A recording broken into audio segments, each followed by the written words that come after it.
Good morning. Welcome to Sewing Street. I'm John Cole Morgan, and it is so great to have you with me this morning. And you're our lovely early birds. Don't look out the window. It's not worth it. Stay here and look at these fabulous deals that we've got over here for you today. Today we have got a four packs? Yes.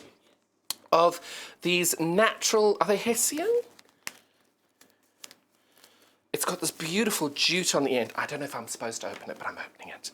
Look at this fabulous jute. I love projects with this because making cushions and having that nice rough edging on that beautiful feel, and the smell of it is just fabulous. So you've got a fat quarter there, 45 centimeters by 55 centimeters there. And you've got this proper natural jute there, really, really lovely. And then we've got, oh, I love the smell of that. Even if you're making bags, I think that makes a nice stable thing for the bag. And then we've got two different pieces of Hessian here. Are they Hessian? I don't know what we call these. It is. Oh, these are linen. Sorry, these are linen. They feel so lovely. So you've got a piece of jute, you've got two pieces of linen, and you've got your beautiful cotton over here, those four pieces there. And they're all 45 centimeters. Oh, yes, 45 by 54 centimeters. Hand wash only, but the feel of them is just so authentic for linen. It's got that really soft linen feel to it. And it's just a nice little upcycle project there as well. Oh, that's a good idea. I'm just thinking there with the, we had the, putting these as ribbon around jam jars and things. Wouldn't that be amazing? And it is such a fabulous feel, and it just got that gorgeous smell to it as well. And that is $7.99 for these four fat quarters. So you've got two of those, the linen. You've got one of the jute, which I've already shown you, and then you've got this beautiful 100% cotton as well. And this feels like a really light, soft, beautiful muslin. Really, really nice. I want to say muslin, you know what I mean, with a canvas feel to it. It's really lovely. And such a great price on those today. So you're getting effectively a metre of the fabric, four fat quarters there, for $7.99. And what I love is you've got all the different types of it as well. It's not just a metre of the cotton. You're getting a nice little mix of blends. And they really do work together. I'm not quite sure why I can't fold that back together, but there we go. But can you imagine these as nice little lavender bags as well? They're just so, so fun. Making some lovely, expensive little looking gifts as well. It's just a really, really fun product, that. Really sweet. And I love this. I can't stop feeling this cotton. It's beautiful. But doing something a bit different than you normally do. You know, if you wanted to make some cushions or making bags or those lavender bags. Well, I saw something in a book recently, lavender ravioli, which just sounded so amazing. Taking these and being able to make them, and you could do one side with the linen, one side with the cotton. It would just be a really, really fun, different project. Something slightly out of the box maybe that you're not normally working with. And it's just a really nice little product, that. $7.99 for those four today. So we have got, if you're joining us today for the first time, let me tell you a little bit about us. We are Sewing Street.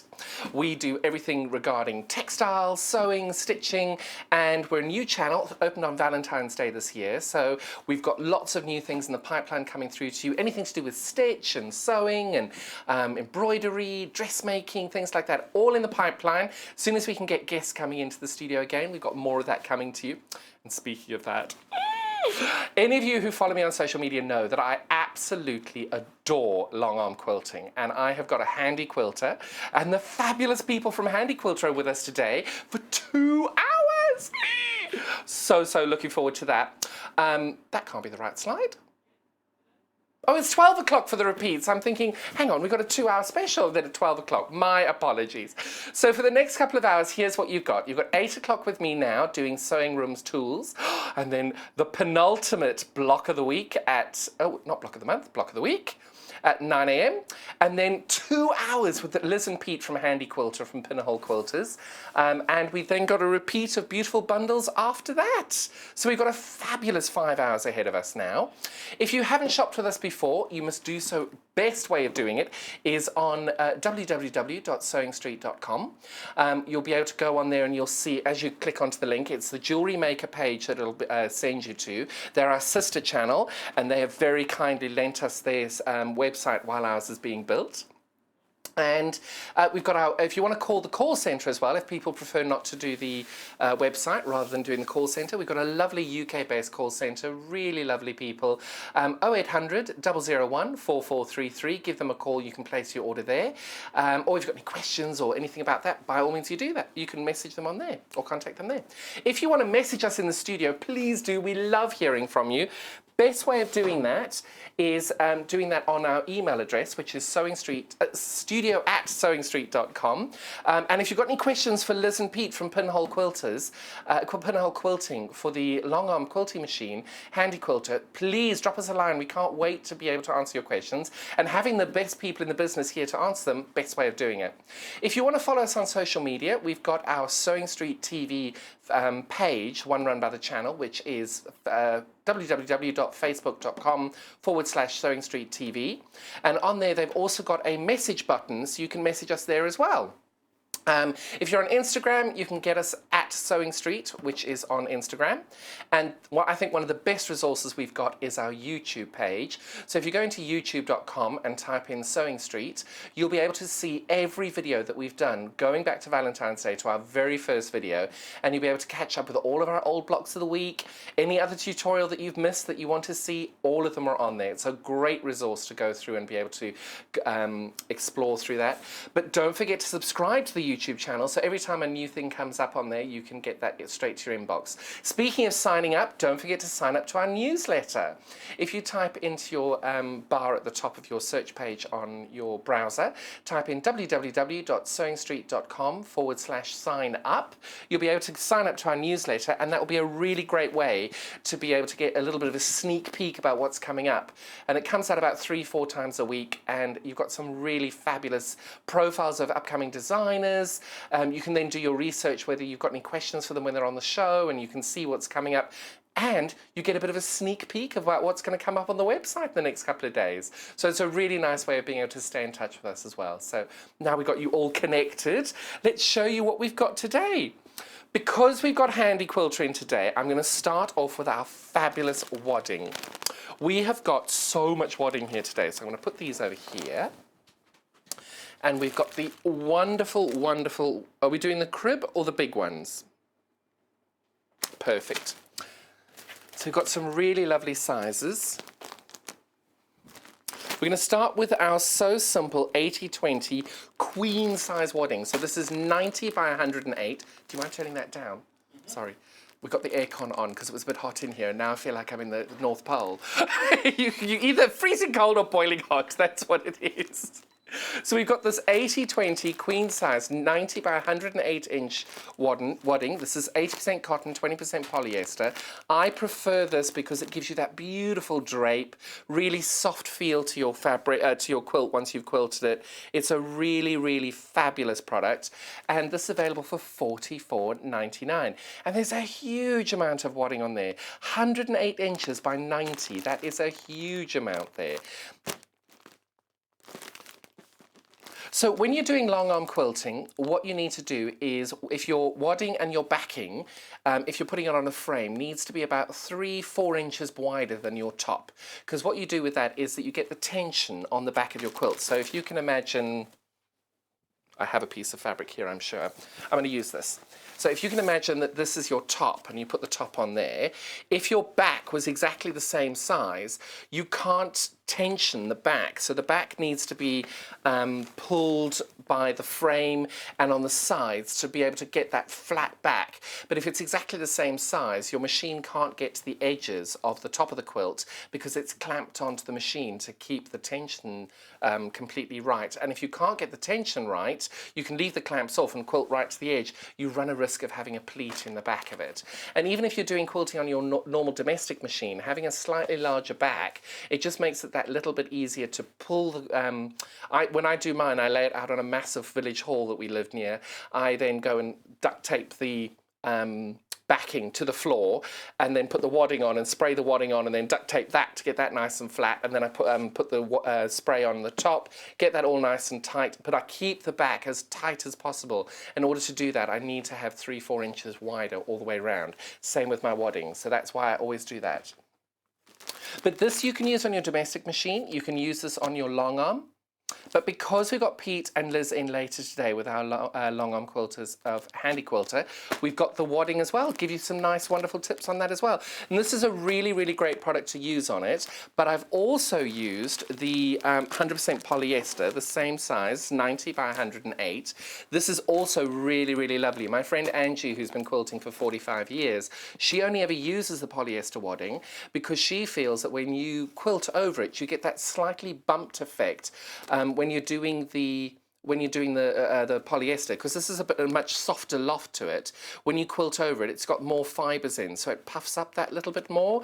And it is very true, you do get a much more 3D effect on your quilting using the polyester wadding than you do with the 80/20. So it's just one of those ones that it's a personal choice. Both are right, both work, and it's just a really, really great way of being able to change your quilting and doing different projects. This is the polyester that would last possibly a little bit longer as well, because it's man-made fibres, where arguably the cotton polyester blend would last very well, but the cotton, 100% cotton, might not last quite as long because obviously it's not a man-made fibre. So we're talking about hundreds of years of being able to last your quilts and things, and I will be long gone before my quilts start degrading. So I'm not worried about that. That's the next person's problem. But I do think that the polyester wadding is a really, really nice one to use. And I think that the way that it quilts as well is really beautiful. And you do get that slightly more 3D effect on it as well. So I'm really looking forward to showing you all that later today.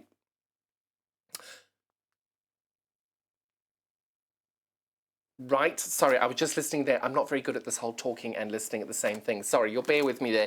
What we've got on the website at the moment, the picture that we've got on the website doesn't look like this. So it's on page 4 of the website, and it just looks like a logo. So don't worry about it. You're going to get it in a box, like a bag. They come packed like this, don't they? They come like this. So they haven't even included a picture of wadding either, just a giant logo of So Simple, which is great, but then you know this is what the wadding looks like for the polyester.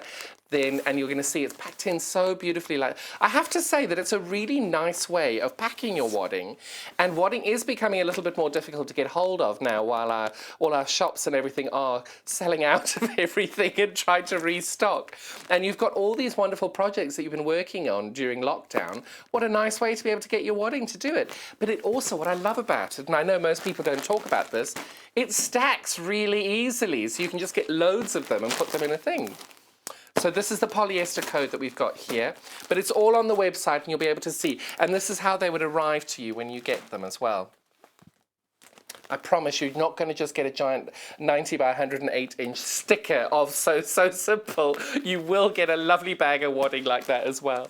That's actually quite a fun idea. Should we just randomly send that to someone and see if they notice? Now, if you don't need something quite so big, we've got the wonderful crib size wadding as well. So with this, so you can do anything with this. I don't know if some of you may have watched me do the Victoria Carrington quilt a couple of weeks ago with the Alison Glass panels. This is the exact size of the wadding that you're actually going to need to do a quilt like this as well. So with this, this is 45 inches by 60. So let me show you what that looks like size-wise, because many people know, but some people don't. And it is a really, really good size. So you can see that's how wide it is. I kind of want to do a dance with it, but I'm not, promise. So you can see it's 45 inches wide there. So it's 6 inches bigger than a metre, because, you know, we all know what a metre looks like. Not. And then by the 60 inches, I don't know if my arms are going to be long enough for this. Now, that is enormous. Look how big that is.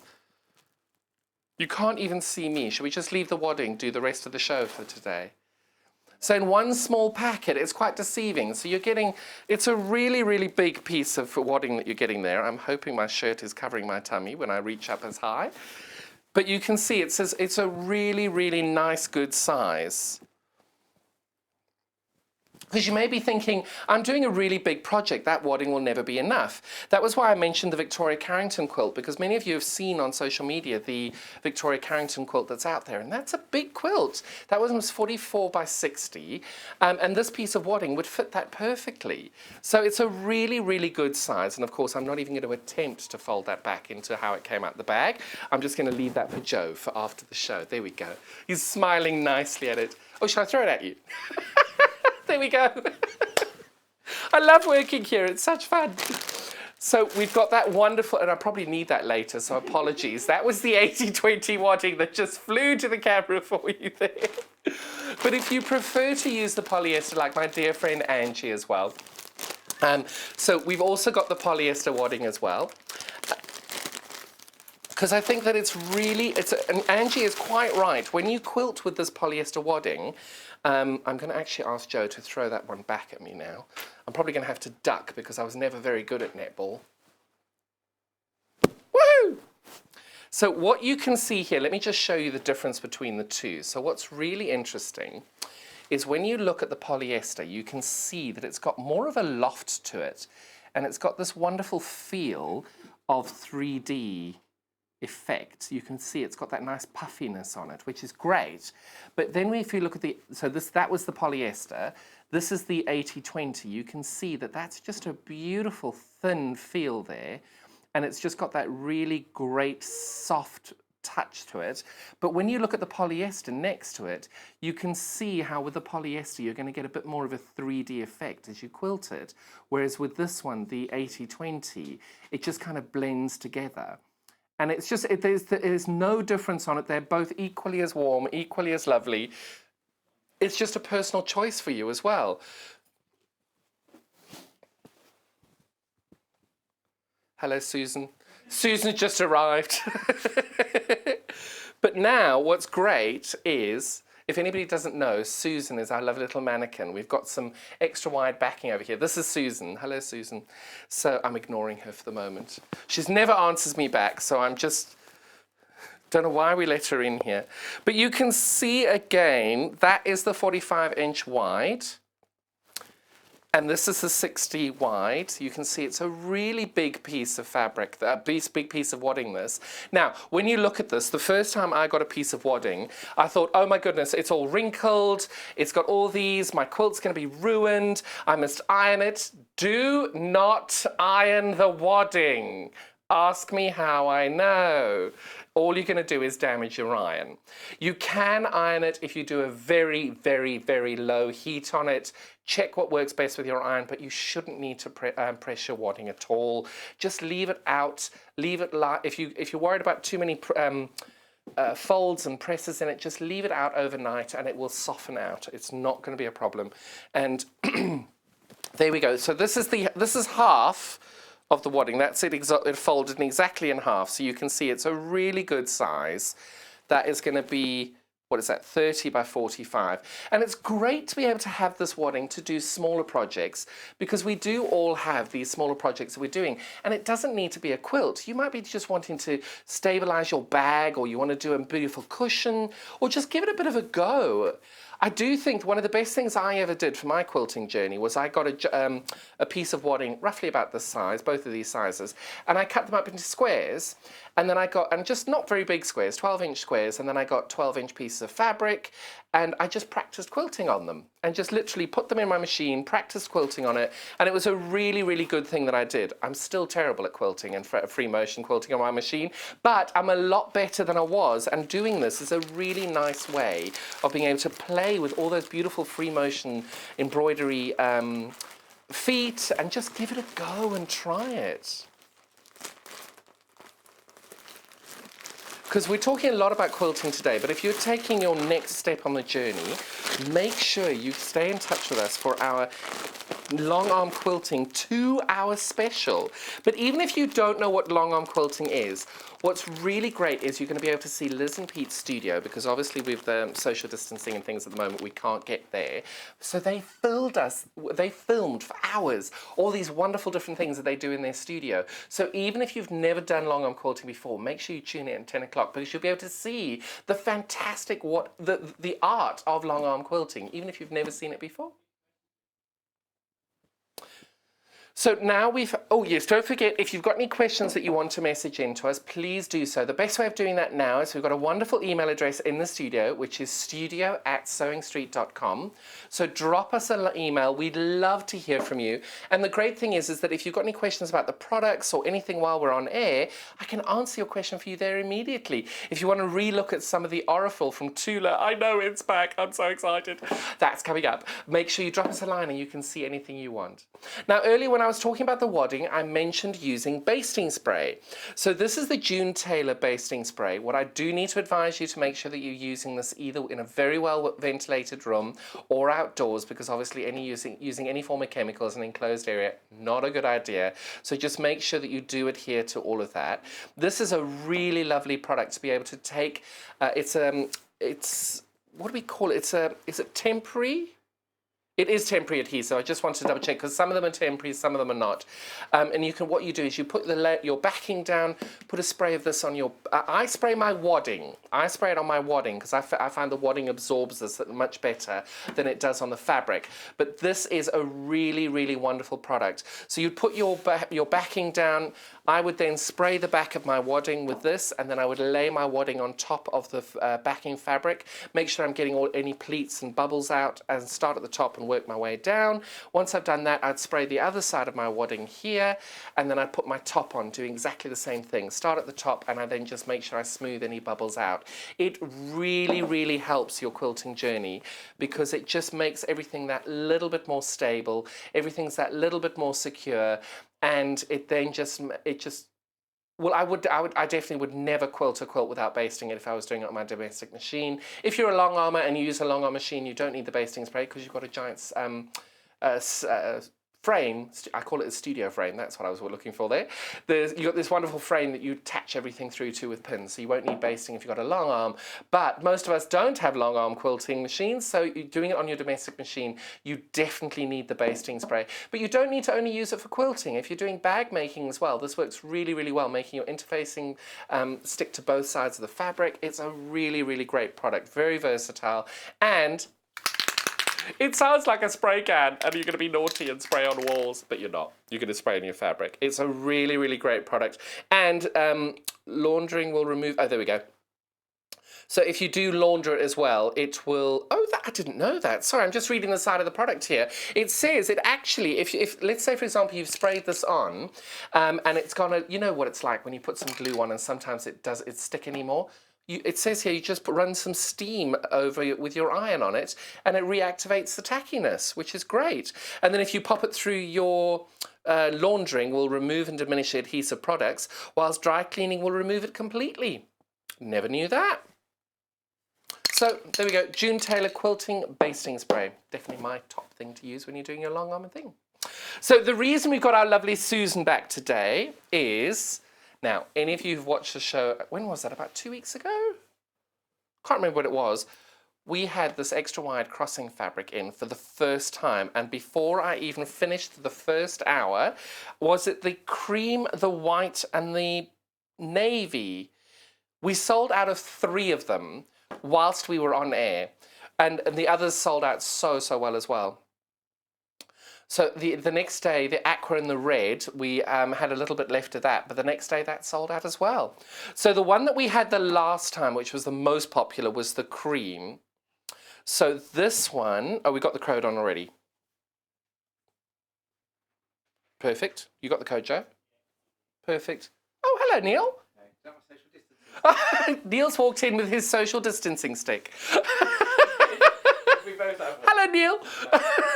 I bought you a stick so you can measure stuff on air, and like when you know we are on it. Yeah. Hello, Neil. Neil's brought me a stick. I'm very excited. I've got a stick to go shopping with now. Stay away from me. Thank you, Neil. Oh, I love it. I get Susan and Neil. It's like Christmas. So this is our lovely Susan, who we use to show you just how wide this fabric is. So this is 1/2 meter in length from here to here, but this is 108 inches wide. Look how huge this is. Now this is the cream fabric, and it is absolutely gorgeous because it's not a dead cream. It's got this wonderful cross I don't know, are we going to call it crosshatch?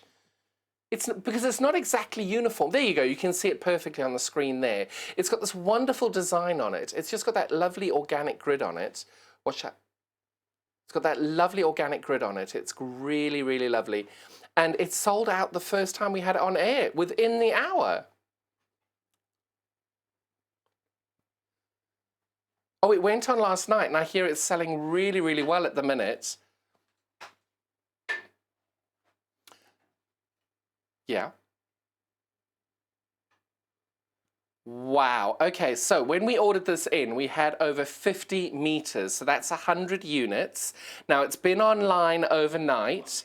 And because it sold so well the last time, and you're all such very savvy shoppers, we have less than 10 meters of this left. And I can see why, because it is such a great, great product. And it's been selling incredibly well. So if you are looking for some extra wide cream backing, really great quality there. You could see that lovely crosshatch design on there as well. Really, really great product. And these are now, sorry, how many meters? Left. Wow. So as I said to you there, 10 meters were left. There are now 4 meters left. So I'm not surprised. Because, right, cream's gone. It's sold out. I can't, by the time I literally am able to, I'm getting the information, about to impart it to you, the cream has sold out. Not surprised. You know, you can tell it's a really great. Now, if you want white, go and buy it now. Because that's all I'm going to say is that if you've got it in your basket, check out now. Because you saw the cream. I hadn't even finished my sentence and it's gone. So please make sure you check out. If you're wanting to buy multiple units, if let's say you wanted 3 meters of this, you would buy 6 units and that would come to you as 1 3-meter piece. So each, you just multiply it by half a meter and that would be how much you're getting on it. So this is the white one. But if you're not, these aren't only for quilting. This is just a really lovely fabric. So if you're just wanting to do it for bag making, for lining, anything like that, it's a really, really great purchase and such great quality as well, and huge amounts of fabric.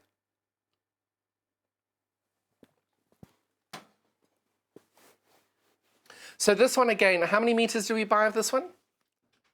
So all of them, we bought 50 meters of them, round about 50 meters. So more than half the stock on the white. So was it almost half or over half? Almost half of this is gone already. So of the white, this is now available still. The cream you saw sold out while I was talking to you, which is a bit mad. I do love that though, because it just shows that you have got such clever shoppers out there. They know exactly what they're getting. So this is the white one, there, and you could see that gorgeous crosshatch design on there. But what I love about it is because sometimes those crosshatches, they're perfectly uniform, and what happens then is you end up getting you go cross-eyed with them. With these, it's got that lovely irregular colour, irregular shape on it as well, which is great. Shall we do the aqua next? Aqua next. I love this colour. I was surprised this one didn't sell out completely the last time when I was on air, because I love this.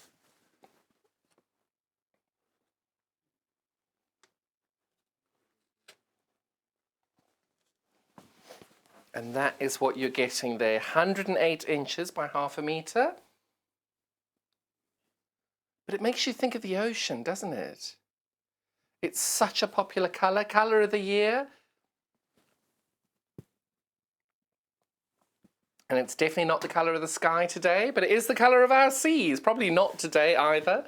But such a lovely, lovely design on that and a great colour.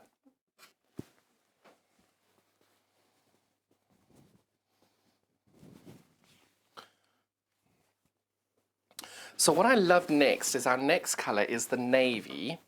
And now the navy, I wasn't surprised because the navy sold out just like the cream did within literally, I hadn't even finished talking and the navy had gone. So the navy is back in stock today, but it is such a beautiful, beautiful, beautiful navy.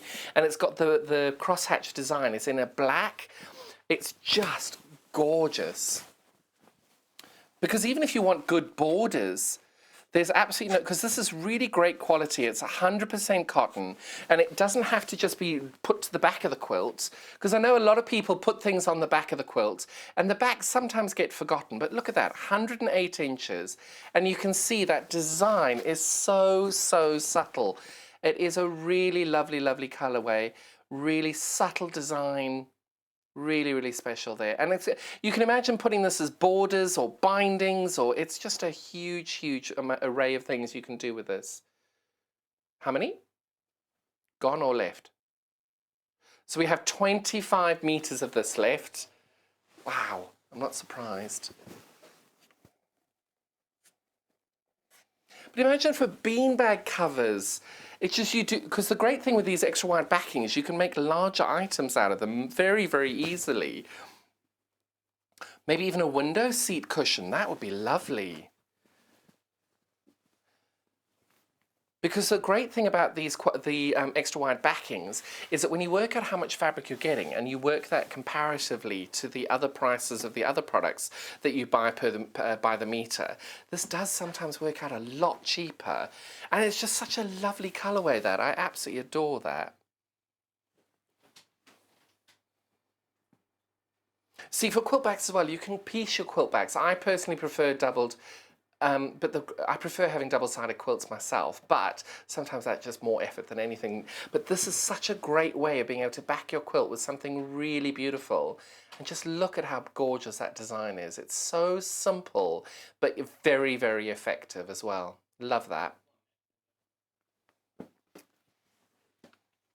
Oh, I'm hearing that the white is now selling very, very well on that too. We're down to the teens in meters with that now. Oh. Neil's brought me my stick and I nearly knocked it on the floor. But now we've got our lovely red. I'm a bit worried that I've done something wrong that Neil brought me a stick, but there we go. I'm not sure why I've got the... But there we go. So that is our lovely red. And this has got such a nice... It's just such a lovely, lovely fabric, this. Look how much you're getting. 108 inches wide. That's 2.8 meters by half a meter. But look, all of you are thinking about Christmas. I know you are. Every time you see red fabric, you're looking at Christmas. But imagine now, if most of us are trying to be a little bit more economic, eco-friendly, and not using wrapping paper and things like this. Can you imagine being able to make all of your gift bags out of this? Now that's half a meter of the fabric. Can you imagine how many gift bags you can get out of that? And it's completely reusable then. You know, we all know I love a gin and tonic. You can imagine how many gin bags you could make out of that. Not that I need any more gin in my life. There we go. So there we go, we've got that as well. And you can see that lovely, lovely colorway on that. Really cute design.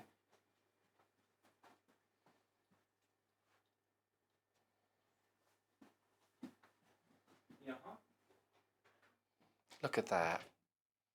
I love this deep red color as well. And when I mentioned about Christmas, I know everybody dreads it, but if we start now, you'll be finished by October, and I'm a firm believer for Christmas. You really want to enjoy it, have everything finished by the 1st of October. All your shopping, all your making, all of it done, and then the whole time during Christmas. And then you want to snuggle in your products that you've made and all your gifts. Give them at the beginning of December and people can hide under their lovely Christmas products. It'd be lovely. Next, we've got our fabulous Wonder Clips. Now, you're going to get 50 of these. There may not be 50 in this box because I'm not a mathematician, but I can certainly confirm that the box will be full when it arrives. But you can see that we've been using these as we go. And that's why, because they're so useful, everybody uses them that way. I absolutely love Wonder Clips, and what I do is, and I know Sylvia wants to smack me every time I mention her name on air, she gets very embarrassed, but what I do whenever I make quilts for her, I hand her a box of about 300 of these and say, there you go Sylvia, off you go, and she then pops them all on and puts the Wonder Clips all the way around it. It's a really, really fabulous product, these, and they work so, so beautifully. And what I do is, this is fabric's not included, I'm just going to show you. So if I'm doing a binding, I fold that over like that. So if you can imagine that, and then I attach that onto the back of my quilt, and I just keep going all the way down, and I attach these. And the great thing is you've got a flat side there, which I put to the front, to the back of the fabric, and then because you've got that lovely curved area over there on this side of the, let me show you on here, on this side of the Wonder Clip, you can see you've got that flat area there, but you've got this wonderful curved area. When you've actually got your fabric folded over, you can see that that curve really, really helps your fabric and doesn't smush it down, because it actually just allows it to fold over and holds it perfectly in place. So they're very cleverly designed by doing that flat edge there and that curve, because it just allows your fabric to be used as it doesn't crush your fabric down. Because with the Wonder Clips, I'll put them on, and that quilt could wait 2-3 weeks, and the last thing you'd want is to have something that was really cutting that down, because that will mark your fabric and then you've got to do something on it. But it's such a great way of being able to use it. Because as well, a lot of us, I don't like using pins for projects as well, because often you forget. You can count them in and count them out, but every time I try and count pins or count them out, it never works. We always get confused, and you drop one and you're like, oh, I miscounted, but meanwhile you've got a pin stuck in your project. But these are really safe. It's a much safer way, and also these, if they do stay on your project, they're not going to cause any harm. They're no sharp edges, and if you're making soft toys for children, these are really good. Bag making as well, doing PU, that's a really nice way of doing it. It's not going to mark your fabric as well. It's just literally a multitude of different things that you can use them for, and I promise when you get your box it will have 50 in. It will be filled to the brim, and no one at Sewing Street would have taken a 2 or 3 out of them out there and used them for a project, and they're probably still on my binding at home. But it's a really great product, this. I cannot rate them enough. They're really good.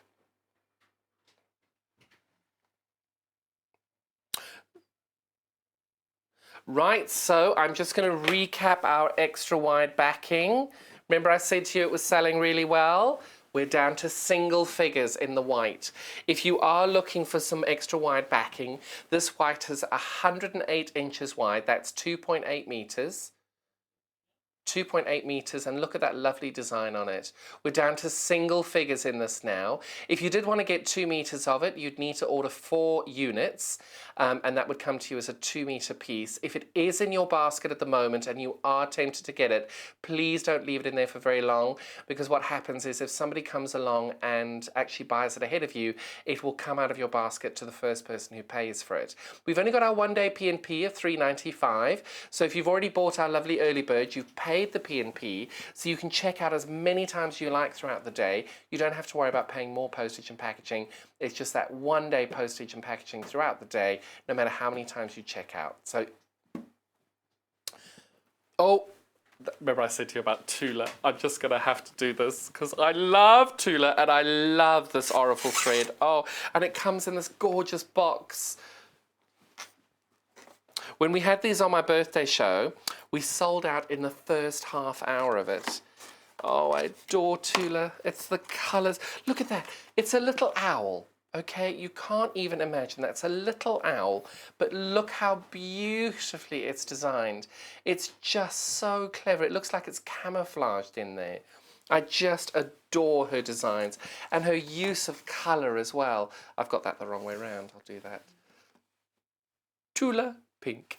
It's just so clever, and I just love that because you've just got this little box watching you. It's watching that you finish your projects, and I was trying not to sound creepy there, but I probably did. But it comes in these wonderful presentation boxes as well, and the colours, oh, look at them, they are just gorgeous. Oh, there we go. Look at all those colours. There are 20 different colours here, 220 yards, I think that's 200 meters on each one. They're 50 weight, which is perfect for piecing, really good for quilting. If you're doing any form of dense quilting as well, that shows these threads really easily on the dense quilting side of things. And embroidery, it works really well with embroidery as well. And you've got this myriad of colours that she uses in her designs. These are all used in the different products, that the different fabric lines that she comes out with, these are the standard colours that she tries to use each time. It's very, very thoughtfully designed, very thoughtfully done. And I'm just trying to rotate this green one so you can see it. Yeah. They won't let me open the plastics on these because they're a bit worried that I'm going to just sit here and play with the Tula threads all day. Would I do something like that? Yes, yes, 100% yes. These Tula Pink Aurifil threads now, 20 of them, 200 meters of each one, and that is available for $66.99 today. Look at that wonderful design. And if you did get lucky enough to get one of those amazing starburst quilts that we had on a couple of weeks ago, this is the color combination of thread that you'd want to be able to piece that in the exact same color.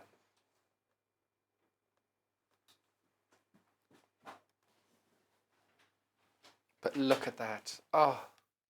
Now, I absolutely love the fact that all these incredibly large names work with Aurifil, and you've got these incredibly influential and powerfully talented designers working with Aurifil, and you've got us. Love it! This is the Essential Collection. I absolutely adore these colours. This is just fabulous. Absolutely love those. These are the colours you would use for pretty much every single project you're doing. And I'm going to pretend that I know what they are, but you can see I'm reading them off the back. You've got light beige, which is 2310. And the reason I'm reading the codes is I know a lot of you who are Aurifil fans want to make sure you've got the codes to go with them. They're on the website as well, so do check that out. You've got turquoise, 8210, violet, 2520. You've got light blue violet, which I think might be my favourite colour in this box, and that's 1128. You've got green, 2870, fuchsia, 4020, dark carmine red of 2460, midnight, 2745, mist, 2606, and black, 2692. These wonderful, wonderful threads, all 50 weight. Each of them are 200 meters, and they've got these wonderful, wonderful, wonderful sheen on them all. Look at that beautiful sheen. But you can look at this, you know when you've got a design, a company like Aurifil that works with these incredible powerhouses like Tula Pink, and they work with us as well, just shows you they know what they're doing. And I just love the fact that they're affiliated with us because I adore Aurifil. Just look how beautiful that is. And what I love is if it looks that beautiful on a spool, imagine how gorgeous that's going to look on your project. Look at the shine on them. And if you're doing any form of quilting or embroidery or piecing, you can just see if the thread shows, look how beautifully it's going to appear on your projects. I absolutely adore these. Really, really great. So I'm not even going to attempt to put that back in now. But I am so excited, and of course I had my iron in earlier, so I'm just going to have to disappear for 10 seconds to plug in something new. Are you ready? It's a light box. I love light boxes. Look at that. You can see it comes to life and it gets brighter and off. So you've got 3. Now, for light boxes, what I love about the light box, so I've got all, you can see as I'm pressing that, that's the lightest. That's, oh, you might not see it as well there. So that is as bright as it goes. But if you're doing any form of tracing, I actually don't, there we go. So, oh, I'm pressing it, that's why. So if you're doing any form of tracing, I don't have anything to trace. Oh, here we go. So let's say I wanted to write the word Fiskars on, and I'm just using this as an example. So what you would do then is you would draw using whatever pen you'd like onto your freezer paper or onto your when I've used a light box before, what I do is I do it for echo quilting. So what that would be is, let's say you wanted to do, I'm hoping this is going to work. Okay, it's not. What I would do is that you would see when you've got, there we go, that works. So what I do is I now put if I'm doing echo quilting, let's slide that over there. If I'm doing echo quilting, what I would do is I would now draw on my freezer paper, I would draw the design that I want to do. I would then take my freezer paper that I was doing, and I would then pop that onto, assuming this wasn't a piece of fabric I've just copied over, I would then put that onto the front of my quilt, put the freezer paper on, and I would go and stitch all the way through it. And that is a really great way of being able to trace out a design on here. But you can see on the screen, so this is now the lightest that it goes, because some of them you don't need it that bright. Then you've got the medium, and then you've got the really, really bright. The other good thing that this is wonderful for is foundation paper piecing. So if you want to do any form of fussy cutting, it's quite nice to be able to have the fabric backlit and then put your piece on the top of it. Now, these you can actually press on it. You cannot cut on this. You may not cut on them. Some of them can, this one cannot. It's a really, really lovely way of being able to do it. So the size of the screen is 30 centimetres that way. It's 42 centimetres this way. Oh, I've just turned it off again. So it's 42 centimetres that way, 30 centimetres that way. And you can do any form of design that you want to do on here, any form of drawing or tracing. It's a really, really great product to have. I've got one in my studio and I use it a lot. You've got the dimmer switches, the 3 different dimmer switches there. It's very low energy. It's touch sensitive light controls as well. You can use it, oh, sorry, I'm just reading this. You can do this as battery operators. This is the box you get. I love it. I love these boxes because I actually store it in the box because then I don't have to dust it. And I put this on top of one of my really useful boxes underneath my desk. And it doesn't need dusting. It stays in the box, sorted. And it's got constant light throughout the panel, and it's got the non-slip feet on it as well. Really, really lovely.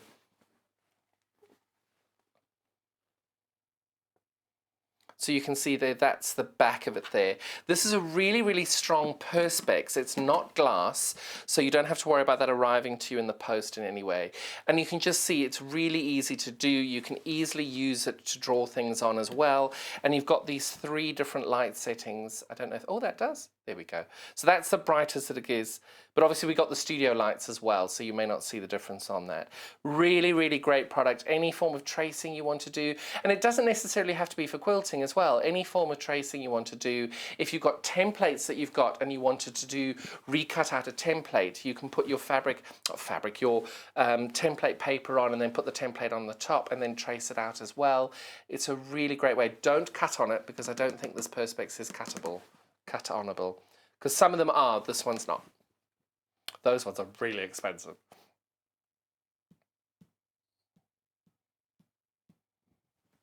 I love that. I'm now being told I can't carry on playing with it all day. Come on, John. Show us the next one. Show us the next one.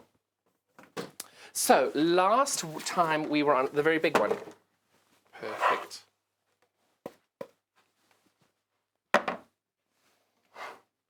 So, I had this on a couple of weeks ago. This is the only magnifying lamp option that we have available. I love it because you can, and well, it's got a really great strong bend on this curve, because then you know what it's like. You get a lamp at the right place and then you leave it alone and it droops. This one doesn't droop at all. It's got a really sturdy light on it as well. Oh, there we go. So you can see now. That's the light turns on, so you can, so this is the cool option, and you've got 3 settings. So there's setting 1, 2, and 3. But if you want it to be warm, so that's the cool light, that's got the sort of blue tinge to it. But if you wanted to have it a bit more, there you go, you can see I've turned the warm off, but there you can see I've turned the warm on. So if I rotate that way, you can see when I turn, so there you go, you can see that tiny little, where are we? There, doing this upside down and back to front, you can see that light in the middle there. If I turn the warm on, you can see that they get brighter. It then turns the light to a bit more of a yellowy colour. It's a much softer light, which you get from a lamp anyway. But it's just such a great way of being able to have this. Now, I don't do a huge amount of English paper piecing, but when I do, and I've got pretty good eyesight, even I find myself going a bit like that, what am I doing? This is really great because you can work really, really comfortably on any chair, even in bed, because this is such a great way of doing it, a great sturdy base that you can put it on. And you can then do your work on the side as well. And you've got the ability to be able to, you can easily put this in bed. It can be a floor lamp as well, and then you can work underneath it and you can easily be able to see it there. Now, what I love as well, that this actually comes as that we've put it as a table lamp, but it does come as a floor lamp. Ooh. I'm not going to unpack the whole box because it's all on here. You can see that you can add these poles onto it to get some extra height to make it a proper floor lamp. So you've got these different poles as well that you can easily make that into a floor lamp.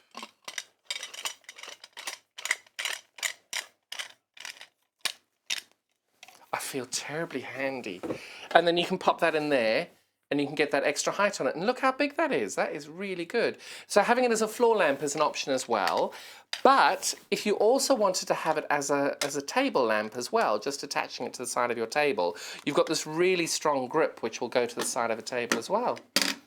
But imagine if you can take this with you into a mobile home or into a holiday home. It's a great way to be able to take because most of us take a small project which doesn't require a sewing machine with us when we go on holiday. It's a great way to be able to then have the tools to be able to do that and not take a sewing machine. All you do is you take your lovely lamp and you can do all your hand sewing with that. Also as well, most of us, this is now rechargeable, so you've got the plug-in option. Oh, where's the plug? Oh, okay. Where does it plug in? So the plugs into the bottom here. You can see I have got no plug. It is completely plug-free, but the light is still on. So you can see this is completely battery charge. So there's a good way of showing you the warm. So you can see that's the lightest of the warm, medium of the warm, and the brightest of the warm. But if you wanted to have that really cool light as well, which is a bit more blue, you can see that's a lot more blue. That's then if you want to do colour matching or making sure that everything's there. So most of us work in the evenings, so this is a really great way of being able to make sure that you've got your colours right. And it's a lovely, lovely lamp, that. Really great. And I have to say, it's also, even if you don't have problems with your eyes, it's quite nice to be able to have the magnifying glass, just to be able to make sure what you're doing is right. Love that. So then we've got another lamp here today. This is our smaller lamp, and that has a plug attached. Oh, see, I got all excited. I was mixing all my bits over there. This is a really sweet little lamp as well, so forgive me while I plug this one in as well.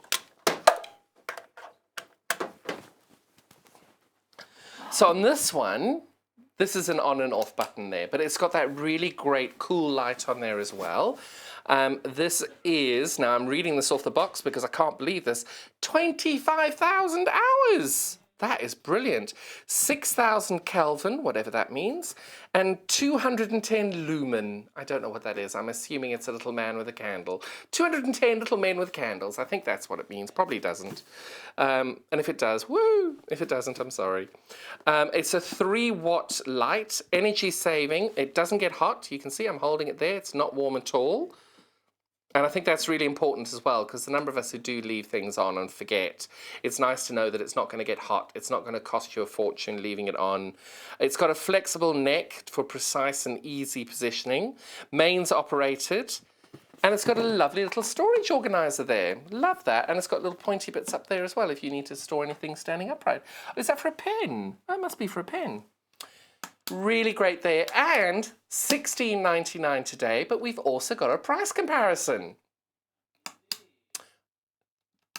Can I just play with the button? Our studio is in light, and it is not. And that's our price comparison. What? Oh, so there we go. We had the previous one on as well. We've got a price comparison on the previous one that we had on.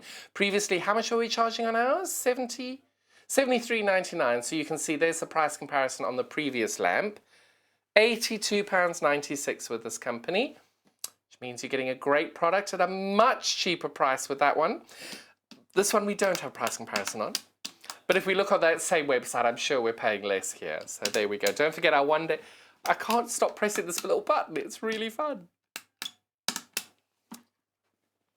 Now, don't forget, we've got our 2-hour special. I still want to know why I've got my stick. So, if you haven't heard about what we've got on today, I'm going to use my little stick and go, long arm quilting. We've got Handi Quilter in for 2 hours. I can't wait. They are literally two of my favourite people in the quilting industry. I am so excited for you all to meet them if you haven't met them before. Liz and Pete from Pinhole Quilting, I am so looking forward to having you. That's at 10 o'clock for 2 hours. And they've been amazing because we can't obviously go to their studio and they can't bring their studio here. They've done some fantastic videos of their studio, of what the different things their quilting machines do, and they're going to be here in the studio. So you'll have this very distorted thing where I'll be sitting in another room and you'll be able to hear me, but you won't be able to see me. So it's going to be a little bit spooky, but we're trying something new, trying to make sure we can get people in as safely as possible. So that will be at 10 o'clock for 2 hours.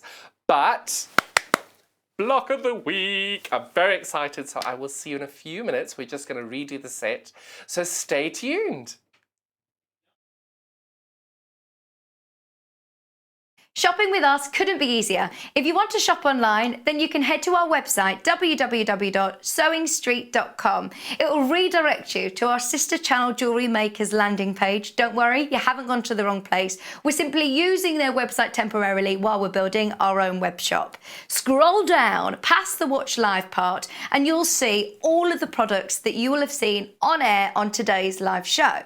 You can also shop our catalogue by clicking a category, clicking a product to view closer, and adding it to your basket. Once you're ready to check out, you will need to create an account, which is absolutely free to do so, but it will mean that you can check out on as many orders as you want throughout the day with still only paying one postage and packaging. If you'd prefer to speak to somebody in our UK-based customer service team, then you can do so via the free telephone line number 0800 001 4433. They will not only help you create an account, but will also help you with any of your online shopping.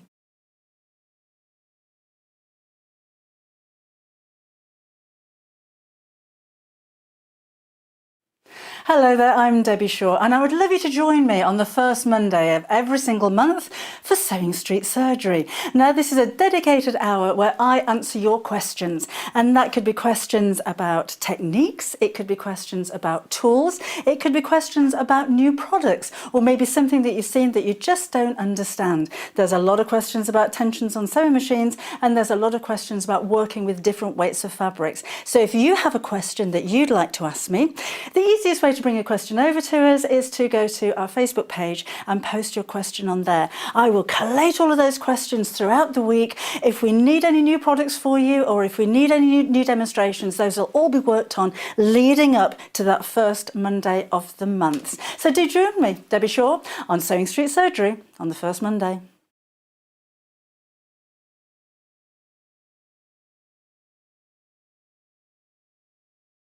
Would you like to take part in our weekly competition? If you do, then all you have to do is head to the Sewing Street fan page group on Facebook. Post your picture of your make. Myself, Debbie Shaw, and John Cole Morgan love looking at all of your makes every week. We pick our favourite and announce the winner every Friday live on the show. Happy sewing and good luck.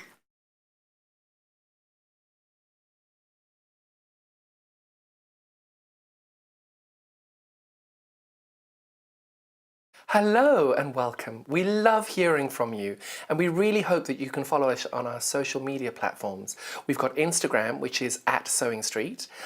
We have Facebook. We've got 2 Facebook pages. One is the Sewing Street TV page, and the other one is Sewing Street Fans.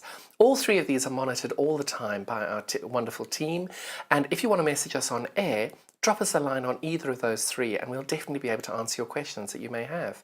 If you post on the actual wall, we can perhaps answer there. Otherwise, message us as well. That works really, really well. Thank you so much for being involved, and it's only because of this community that we're able to bring you all these different diverse products and to be able to answer your questions that you may have. Another way you can stay in touch with us is by signing up to our newsletter. These newsletters are sent out to you very regularly, and they include not only our guest profiles of upcoming guests, but also amazing shows that we've got coming up for you. And if you want to look at the amazing products before everybody else, that's the best way to do it. If you'd like to sign up and you haven't already, the link to follow is www.sewingstreet.com/sign up. You won't regret it. Thank you.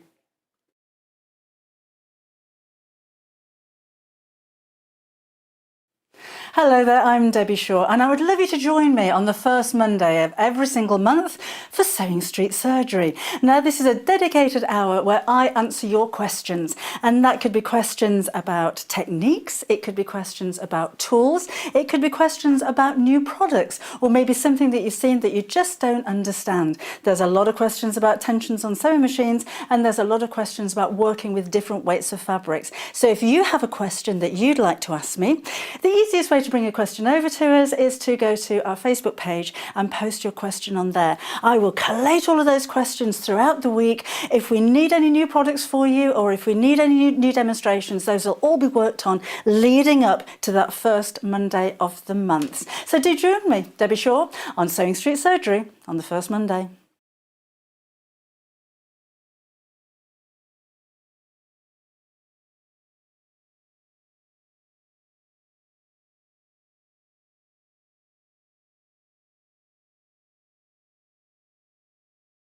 Shopping with us couldn't be easier. If you want to shop online, then you can head to our website, www.sewingstreet.com.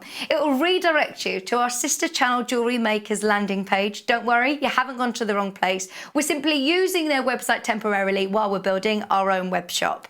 Scroll down past the Watch Live part and you'll see all of the products that you will have seen on air on today's live show. You can also shop our catalogue by clicking a category, clicking a product to view closer, and adding it to your basket. Once you're ready to check out, you will need to create an account, which is absolutely free to do so, but it will mean that you can check out on as many orders as you want throughout the day with still only paying one postage and packaging. If you'd prefer to speak to somebody in our UK-based customer service team, then you can do so via the free telephone line number 0800 001 4433. They will not only help you create an account, but will also help you with any of your online shopping.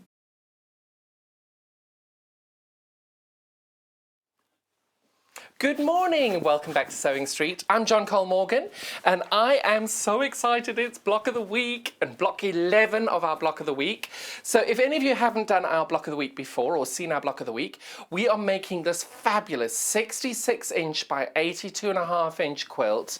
It is so exciting. I am so looking forward to showing this to you today. The block that we're doing today is, and I've probably got my mic caught on that there, is this block here. Really, really exciting. Lots and lots of half square triangles. I gave you your break last week with your log cabin, so we're back onto the half square triangles this week, which I'm really excited for. So let me show you what you're going to get with the block of the week. We've got 3 colorways. This colorway here is the Brights colorway here. That's what I'm going to be doing the demo in today. We've also got our blues colorway over here. So the blues colorway, you can see the block that we're making today is over there. That's our block we're making today in the brown, in the blue colorway. And of course I put the quilt on upside down over here. And I'm going to just do this. There we go. This is the vintage colorway. And that's our block over there. Now, if you want to see what we've done so far, if you haven't taken part with us already, make sure you have a little look now at our blocks. You can see the blocks there. They're numbered as the number of blocks that we've made of each one. That's our blue colorway. So now, if you haven't joined us before, and haven't joined in on the Block of the Week before, and you'd like to, don't worry, you are able to take part now very, very comfortably. You'll be able to get your all your different blocks and get it all delivered to you. That's very, very easy to do. And that will come through to you in one giant bundle, which is great. So all the previous blocks, all the previous bundles, all the previous YouTube videos, everything is still available for you online. Doesn't matter if you're a bit behind or you're just starting, you can still take part. Everything is still available, so you don't have to worry about missing out because you can just join in now. Yep. Well, every single week, we've got this sort of little competition between ourselves to say which one's going to win this week. And again, we've got the fabulous vintage block that has been selling incredibly well today as well. It's just a really, really great colorway. Everybody seems to really enjoy that. And it's just been selling incredibly well. Now, if you haven't done any yet, please don't worry in the slightest. You will easily be able to catch up. There is no rush. You don't have to worry because some of you are still checking out on block 1 and that's absolutely fine. You will easily be able to catch up. You don't have to worry about not having taken part yet. You will easily catch up, so never worry about that. So what I'm doing at the moment is I'm just laying out some of the pieces that I've sewn together because obviously we've done a lot of half square triangles through this process and you don't all want to see the half square triangles every single week. So what I try to do each week is I do half the half square triangles beforehand and then I do them on some of them on air so that you can still see. Now, each of you will be getting a set of panels and instructions with your block. So let me show you what you're going to get. First of all, you're going to get this wonderful set of instructions. Every single block, every single panel will have this. You've got the wonderful set of instructions there, loads of pictures, loads of cutting things, exactly what you need to do to make it. So you'll get this with each of the colorways. The first one we're going to do is the Brights colorway. So let me show you the Brights. This is the panel you're going to get. So the great thing is you're not going to go wrong with any of this because you've got the lovely video for you to refer back to. This is what you're going to get for block 11. That's the panel there. So this is what each of the panels will come in and be the same design, the same layout. You're going to get more of one color one week and more of another color another week. That's totally, totally normal. The only thing I will draw your attention to is on every week you're going to have over here, you'll see that it's written on the fabric, fabrics 1, 2, 4. Oh, if I go down a little bit lower, you can see there's fabric 1, that's fabric 2, that's fabric 4, and then the pink fabric on this one is called fabric 3. Now, why are you telling me this, John? I hear you're asking. Because when we wrote the pattern, we decided that the best way of doing it was that if we labeled the fabrics 1, 2, 3, and 4, then hopefully that made a lot more sense for everybody in the process. When you turn to your actual pattern, you will see that I have referred to the pattern as fabric 1. Oh, there we go. So you can see there's fabric 1, and then you've got all the cutting instructions, fabric 1. There's fabric 2, all the cutting instructions, 3 and 4. So you've got all of those available for you and to be able to show you what we're doing. So my top tip with this is whatever colorway you've chosen, fabrics 1, 2, 3 and 4 are the same throughout the whole project. So where it says fabric 1, 2, 3 and 4, snip those off your fabric and attach it to the inside of your pattern. Because some of us don't have time to do the project at the time. And what you do is then, with any project you're doing, I always keep the pattern, the thread, I buy all the fabric in one go, I put it in a bag, the pattern in the bag, and as I'm making it, everything stays in that bag, so that if I ever want to pick up a project, I pick the whole bag up and it's all in there. So doing the same thing by showing what fabric 1, 2, 3, and 4 is on your project is going to make your life a lot easier, especially if you put it down and then come back to it much later on. It's a much, much easier way of doing it. So that's the Brights colorway that we've got there. Next we've got the blue colorway, which you can see this is the, sorry, I'm getting my left and right. So that's the blue colorway that we're doing there. So you're going to get the blue panel there, as well as the block of the week instructions. And then last but certainly most popular, we've got our vintage colorway as well. That's our vintage colorway there. And these are all available on the website, $11.99 for the instructions and the panel, and that's all available for you to go and check out now if you want to, all available for you to do. So what I'm going to show you today is the easiest way I found to cut this out was I cut long strips of literally the whole width of the fabric, because some you've got to cut more squares out of one, and out of one size than the other. So what I did is I cut a whole strip out of both different sizes that I needed to cut out of the white, and then I cut everything accordingly. It was just a lot easier for me to do it that way. And yeah, it's a lot easier than it looks. It's just one of those ones, you've just got to take your time. And what I do each and every time that I do, sorry, I'm just not getting these. Every time I do this, I ask people to lay the block out, lay out what it's going to look like at the end of the day. And it just makes that whole daunting process of making this block much, much easier, because it's a lot simpler when you've got it laid out. You know exactly what it is that you're doing. And it just, then you do it bit by bit by bit, little bit by little bit, and it just makes your life a lot easier.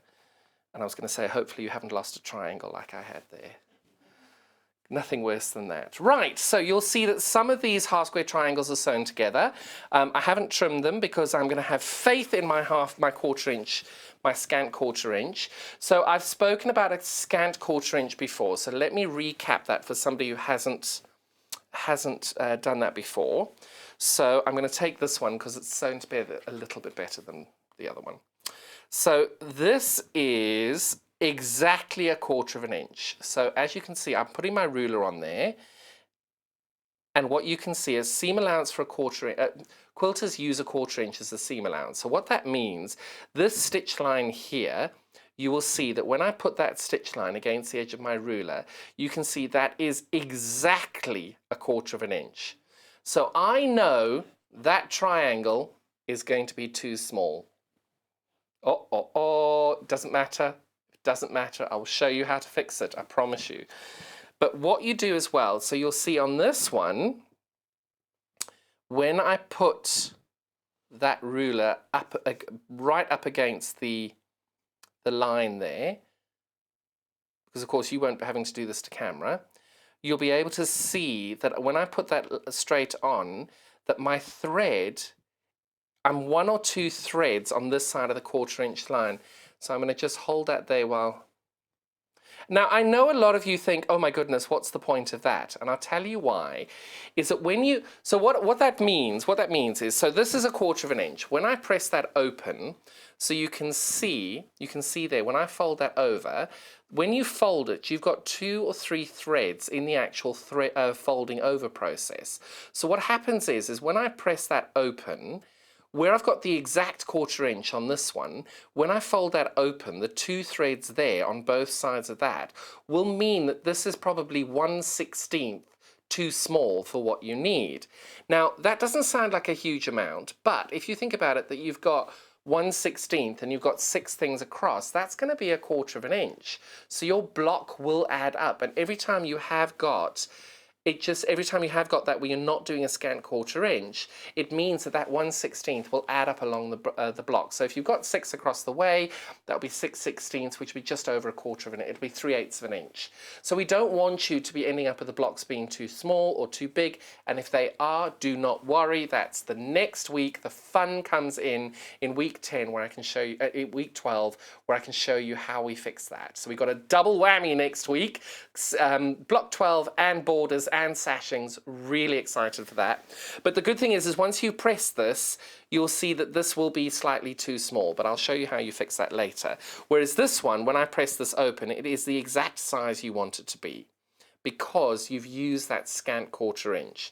So just make sure that you, if you don't understand the scant 1/4 inch, I've explained it in the last 3 or 4 weeks. Go through, watch the videos and see how you see if that makes a little bit more sense to you. So what you'll see now is I have sewn all the half square triangles on this half of the block, but I haven't sewn them on that half of the block. So I'm going to finish making this half of the block first, but I'm going to first show you how to do your 1/4 inch seams. So the first thing you're going to do is you're going to line your triangles up over there and over there, making sure that they meet perfectly. In a perfect world, they all line up exactly right, and I obviously was cutting quite well yesterday because that lines up perfectly. So what I do now is I know that on this Janome that my 1/4 inch seam is when my needle position is 5.5. But what I'm going to do now is I'm going to move my fabric over, 1 or 2 threads across, just to make sure that I've got that scant 1/4 inch. And I'm going to try and find, there we go, there's my pedal. Now, everything is on the bias when you're sewing here, so I try not to hold the fabric very much. I just gently let the machine do what it needs to do. And there we go. Now, if you want to be pedantic and you want to check it, I'm doing a little dance now because I got it right. So you can see that that's exactly what I'm looking for. That's lined up there, and you can see that that's just that little bit too short to meet up with my 1/4 inch. So I'm 100% happy with that. That's fabulous. That's exactly what I'm looking for. And then what I do is, because I'm using polyester thread, I set my seams, and all that does is it just tightens the thread a little bit, and it makes your seam a little bit more secure. Now, because everything's on the bias here, I'm not pressing, I'm not ironing, I'm just literally putting the nose of my iron across that seam, and I'm holding it down. I'm doing nothing more, just holding it down. And there we go. Then I'm going to retrim this down to the size per the pattern. Yes, you'll buy the pattern, you'll see the size. Oh my goodness, I don't need to trim that at all. That's perfect. Excuse me while I get very excited about the fact my seams line up perfectly for a change. It doesn't happen that way every week, I can assure you. So there we go, and you're going to follow the pattern on steps 1, 2, and 3, making all of your half square triangles. So that's steps 1, 2, and 3. I suggest a nice little Netflix something on the box. You just watch it and go through the process and chain piece a lot of them and get them done. That's the way we do it. So then you're going to do step 2. So step 2 is you're going to attach this square to this half square triangle. And as I've said, I'm only doing half the block because it's exactly the same. It's a mirror image, just upside down.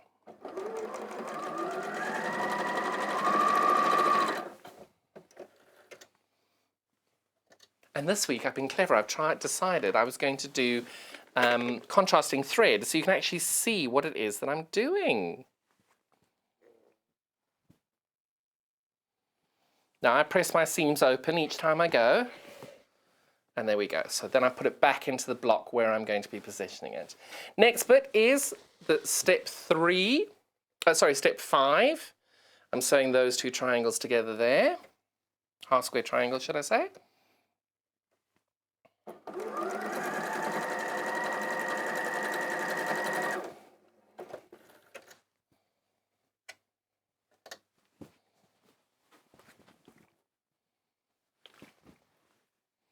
Now, when I'm doing this in my studio, what I do is I don't like walking. That's why I've got a little rounder than most of you.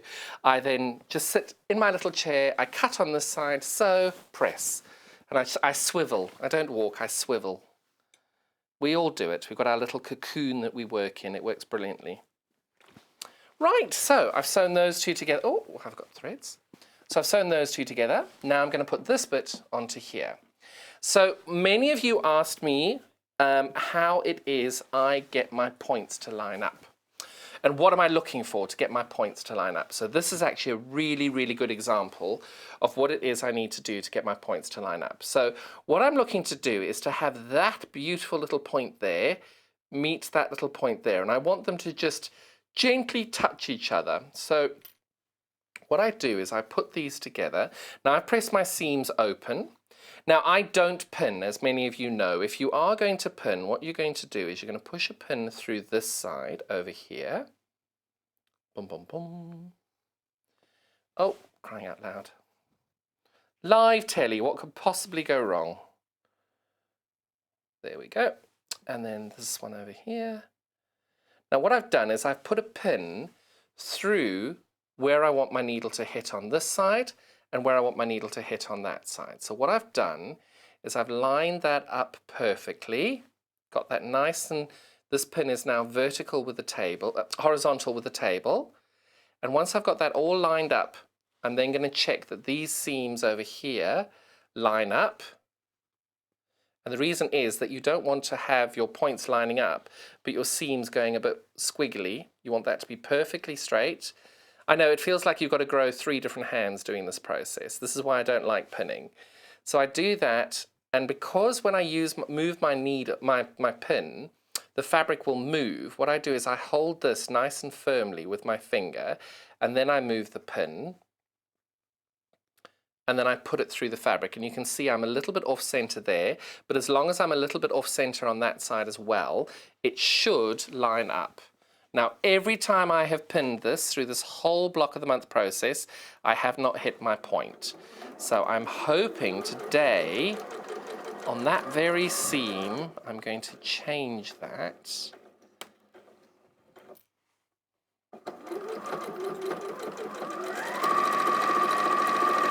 What do you think? What's your bet?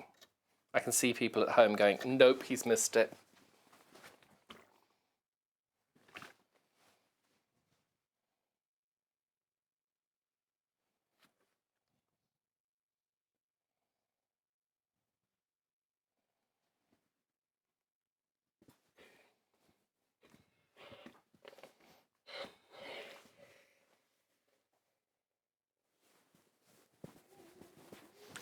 You all know that dance. Look, it's perfect. I'm very excited. That actually was the exactly what we're looking for, that exact point there. So what you're looking for there is you can see that that has met perfectly on the line. That's lined up. This is lined up. That is exactly what you're looking for. First time in history pins have ever worked for me. So now we've made that. The next thing we're going to do is... I'm looking at my instructions and thinking, hang on, something's not right here. There we go. Oh, there they are. Sorry, I knew what it was, but I was just thinking, hang on, that's not the right way. I'm not looking in the right place. So what you're doing is you're doing these 2 together and then these 2 together. Now, I know that those are the steps, but when you get used to the pattern and you're making a few of them, you will be able to chain piece these like this. If you've never chained piece before, what that means is that you're putting 2 different sections through the machine, one after the other, and you don't break your thread. And you know what? I'm going to be a rebel, and I'm going to do the next piece as well.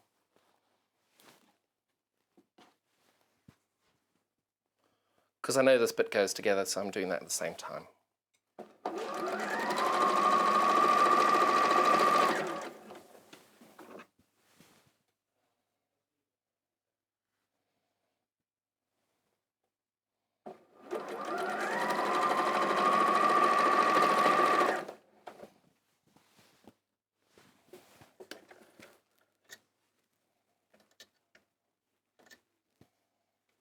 Brilliant. So I know that bit's going there. I know that bit's going there.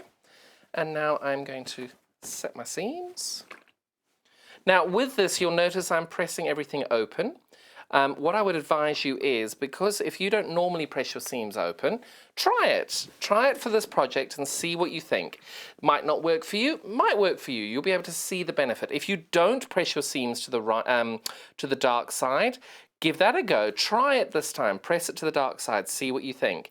I think it's always important, especially with blocks. I think blocks is a nice way of trying something a little bit new, a little bit different that you normally do, because it's only a small project and you're able to then decide, does that work for me, does it not?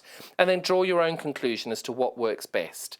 As a long arm quilter, I do prefer people to press their seams open, only because it just makes a little bit of a flatter block. And by making a flatter block, it just means when I come to quilt it, it's a lot easier to quilt.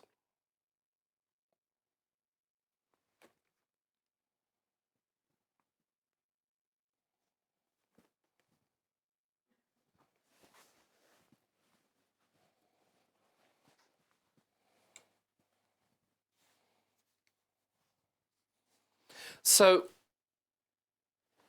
there we go. That is the next section. So you can see I've made that. Now I'm putting that to that. That's what I'm doing over there. Now, if any of you have been looking and watching our show earlier on today, you'll be able to see the extra wide backing that we had. Specifically the navy, not because of any other reason, but the navy really, really works very well with our brights and our blue collection, whilst our cream and our white works incredibly well with the vintage collection. The only reason I'm mentioning it is I don't actually think that we're going to be doing any backing bundles for this, but we are doing our sashings and borders. So you might want to consider with the backing of this quilt, the quilt size is 82.5 by 66. So you would easily have enough fabric to be able to make, to do the backing using our 108-inch wide fabric. And you can see the blue, this is the navy, you can see the navy works incredibly well with this backing here, but equally with the blue. That works really, really well with that as well. So I know that because we've had a couple of people message in about backings, what are we doing about backings? At the minute, we're not doing backing fabric in the same fabric, but do check out the website. That may change, but it's unlikely. But do have a little look, because these extra wide backings work very, very well for this quilt. It's just something to think about, because it's, I know I have had a couple of questions this week about the backings, which I love the fact that people are that far ahead and thinking that far ahead. It's great. Now, what I'm doing now is you've seen that I've done that bit and that bit. I'm sewing them together.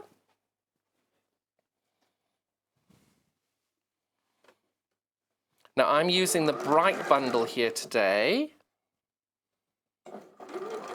The vintage is always our most popular, which is wonderful.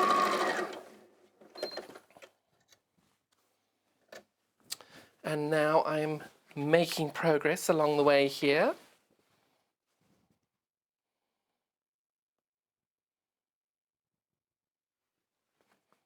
I'm just looking at the time. I've probably got enough time to make the whole block. Shall we do a little bit of a power play and see how quickly I can go?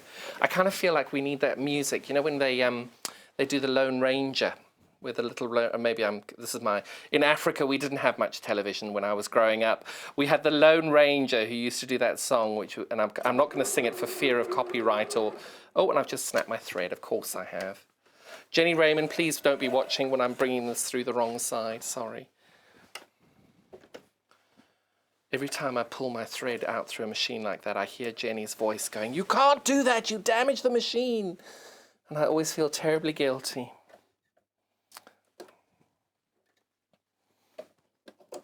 That's it.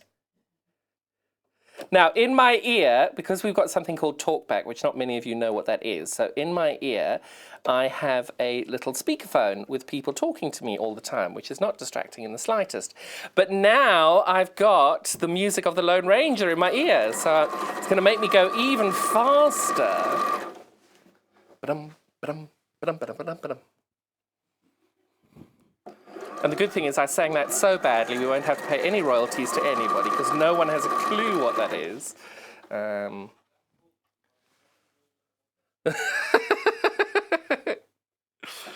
They're saying that performance was by the John Cole Morgan Orchestra.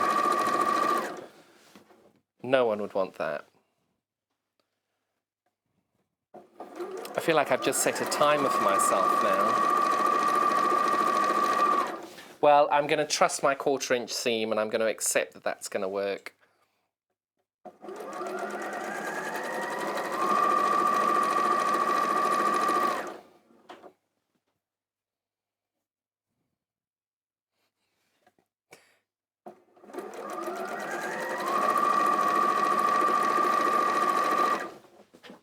Three more half square triangles to go. What could possibly go wrong? Now this is what you can see is I'm chain piecing all in one go, and as I said to you earlier, it's one of those wonderful, mindful ways of just being able to sit and focus and sew, have something on in the background. I usually pop a Real Housewives or somewhere terribly trashy in the background.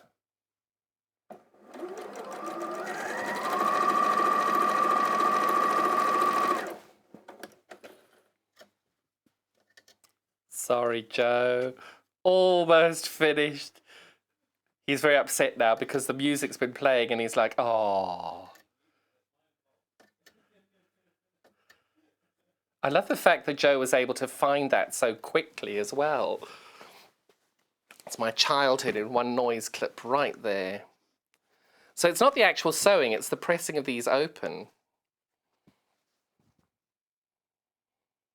You see, for myself, I don't know what everybody else listens to, but for myself, I like audiobooks because I find it terribly indulgent when I'm in my 40s and I can have somebody read to me. I think that's really lovely. But I belong to 2 book clubs, and one of the ladies, she's really lovely. We've been friends since we were 13, 14. And she's got this wonderful disapproval of audiobooks, and she says, it's not reading. I'm like, well, it kind of is. She says, no, it's not reading. And she's not wrong, but I just love that because there's this long debate about whether you're not allowed to comment on the book if you've had it as an audiobook, which I find very, very fun. I love audiobooks because also with the amount of driving I do every day coming into the studio, it's 4 hours to the studio every day. So I've always got an audiobook of some kind on in the car. And I must say, it does depend on who's reading the book to you, whether you're actually going to enjoy the book or not. Because there's some amazing narrators, and they could actually just read the telephone directory to you, and you'd be quite happy just listening to it.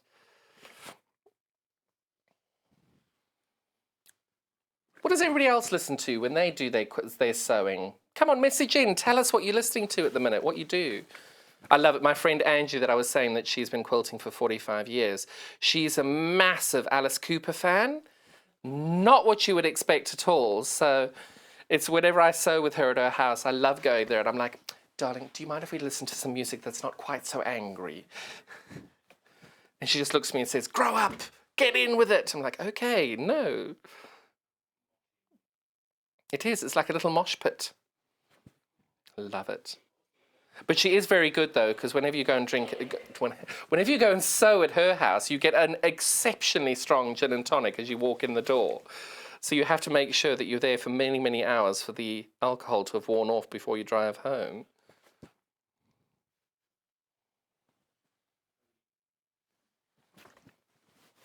Back in the day, we could still go to people's houses. It'll come. We're almost there. I mean about my ironing, not anything else.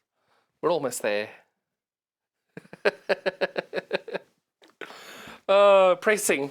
Right, so now I've done that, and I'm going to just very quickly pop these together like I did before.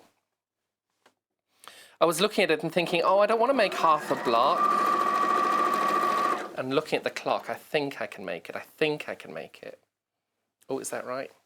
Yes. You see, you always check it because the number of times I've sewn it the wrong way round.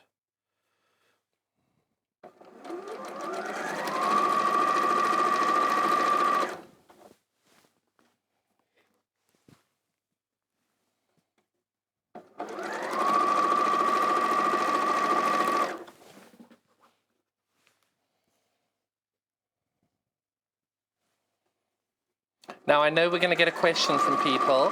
I've sewn 2 squares together, and I know someone is going to ask, why have you not made it a rectangle? And I'll tell you exactly why. Are you listening? Are you ready? To make your life difficult. No, it was truly because I made it, did the pattern, made the block, and thought that was a bit silly. I should have had a rectangle there. So apologies about that. But it's more seams to line up, and it's more practice. Oh, we've had a message in from Leslie. Morning, Leslie.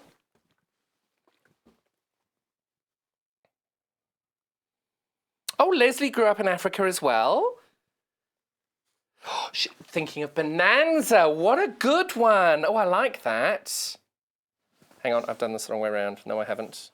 There we go. I do love that because I think a lot more people grew up in Africa than I think it is. I just assumed I was the only one. Oh, we've had a message in from Julie. Morning, Julie. She listens to Radio 4 dramas. Ooh. Catching up on G. Newman's The Corrupted. Oh, that sounds exciting.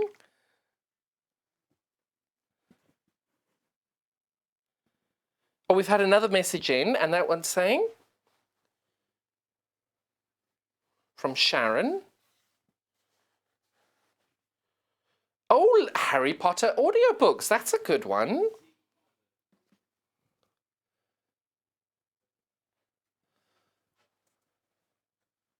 I watched Stephen Fry did this podcast about when he was reading the Harry Potter books. and he was struggling over the words of Harry pocketed it, which and I just did the whole thing that he did, where he stumbled over those words, and he asked J.K. Rowling if she would change the words, and all she would do is go, no, which I love. I think that's brilliant.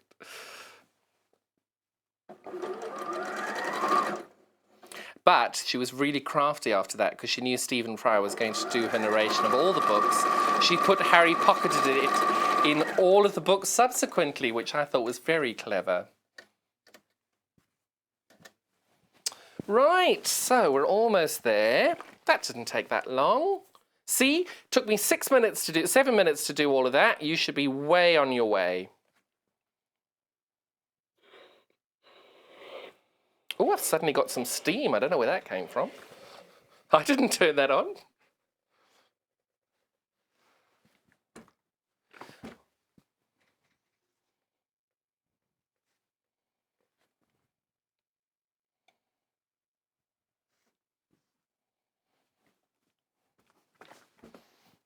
Right, so always lay your block out and check that it's right. So I'm now going to sew those two together there. And for me, you'll find on my patterns, I don't have a routine. I usually try and work from the middle out, but it doesn't always work that way.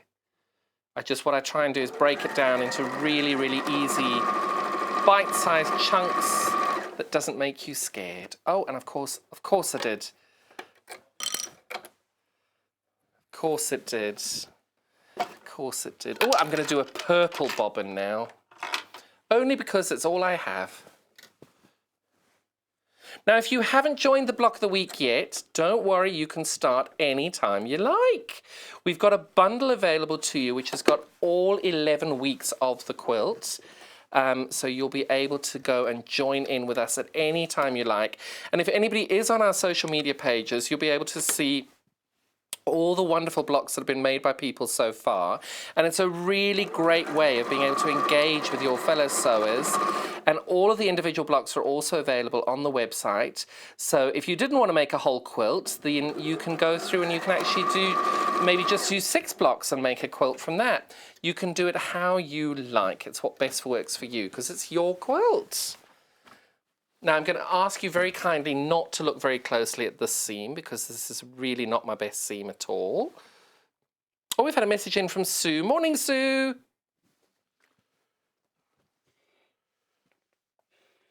She's very excited about Handi Quilter joining us at 10 o'clock. Me too. Oh, she's never seen long arm quilting in action before. You're in for a treat. Now, just a little tip over here. When you're trying to match, when you sew these two together, this is the center of your block. This is the most important bit possible. So what I do here is I put these on top of each other. I fold this back to check that my line is in a straight line. And when I've got that ready, I then sew the rest together, because that is the most important one to line up. I'm probably going to miss it, and if you miss it, it doesn't matter. No one's ever given a quilt back because your points don't meet. And if they do, you don't need that type of negativity in your life. And send the quilt to me.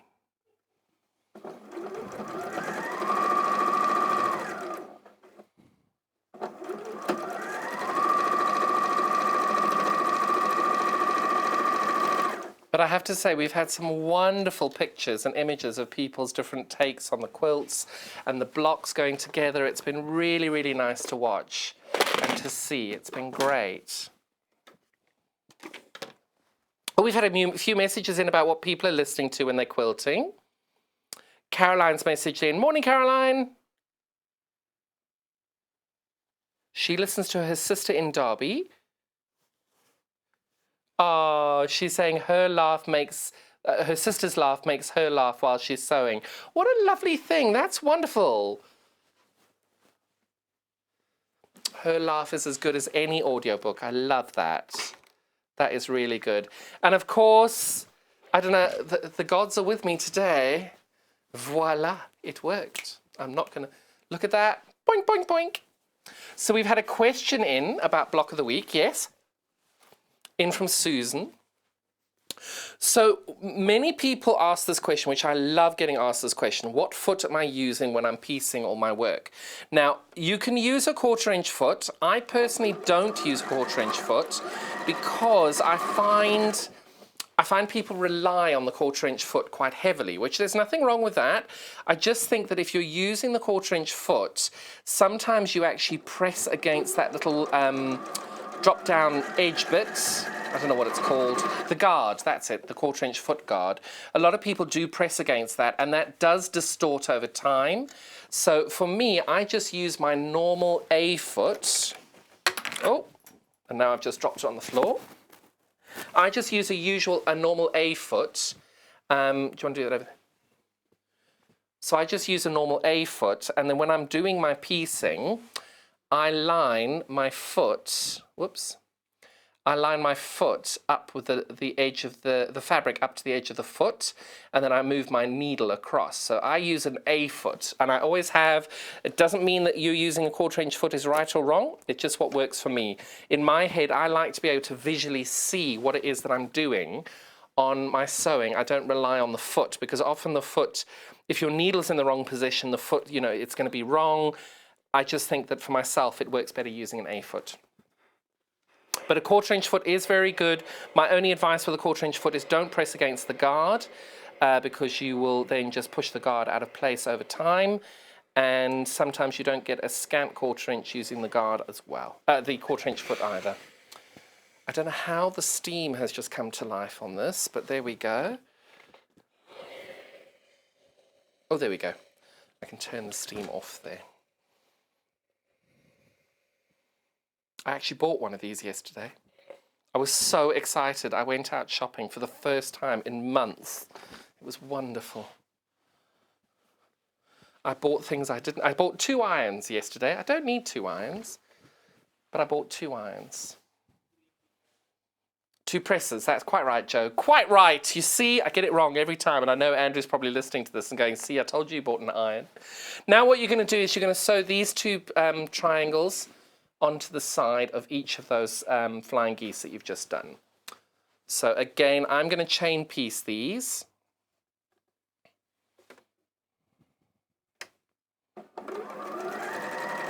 Does that work? And now I know at this time of the show, I'm going to be like, oh, I'm regretting doing the whole block now because of time.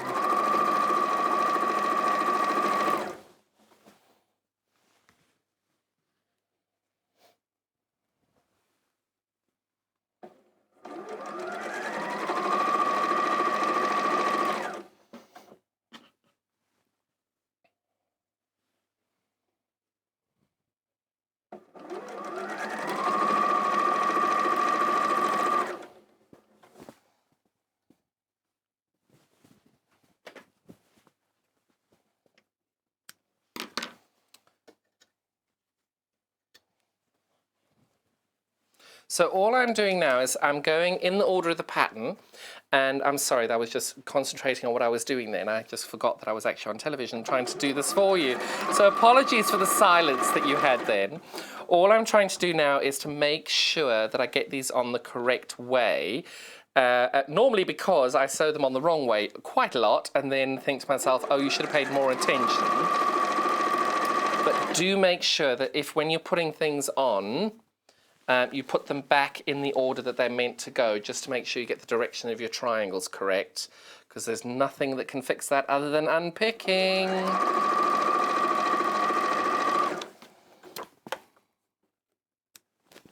So all I've done over here is I've sewn the pink triangles onto onto both sides of these 4.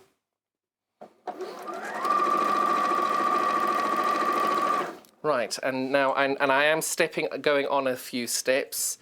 I've got to sew these 2 squares onto either side of 2 of them.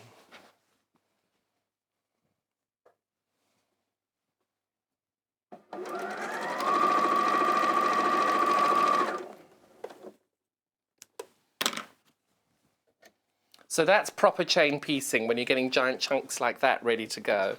And all I'm doing now is I'm sewing the 2 squares onto 2 sides of these. to get that laying out.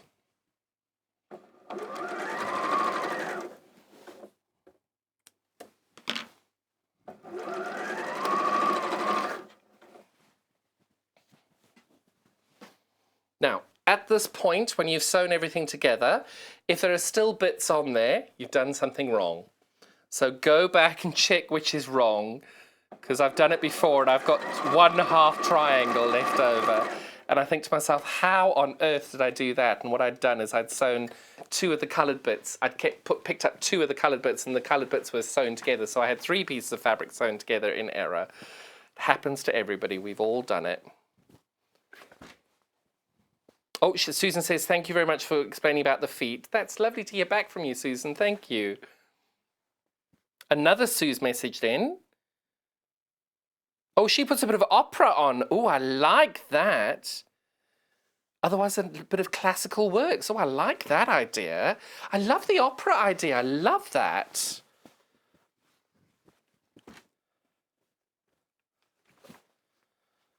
Like having a bit of that idea. I find I end up with screaming matches with my Alexa when I've got it on, because if I get bored of the audiobooks, I'm like, Alexa, play me some music. Sorry, and everybody's Alexa's just kicked off. So, so I just find that that's quite funny, what she thinks I'd listen to.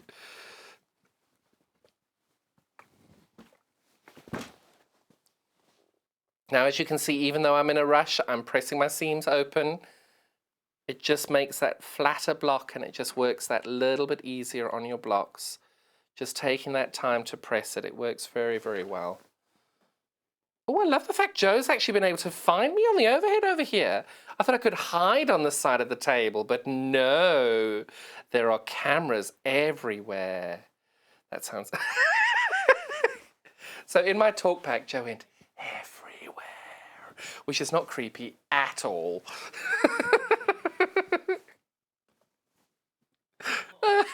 It was Joe's birthday last week. How old? Oh, all downhill from there. 28. You remember those times, 28.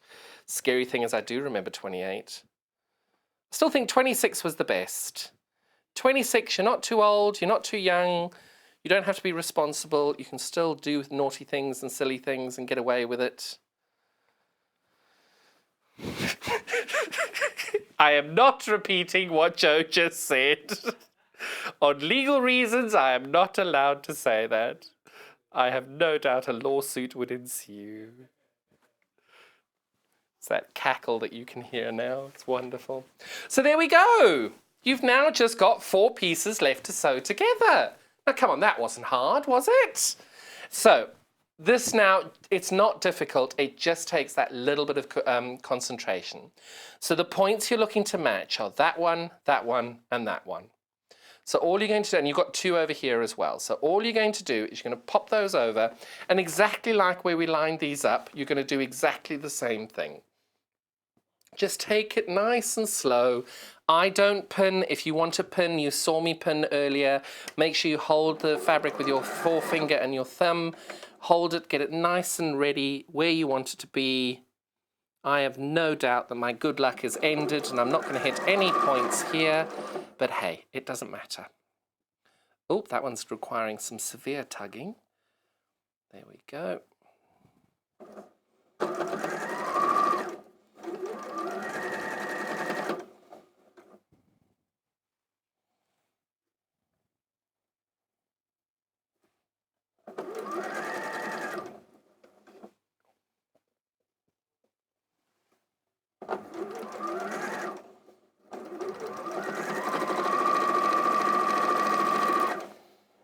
And finished is better than perfect. Oh, that's... I'm happy with that.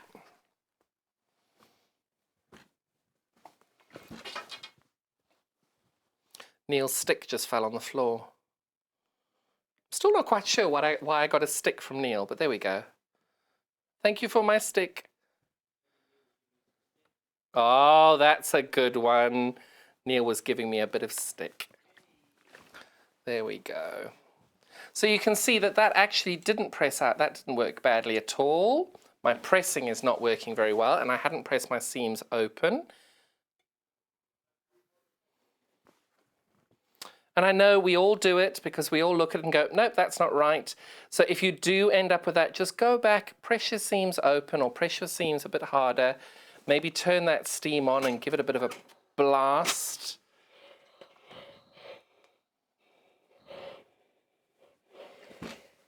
Ah, look at that. That is so much better. So exactly the same over there. You're going to now line everything up as best you can. And if you don't get it right, please don't be despondent. Just know that next time it'll be better. You just do the best you can. It's only fabric. What could possibly go wrong?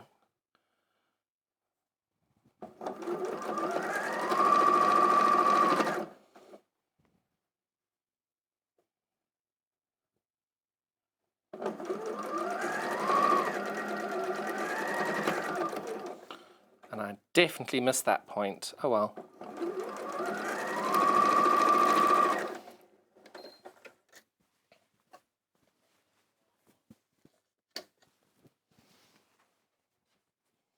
Ooh, I missed that quite a lot. Oh well. That one, it won't matter if how I press it. That ain't coming out. Oh, there we go. Yeah, and there's definitely not enough time to unpick and get that on. So what I'm going to do is I'm just going to show you very quickly. If you did want to unpick and do the seam, I'll show you exactly how to do that, because unpicking the whole thing, it's silly. You're going to distort the fabric, you're going to damage the fabric, and you really don't need to. So I'll show you the best way of fixing that. Now, you've seen me sew the sides on here. These are exactly the same. I'm not going to show you those because it's quite simple how you do it. You know what you're doing on this. You've advanced so much on it, you don't need to worry.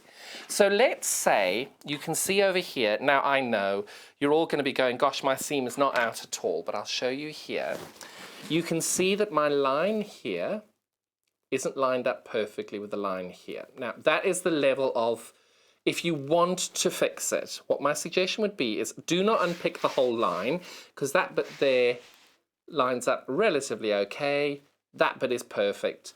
So if you wanted to do it, I would unpick from about here and then go all the way down and do it. But that isn't too much of a problem for me. This one would bother me. So I would only unpick from here all the way down, or I would only unpick from about there to there, because you're talking about 2 threads of fabric there. You can easily just unpick from there to there and manipulate your fabric along the way.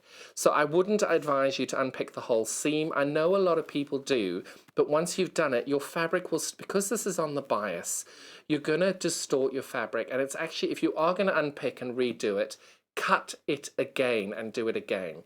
Because every one of you who've unpicked any form of triangle, you can see that once you've pressed it, you've set it, and then if you unpick that and then reset it, it's going to distort the fabric, and it's just, in my opinion, not worth the effort of unpicking it, because you're not going to get as crisp a finish on it. So for me, if you're going to unpick a little section just to manipulate it down, great, do that. But the more you unpick it, the more you press it, the more you fiddle with it, the more the fabric is going to bend and distort, and it's just going to look terrible. So just, if you're going to redo that section, you've got so much fabric, cut new pieces and go from there. So that's it. You're going to sew that bit onto there, and that is your block 11. So let me show you again what you're going to get. Each one of these bundles, and you see I've got 2 squares left over. No clue where they go. Must have recut that somewhere, but the block's gone together, so it's fine. So every single one of you are loving this vintage colorway. That is that quilt over here. It's such a lovely colorway there. So you're making block 11, 1 left, and then the sashings and the borders. So that's the bundle you're going to get. You're going to get this little bundle, which is the panel, and you're getting the instructions for $11.99 of the vintage colorway. Let me show you where block 11 comes in on the slide that you're going to see now. Oh, there's our block 11. Isn't that lovely? That's what it's meant to look like. So that's our vintage colorway then. Next we're going to do, is it blues? Do blues next. So this is our blue collection over here. You can see that's our colourway there in the blue. Lovely, lovely combination of colours there. That's our second favourite colourway. You're going to get the wonderful set of instructions and the panel. Everybody who's made one of these so far knows there is so much fabric left over at the end of it. There's a huge amount left over, so we're all looking at projects. What can we do with them? What can we do with them? So you've got lots of fabric left over. Really, really nice pattern there. Nice and simple. Lots of pictures to be able to show you what you're doing, and that's what the finished block for the blue colourway is going to look like. And then last but certainly not least is the Brights colourway that I've just done for you now. That panel and the pattern available also for $11.99. And that's the quilt behind me here, which I think is a lovely colourway. And then the block looks like this when it's finished, and there we go. So next week we've got block 12 and borders and sashings. Really, really excited. So we've got a 2-hour special next week for the block of the week to get that all done and dusted. But speaking of 2-hour specials, we have got Liz and Pete from Pinhole Quilters to show us about long arm quilting. I'm really, really excited to have them here as our first guests, or my first guests after lockdown.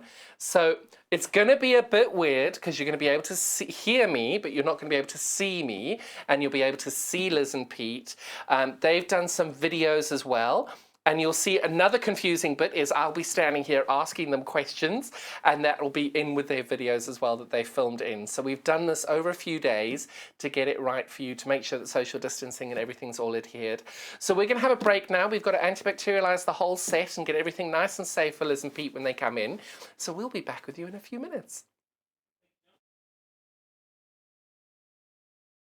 Hello and welcome. We love hearing from you, and we really hope that you can follow us on our social media platforms. We've got Instagram, which is @Sewing Street. We have Facebook. We've got 2 Facebook pages. One is the Sewing Street TV page, and the other one is Sewing Street Fans. All 3 of these are monitored all the time by our wonderful team, and if you want to message us on air, drop us a line on either of those 3 and we'll definitely be able to answer your questions that you may have. If you post on the actual wall, we can perhaps answer there. Otherwise, message us as well. That works really, really well. Thank you so much for being involved, and it's only because of this community that we're able to bring you all these different diverse products and to be able to answer your questions that you may have. Another way you can stay in touch with us is by signing up to our newsletter. These newsletters are sent out to you very regularly, and they include not only our guest profiles of upcoming guests, but also amazing shows that we've got coming up for you. And if you want to look at the amazing products before everybody else, that's the best way to do it. If you'd like to sign up and you haven't already, the link to follow is www.sewingstreet.com/sign up. You won't regret it. Thank you. If you love sewing, then you need the UK's favourite sewing magazine. Every month, you'll receive exclusive patterns. Follow simple step-by-step guides suitable for all skill levels to make your own stunning clothes, accessories and more, together with inspiring tips and tricks from industry experts. Join in and discover your love for sewing. Try Love Sewing today and get your first 3 issues for just £6.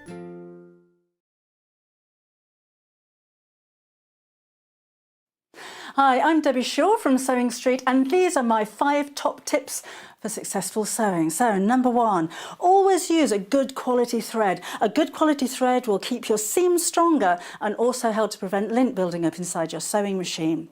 Tip number 2, if your project isn't going quite according to plan, put it down, walk away from it, come back again the next day, and you'll probably find that things don't seem half as bad as they did. My tip number 3, never throw away your sewing machine manual. Always keep it to hand, because you're going to find hints and tips, techniques and troubleshooting in that manual. You'll miss it if you lose it. My tip number 4 is to read your pattern instructions before you even cut out your fabric. Different manufacturers of patterns will give you different instructions, different ways of constructing your garments and different seam allowances. So to have a successful garment, you need to follow the instructions precisely. And then tip number 5 is don't give up. Every professional sewer sewed their first seam. Every professional quilter quilted their first quilt. Every professional quilter sewed their first line of wonky stitches and had to get out the quick and pick. That's no different to you. So I hope you find these useful. If you want more hints and tips, then why not go to Sewing Street on channel 74 on Freeview, on Sky 670, and of course we have a YouTube channel where you can catch up on previous demonstrations. We'll see you soon.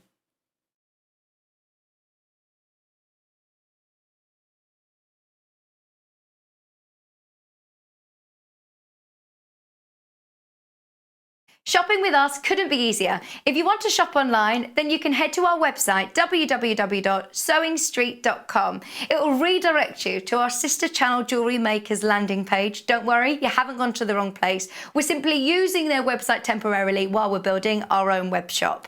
Scroll down past the Watch Live part and you'll see all of the products that you will have seen on air on today's live show. You can also shop our catalogue by clicking a category, clicking a product to view closer and adding it to your basket. Once you're ready to check out, you will need to create an account, which is absolutely free to do so, but it will mean that you can check out on as many orders as you want throughout the day with still only paying one postage and packaging. If you'd prefer to speak to somebody in our UK-based customer service team, then you can do so via the free telephone line number 0800 001 4433. They will not only help you create an account, but will also help you with any of your online shopping.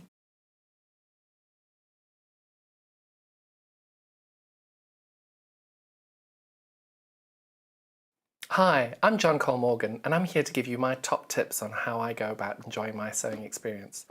My first top tip, as everybody knows, rotary cutter safety. If you're not using it and it's not on the mat, that blade must be locked. Please be safe. My second top tip is always buy more fabric than you need. If you don't have it, it's always going to sell out. You're going to struggle to find it, and when you do, it's going to cost you a lot more than when you were going to buy it originally. So buy it all. You always regret the bit you didn't buy. My next tip is, positive or negative, always listen to the advice and opinions of other people. Even if you ignore them, everybody has a different perspective, everybody has a different take on things, and it might help you along the way. The next top tip I have is always buy the most expensive and the most useful and the most practical for your brain product that works for you. Some people prefer different things. Buy what works for you.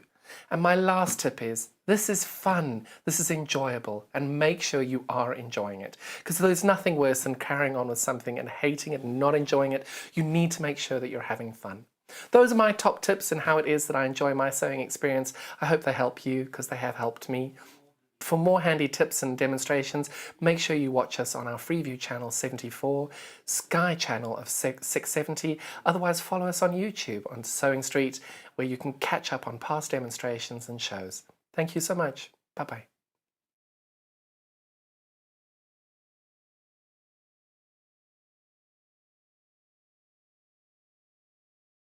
Would you like to take part in our weekly competition? If you do, then all you have to do is head to the Sewing Street fan page group on Facebook. Post your picture of your make. Myself, Debbie Shaw and John Cole Morgan love looking at all of your makes every week. We pick our favourite and announce the winner every Friday live on the show. Happy sewing and good luck.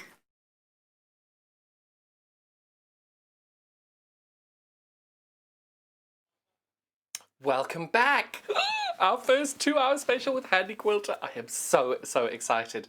But before we start with that, I am really pleased to be able to announce Make of the Week! Every single week you all pop your makes onto the Facebook fans page, and these are our winners for this week.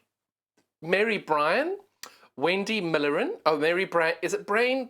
I'm so sorry, I'm never good with that. Mary B. We're going to call you Mary B. I absolutely adore that quilt. I think it's so pretty. Well done. And then we've got Wendy Millerin. Look at those little puppies. Is it puppies or kitties? They're so adorable. They're really cute, and the bags are stunning as well. Well done. And then last but not least, we've got Donna Elizabeth Force Taylor. Look at those. Aren't they just gorgeous?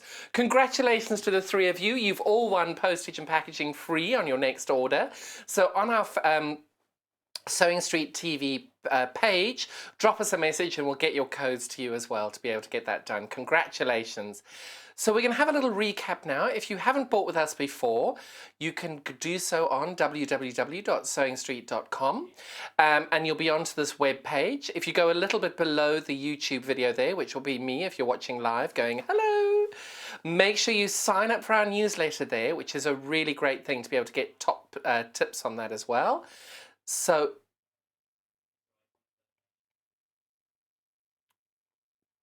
if you've got right, so I'm looking at this now. I didn't know this until recently.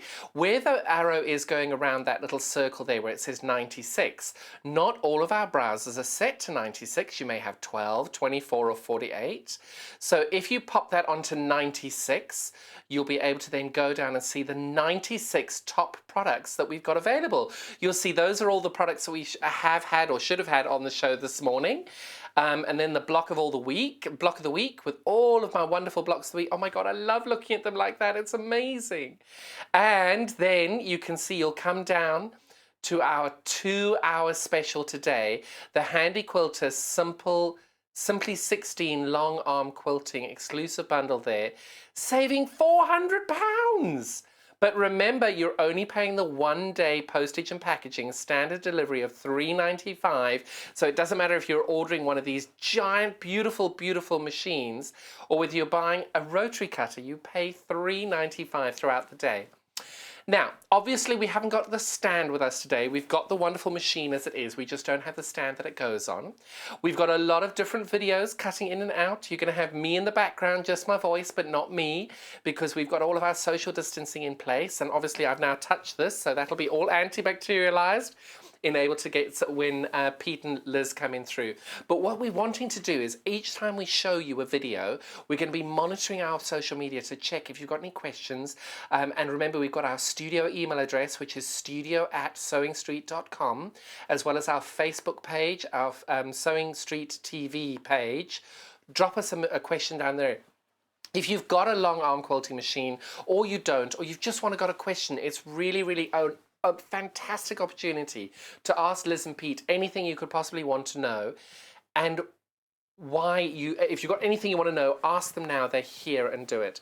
For me, I have done a lot in 6 years when I've been doing patchwork, but I have to say that this machine completely changed my life when I bought one, because this is the smaller version, the one I've got. My one is 18 inches as the throat area there is 18 inches. I've got an Amara. Was it 20 inches? I can't remember. But it's a little bit bigger than this one. But what I love about this is that you're able to do the most incredible stitching on it. But not only is the machine exceptional, and my Amara is absolutely the best thing I've ever had. It even has her own Instagram account. And little Matilda, bless her, I absolutely adore her. 98% of the time. 2% of the time I want to throw her against the wall because of user error. Me, not the machine, me. But it is just such an incredible product. The stitch quality is exceptional. The service, the absolute incredible service you get with this machine is second to none. It is absolutely incredible. The support that you've got available, the community that's in there, and many of you don't know that that's the wheel that turns the needle at the front. So you know, like you've got the little wheel on your machine when you're turning it to get the crank, that's the bit that goes there. I never knew that was there until recently. So it's just the most fantastic machine. And even if you don't want to buy, even if you haven't done long arm quilting before, make sure you hang around for the next couple of hours, because the videos are so incredible. They are really good, and all of these little buttons on the handles will all be explained to you, and you'll be able to see the incredible studio that they've got, Pinhole Quilting have got available to you as well. So it's a really exciting show today. 2-hour special. And we're going to be cutting in and out of videos. So I recorded some questions for them previously. That went through to them, and then they answered some of the questions by showing them around the studio as well. So we're going to be able to show you some videos now. So we're going to go now to a clip which is going to introduce Pinhole Quilting, Liz and Pete in their studio. Hi, welcome to Pinhole Quilting. I'm Liz, and I'm going to be talking to you today about long arm quilting.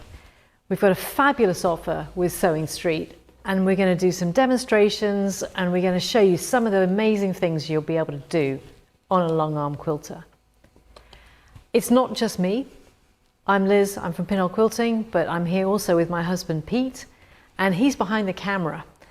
With the current restrictions that we've got at the moment, unfortunately, we couldn't go and film it at Sewing Street. So we've done this from our showroom here in the beautiful countryside of Worcestershire. So what will we be doing today? We're going to be talking about long arm quilting, because that's what we do. We're a specialist long arm quilting company, and we sell machines made by a company called Handi Quilter. So we do demonstrations, we sell the machines, we support them, and we train people on how to use them as well. Handi Quilter are the largest long arm machine quilting manufacturer in the world. They were started in 1998 by a quilter called Laurel Burrus. Laurel was a quilter who was frustrated. She couldn't find a long arm quilting machine that did what she wanted it to do, which was be able to fit in her domestic setting, in her own home. And so she went out and she designed and developed and got manufactured a long arm quilting machine that fitted her requirements. And from those beginnings, the company grew. And it's now, as I say, the largest in the world. And we're very proud to be a distributor for Handi Quilter in the UK and Europe. From our base here, we have 14 of our long arm quilting machines set up within our showroom. We also have a very large warehouse here from which we send out our machines. And we install some of the larger ones as well.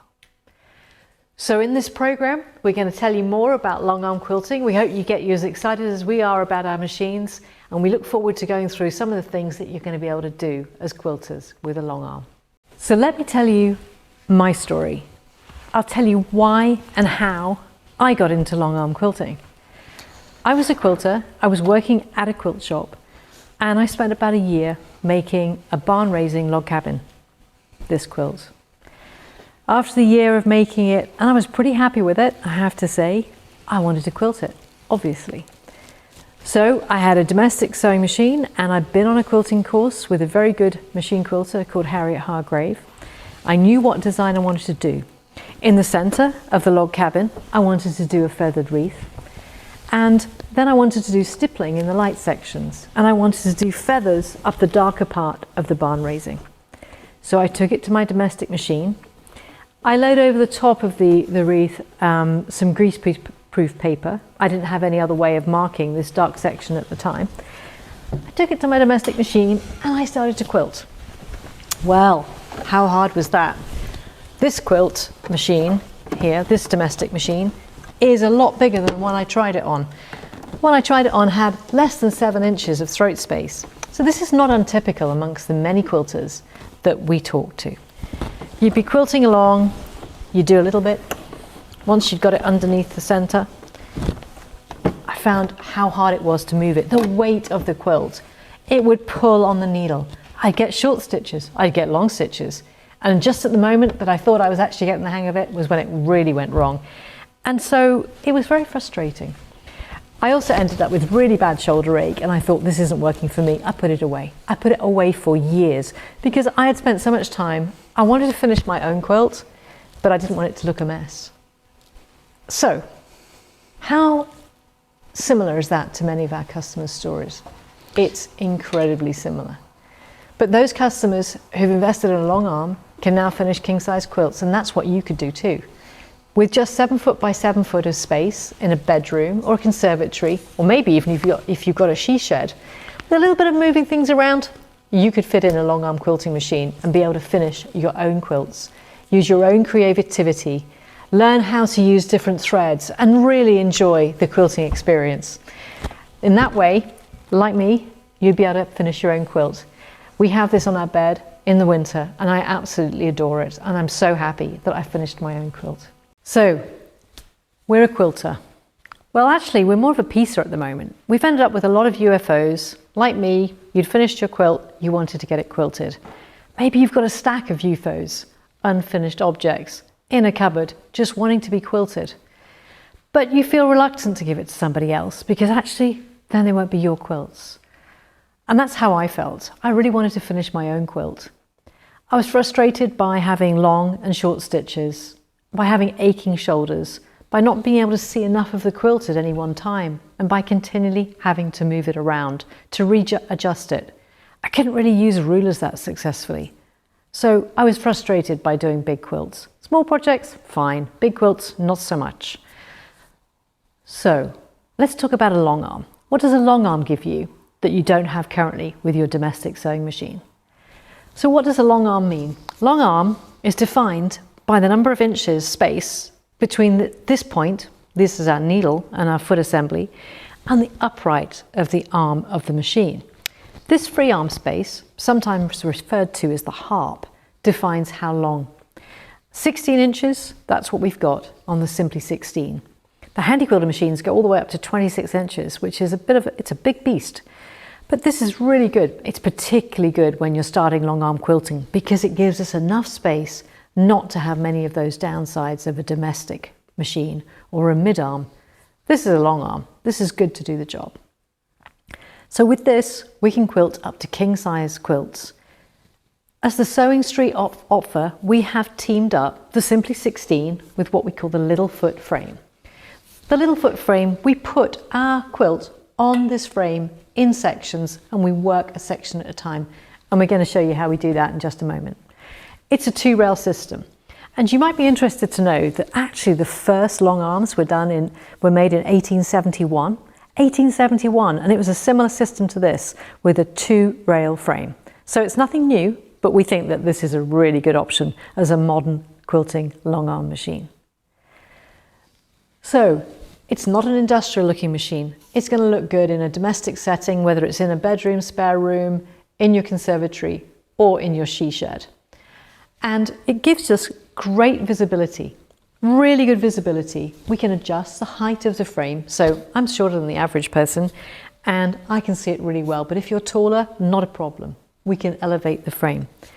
And that great visibility means that we can see both in front of and behind the needle. That's critical when we're doing work from this side.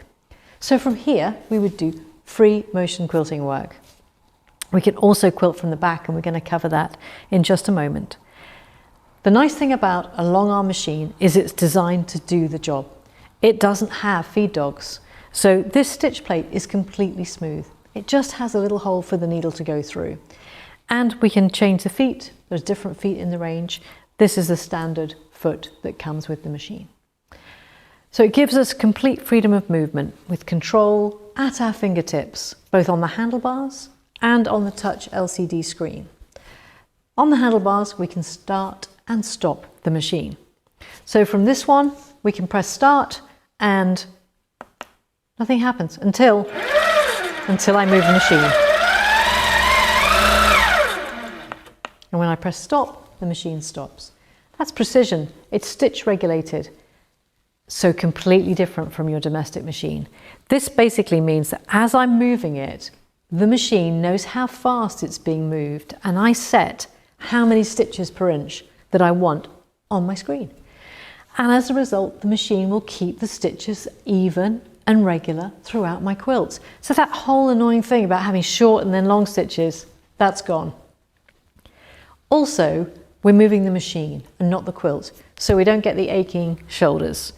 So this is lovely. This is a really easy machine to move around. It's practically fingertip control. Look at that. So with the long arm, on a frame like this, we've got a solution to those problems that we've got of finishing our quilts. We're moving the machine, not the quilt. The analogy I'd just like to leave you with is, imagine you were signing something. You're going to be moving the pen over a fixed piece of paper. That's very easy. So imagine trying to do the same thing when you've got a fixed pen and you're trying to write your signature by moving the paper. That would never be easy. So this is the Simply 16 on the little foot frame, solves many of our problems with a beautiful long arm by Handi Quilter. So this is going to be really, really weird. You hear my voice, you don't see my face. Social distancing rules. I'm now going to hand you over to Liz. I'm going to get you to wave. And Pete, obviously you could figure that out on your own. But this is Liz and Pete from Handi Quilter. Welcome. Thank you so much for being here. Thank you, John. Thank you, John. Yes. It's lovely to be here. And there is somebody called Pete. I was behind the camera for most of those VT intros, Yes. which is usually my best place, to be honest, particularly with my lockdown beard. I think it looks quite nice, actually. It's a lot better than my lockdown hair. That's for sure. Yeah, bringing out my old hairdressing skills, I did a little bit of a job on Pete's hair. You did. Yeah. Anyway, So- we're really happy to be here. So tell me a bit about the pair of you. I know you're married. We are. True. Yes, and Liz has been in the quilting business for many, many years. And she's dragged me into it just for the last 3.5 Not years. kicking and screaming. I Not have to kicking say. and screaming, No. because actually it's not the worst job I've ever had by any means at all. So for the last 3.5 years, we've run this business called Pinhole Quilting, where we've been installing and selling these machines and training customers how to use them. And I absolutely love it. Oh, brilliant. And Liz, how did you get into quilting? Well, my family business, my mum and dad started a business in 1990 called the Cotton Patch, and I worked there for over 20 years. Fantastic opportunity to learn all about quilting, all aspects of quilting, and then this bit of it, Pete and I took this as a separate element in 2017. So it's been a really exciting adventure for the two of us, and based on the experiences that we've had in previous businesses, it's been really good. So yeah, that's Pinhole Quilting. Brilliant. And why long arm quilting specifically? Long arm quilting. I mean, long arm quilting has been pretty big in the States for a while. Obviously, our smaller houses has made it a little bit more difficult in some respects, but that's one of the reasons why we're introducing this machine to the Sewing Street customers. Because, as you can see from the intro, we've got a machine here that fits on a relatively small frame. So, long arm quilting, but on a smaller frame, and we've got the big ones as well. But long arm quilting gives you the freedom to really express yourself through thread and to really make the most of your quilting. It's so much easier to use one of these long arm machines for free motion quilting. I'm not a quilter, and I can't use a sewing machine, but I can use one of these machines. Now, Peter, I personally know that's not true. You're making a quilt yourself. You've been making it for about 9 years. That's But not you true. have It's been really not making true. a quilt. Now, in the deal that we've got today, you've got the frame included with this deal as well. How big is that frame? Pete? Yeah, the frame itself is about 5'6" long, and it's about 4 feet deep. That's just the size of the frame. So you need some space to be able to stand in front of the machine to operate it, and to use it from the back as well, that you'll be seeing shortly. So it's about the size of a small dining room In table. total, you need about 7 feet by 7 feet of space, and that's ample to use this. So we have many customers who have these machines and frames set up in a spare bedroom, for example. A small spare bedroom is big enough for this.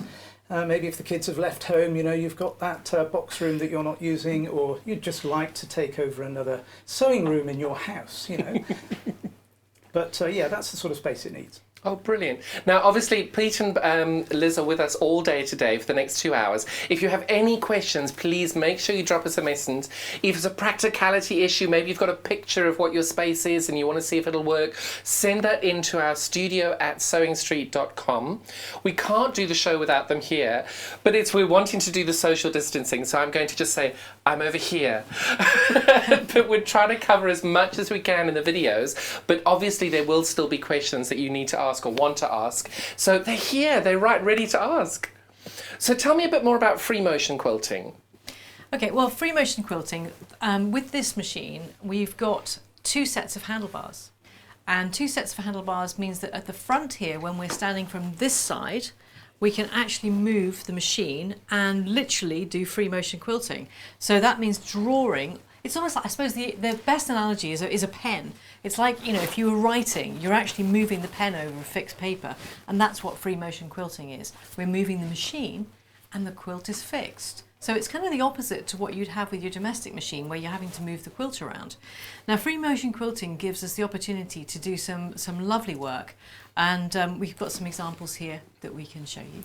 Wonderful. Yeah? Okay, so this one, and I think we can get a close-up from the overhead of this. These are incredible. Yeah, this is one that we call this a whole cloth. So literally, it's a single piece of fabric, and the single piece of fabric has been quilted with just one type of thread, which is the Glide 40 weight that we love to use.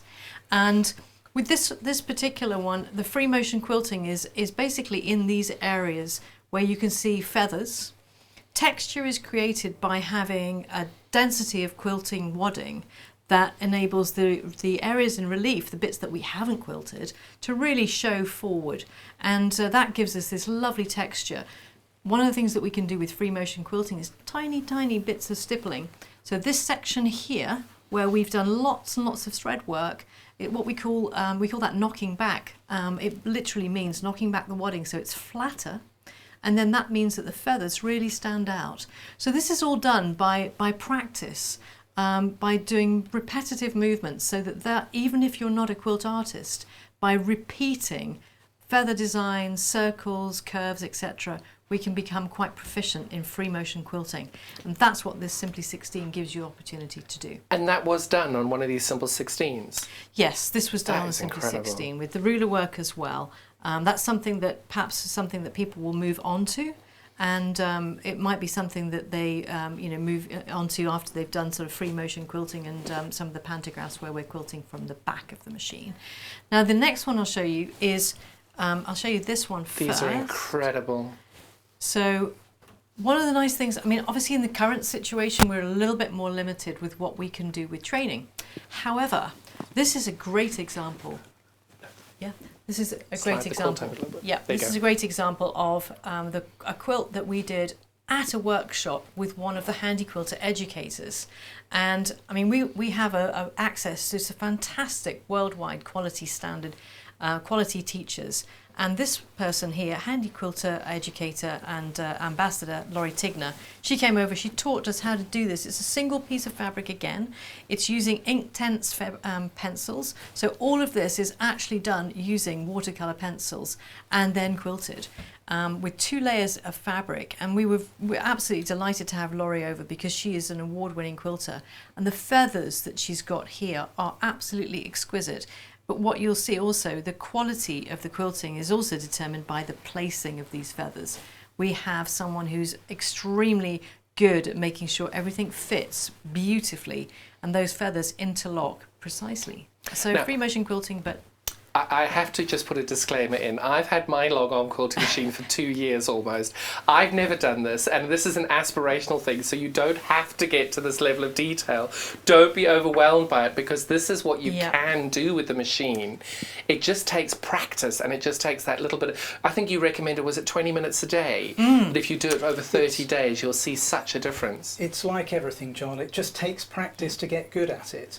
And one of our education events with a world-class quilter, somebody asked the question, how did you get to be so good?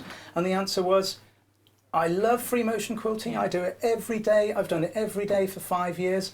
And all of a sudden, I'm good. yeah, It's true. yeah, Very, absolutely. very true. And that was from somebody who wasn't originally artistically, renowned in any way at all. You don't have to be an artist. It's just about practice. Yeah, I hope that, by showing these examples that people don't think, oh gosh, that's way beyond me. So after Laurie's class, I completed this. This was the sample that I did. Oh, it's And, beautiful. I'm working in a quilting industry. Obviously, I get access to the quilting machines. I spend a lot of my time demonstrating, but I don't spend a lot of time really doing my own quilt. So I was happy to be able to complete this. But this was with instruction. What I learned enabled me to complete this quilt, I think it is within the ability of many of our quilters to be able to do this kind of work, but certainly not at the beginning. It's where you can go, and I think having that aspiration without putting people off is very, very important. But And that's why we want to cover some of the easier methods for But quilting you today. touched on something there very, very good, very, very accurate, because I think the community that is for the Handi Quilter community is such an inspiring thing. Yeah. And I have to say, I don't do as much free motion quilting as I'd like, but I still get so much use out of my machine. It's wonderful. You've got a wonderful video now for us, so we're going to go through about free motion quilting. So we're going to watch that now and be back with you in a minute or two. Great. I am in the quilting zone. I have my quilting apron on. I'd rather be quilting. So we're going to talk about free motion quilting, which we're going to do from this side of the frame. Now we've got our Simply 16 with the little foot frame. Let's just talk a little bit about preparation of the fabric. You'll want to have evened up your quilt top, made sure it's nice and square. That will make things a lot easier for you in the long run. You want your quilt backing and your wadding to be basically bigger than that by a minimum of 2 inches all around. So ensure that you've got plenty of backing fabric when you put it together. There are at least two options for doing your basting. We tend to use these guns. These are the micro tack guns, micro stitch or micro tack. They have very fine little tacks and they just go through the 3 layers. You need to make sure you don't staple them permanently to your carpet, but aside from that, they're really good. I tend to raise it up off the surface of the carpet, and you can use something like one of the basting grates from Lakeland for that, if your quilt shop doesn't have anything suitable. The other option is, and what we use for this particular quilt, is we use the 505 spray. So one of those sprays, fusible spray, is also very good. The third option is, of course, wadding that has already got fusible on it. But not pins. But not pins. Thanks, Pete. That was Pete. That was so we've heard from Pete for the first time, and it's a really good point, because what we don't want to do is run over pins. It would be very easy to miss the fact that we'd left one in our quilt. And like a lot of sewing machines, running over a pin is always a little bit of Russian roulette, and we don't want to do that with our nice long arm. So don't use pins on the surface of your quilt. And make sure you've removed all of them before you baste it. So that's a little bit about the fabric and the wadding and basting. Let's just talk on the thread. So we like to use a good quality quilt thread. The lovely thing about the Handi Quilter machines is that because of the way that it's been designed, I've found, and many of our customers have found the same, that you can use many different threads. Between 12 and 100 weight. I mean, there's a fantastic array of quilting threads these days. The one that we tend to focus on a lot is the glide thread. We find it really reliable as a thread. And I've got this very vibrant pink thread that's going to show up beautifully against the black. So we've loaded up and we've threaded it up. You'll find that with the purchase of each of the Handi Quilters that we give you a lot of information on threading up, and we provide you with videos. But also we do a bit of hand holding when it comes to actually getting going on your quilt machine. I'm going to be doing, one of our educators will be doing one-on-one training with you to ensure that you're really happy about adjusting the top tension, and we'll talk about the bobbin tension, which is the foundation of all good tension on a Handi Quilter machine. All of that will become abundantly obvious and clear to you over the time that we do the training, so that when it comes to loading your first quilt, you'll be all set. I'd like to also now just cover some of the things about putting your quilt on the Littlefoot frame. The Littlefoot frame, if you think about it as a very large quilting hoop, so we've got an area that we can quilt within. The quilting arm is 16 inches. That gives us about 12, 13 inches of usable quilt space. So we've got this range here until it hits the upright of the machine. And that gives us plenty of space for really sort of nice expansive quilt designs. So we need to load the quilt onto the frame. We have a number of clamps that are provided. These are the easy grasp clamps, and we use these on both the front and the back of the rails. The rail at the back here is locked in place so that it can't move, so everything stays nice and secure for us. We're going to cover the side grips because when we do pantographs we'll be using those, and they're included within the package that we've done for Sewing Street. So let's just load up our machine. We would put quilt top, which is black in this case, underneath this back rail, and I put one of these easy grasp clamps just on there like that. And then for the front rail I'm going to use the super clamp in just a second, but I've got 2 more of these to put on. So best thing is to put them either side of the center like so. And one over here.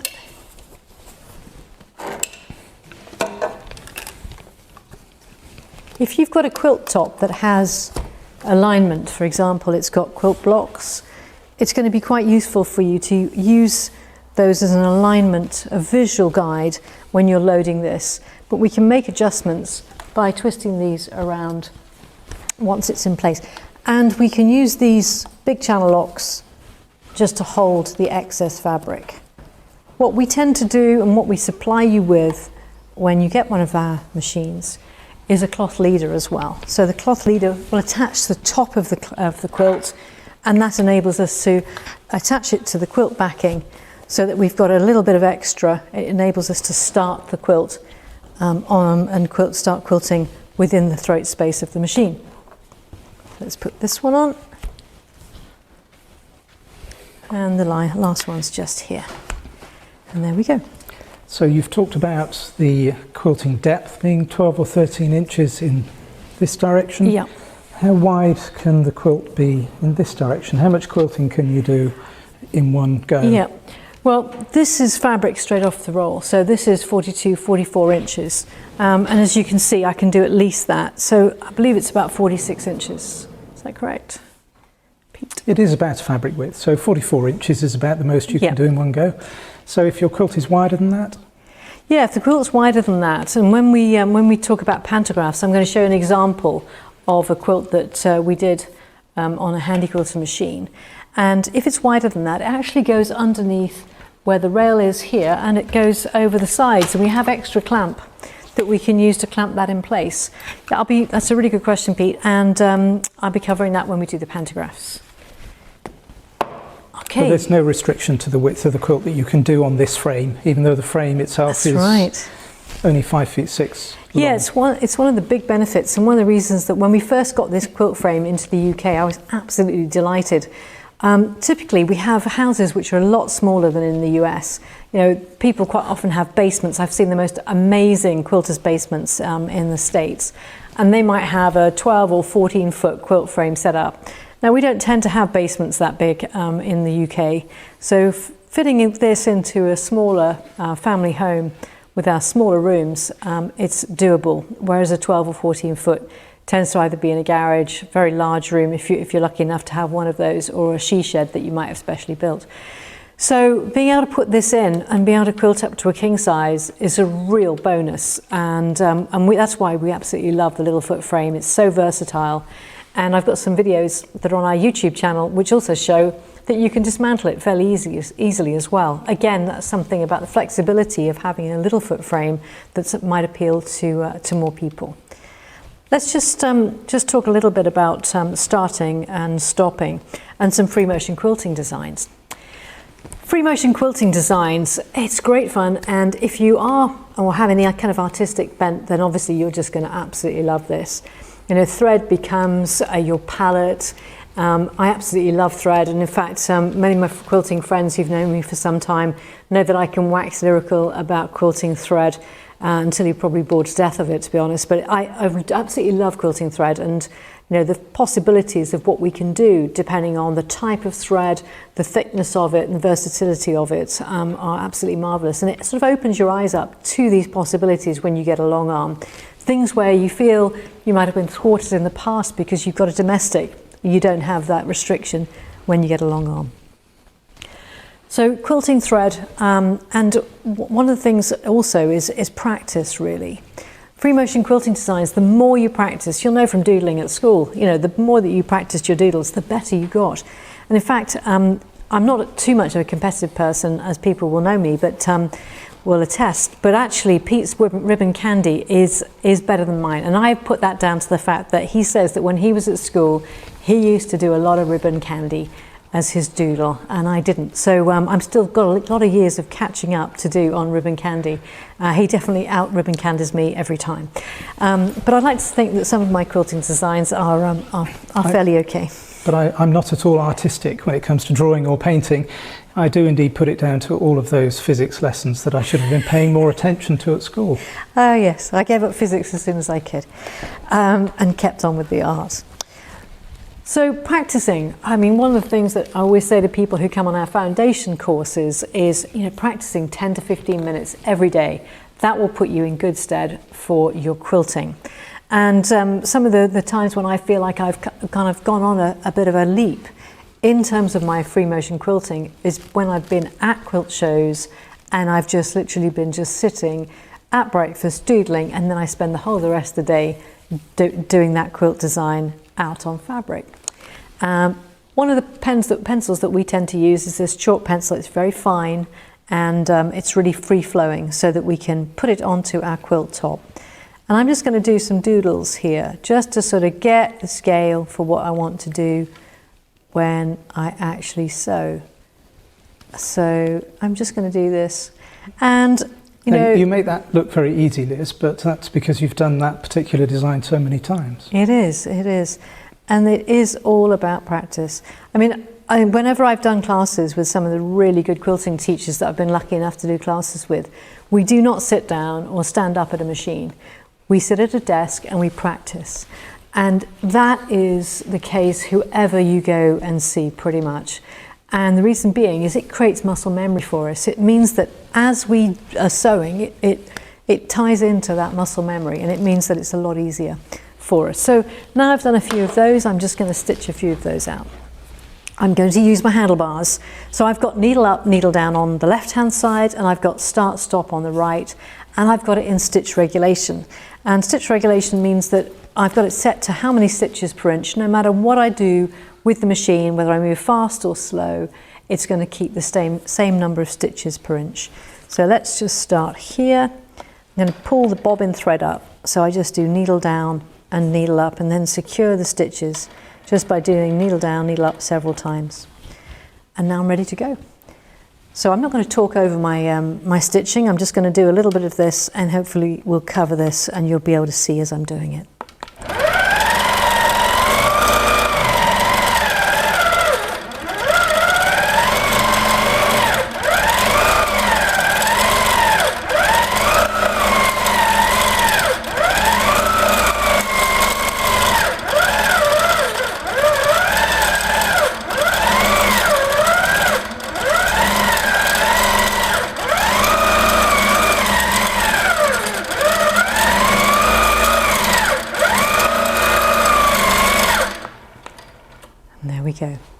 Now, I might not have quilted exactly over what I'd drawn. It wasn't really for that purpose. It was more to get me into the whole sort of motion of this quilting design that I'm stitching out.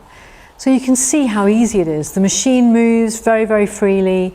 I don't feel like I'm tense at all.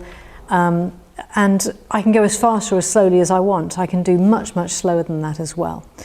And the other kind of thing that we can do very large designs, and we can do very small designs. So if I just move into a smaller number of stitches per inch, so that's sort of 12 to 15 stitches per inch, and I'm going to go into a slightly more free-flowing mode.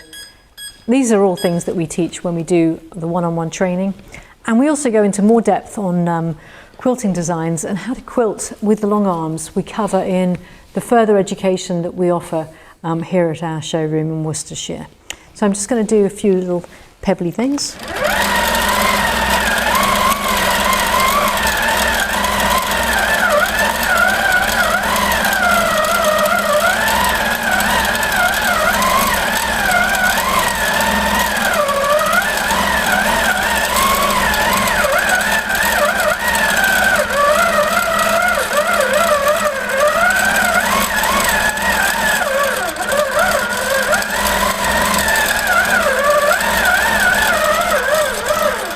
With this kind of design, one of the things that you can sometimes help is if you've got in your head, if you want to create randomness, I tend to do small, small, bigger, biggest, and that really helps me.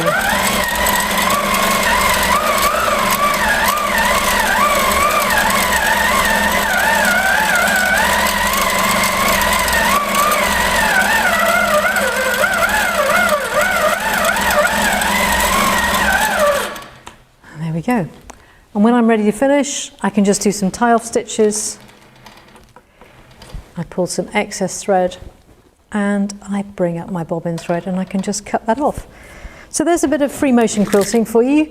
Obviously there's lots and lots of designs, but we provide our students when they come on the classes with this kind of drawing, and we draw on the board and people can follow along. We then do that drawing first, and then we have a large screen where we can project what the machine is doing, and either myself or one of the other educators will show you how to do these actually on the machine, and you follow along straight away on your own machine, one machine per person. And that's the kind of level of quilt teaching that we can offer when you purchase a Handi Quilter. Now you talked about the bobbin, Liz. Where is the bobbin? Yeah, so the bobbin lives underneath. So if I just take this off, you can see much more easily where that is. I'll just pull this to the side.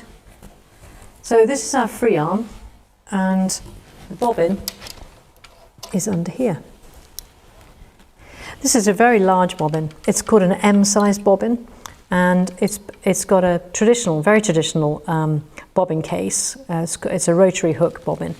And this M-sized bobbin, this one is actually a pre-wound, although we supply aluminium bobbins when you get the machines, and you get 6 of those. And these take lots and lots of thread. With the machine, you also get an M-sized bobbin winder, so you can wind your own bobbins, perhaps to match the top thread, or to have a different weight of thread if you prefer. So when we put it into our bobbin case, it just goes like this, underneath that little spring. That's loaded, and now I can put that back into my machine. There's very little maintenance on these machines, and we cover that again when we do the training. But basically, a dot of oil every time we change the bobbin is all that you need. So Liz has shown you there how to do your free motion quilting from the front of the machine. If you have any questions on that, don't forget, email them in, contact us, and we can answer them at the end of the programme. You'll have seen from these examples, to get really good at free motion quilting takes quite a lot of practice. So we've got the bundle that includes the quilt from the back kit, and we're using that. You don't have to build up such skills so quickly. You can do a pantograph kit from the back much more quickly with a really good result. So we're going to come on and show you how to do that. Even I can do it. Right, okay, yeah. John, can we talk about the... So the pantographs. Oh, so should we talk about that? On Sorry, our we've next got the section. video coming in now. So technical Yeah. issue. Okay. Bear with. Those of you who are interested in doing straightforward, what we call edge-to-edge quilting, something that's similar to what you might pay for if you were going to give your quilt to a long arm quilter, but you can do it yourself with the Simply 16 with the little foot frame.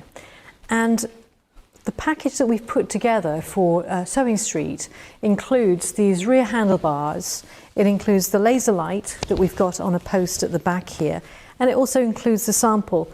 The quilt design that we're going to use here, which is called Drift, is included within the package. We've also included, we recommend that for pantographs that we use this glide foot 2, which is one of the additional feet that you can get for your Handi Quilter Simply 16. And I'll show you how we change the foot at the front for putting the glide foot on. The benefit of that is that when you go on and off the quilt, like at the edges here, there's less danger of this foot, which is quite small, the metal one, getting caught. It can get caught and just wrap over the edge, whereas the glide literally glides over the top. It's also good for very puffy quilts and for certain other techniques, perhaps where you've got raised quilting like prairie points. But let's talk about pantographs. Pantographs is a fantastic way, particularly when you're a beginner. You don't know what kind of quilting designs are going to look great.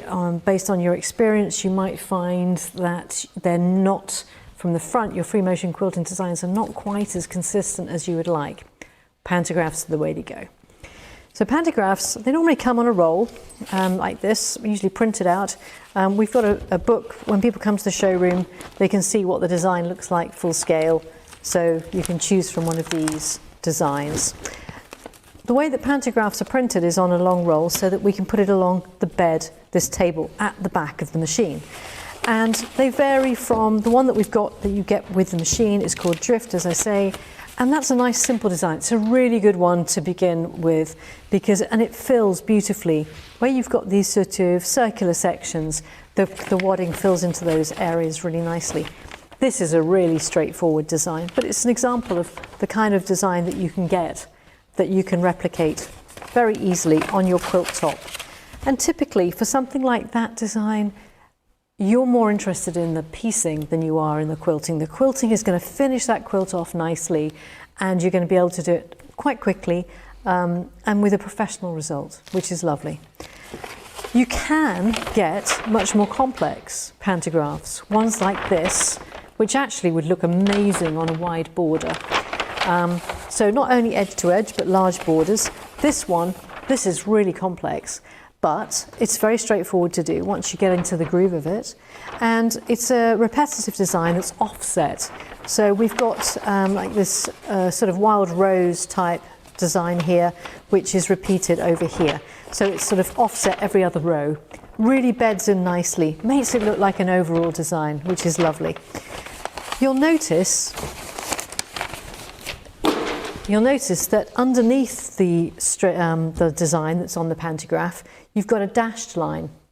And the dashed line is for alignment of the design every time we roll on the quilt. We're going to do a couple of rows on this, and we're also going to do some time lapse so you can see how it works. One of the other things that I've added to this, you might have some of this kind of thing at home already, either a vinyl, or we've got preview paper. We use this for doing quilting designs to audition them on our quilt top, but it's also really effective for pantographs too. I use it with one of these non-permanent, what were the old sort of foil projector type pens. It's really good because it goes on and you can get it off with water, but it won't just come off on your quilt top. I mark where I'm going to start and where I'm going to stop, because when I'm doing pantographs, I'm working from the back and I'm not looking at my quilt top. So it's really important I just don't keep on quilting without looking at where the reference is for the edge of the quilt. So that's the pantographs and the preview paper. So let's just run through changing our foot at the front.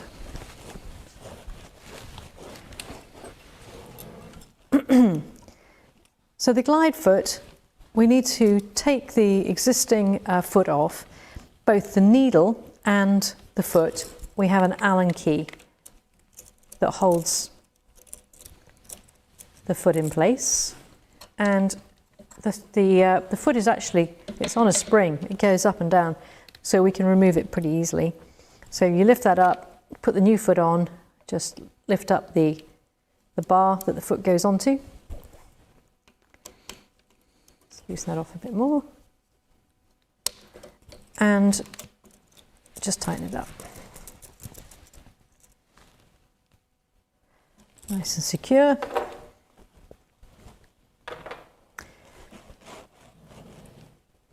So our glide foot is in place. I've sewn down a line at the edge of my quilt. I would do this within what will eventually be the binding of my quilt. I'll do a slightly longer stitch length, something like between 4 and 6 stitches per inch, so that if I go over the edge of the binding, when I trim my quilt off, I might want to remove some of those stitches, but if they're long enough, that's not a problem. So I've got my laser light here at the back, and I'm going to set up my design so that I know where it's going to stitch out. So I'm going to look at the quilt, I'm going to see where I want to start. I want to make sure that I can do the whole design from here to here within the throat space of the machine. So I'll just adjust this laser light. My needle is my laser light, so I want to make sure that the needle and the laser light are in the same place. They can actually quilt both this bottom bit and this top bit, which they can. And I just check that it's in alignment all the way along. If it isn't, I can just adjust the position of the quilt a little bit. It should be okay, because I've checked that already.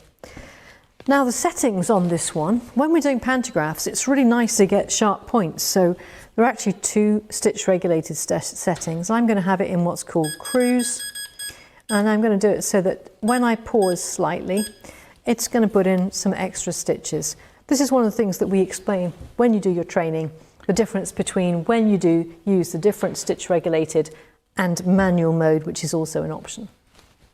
So let's get quilting. But I need to get it into my muscle memory first. A bit like when we're doing the free motion quilting from the front, same is true of the back. It's really important that I have in my head where I'm going next and which part of the design I'm going goes from one place to another. Not so bad for a simple design like this, but when it gets more complex, you'll definitely want to know. So I would finger trace the design, pausing, almost like doing dot to dot. So I pause, pause, long bit here, to pause, pause, pause, etc. just by doing that, it's amazing how much easier your design will be to stitch. So first of all, to start the design off, I'm going to pick up the thread. This is going to be starting off the quilt, and that way it goes off the quilt in all directions. Okay, and the important thing with pantographs is that I breathe. When I need to, I can press stop at any time. Just got to remember that. I have seen people where they're sort of quilting over here and they've forgotten to move their feet. So let's get going.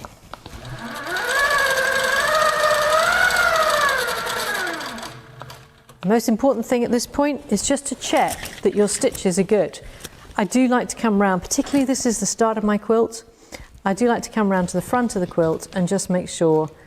I'll have done some test stitching to make sure that the tension is correct, but this here, that all looks good to go.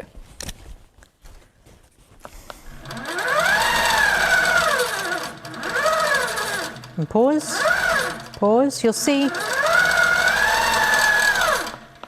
that when I do the pauses, that it just does a couple of extra stitches. I really want those points to be nice and sharp.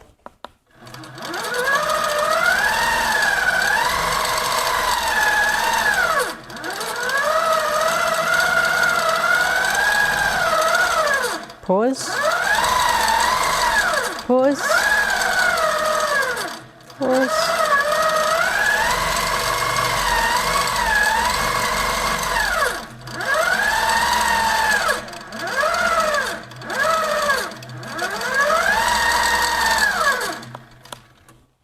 I just go around the front, make sure that I'm happy with that. That looks really good.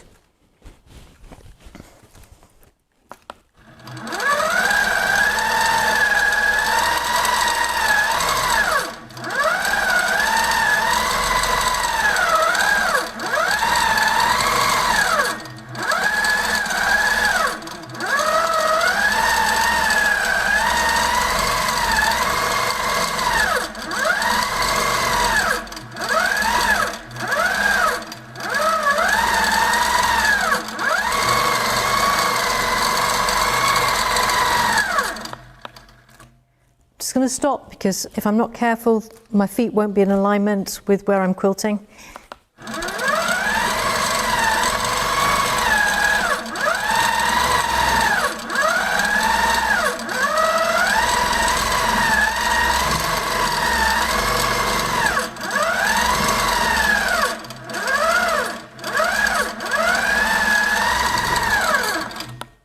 Every now and then, just have a quick look at what we're doing.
Okay, and you'll see here at the end that I'd actually decided that I could just stitch straight up that area there, and so I joined these two sections together. So that's my first line done.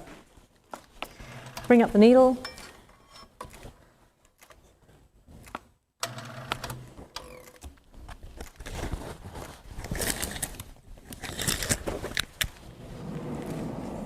Now, in order to do the alignment, I'm going to drop my needle in this position here, and I'm going to move the quilt on and I'm going to align that needle, that laser rather, with this dash line. So let's do that next.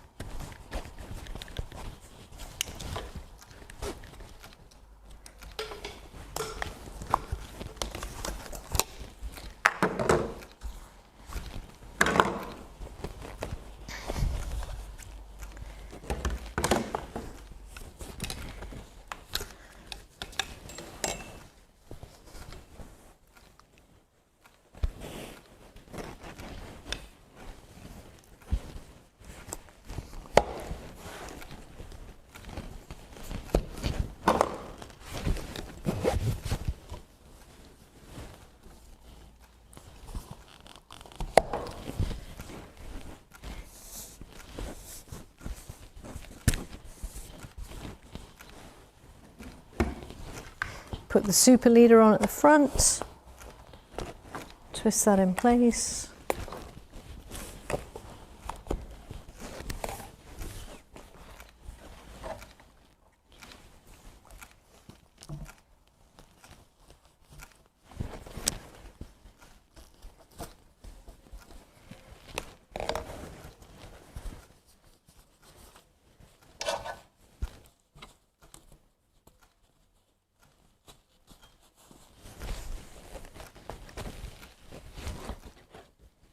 Make sure that the needle isn't pulling on the quilt.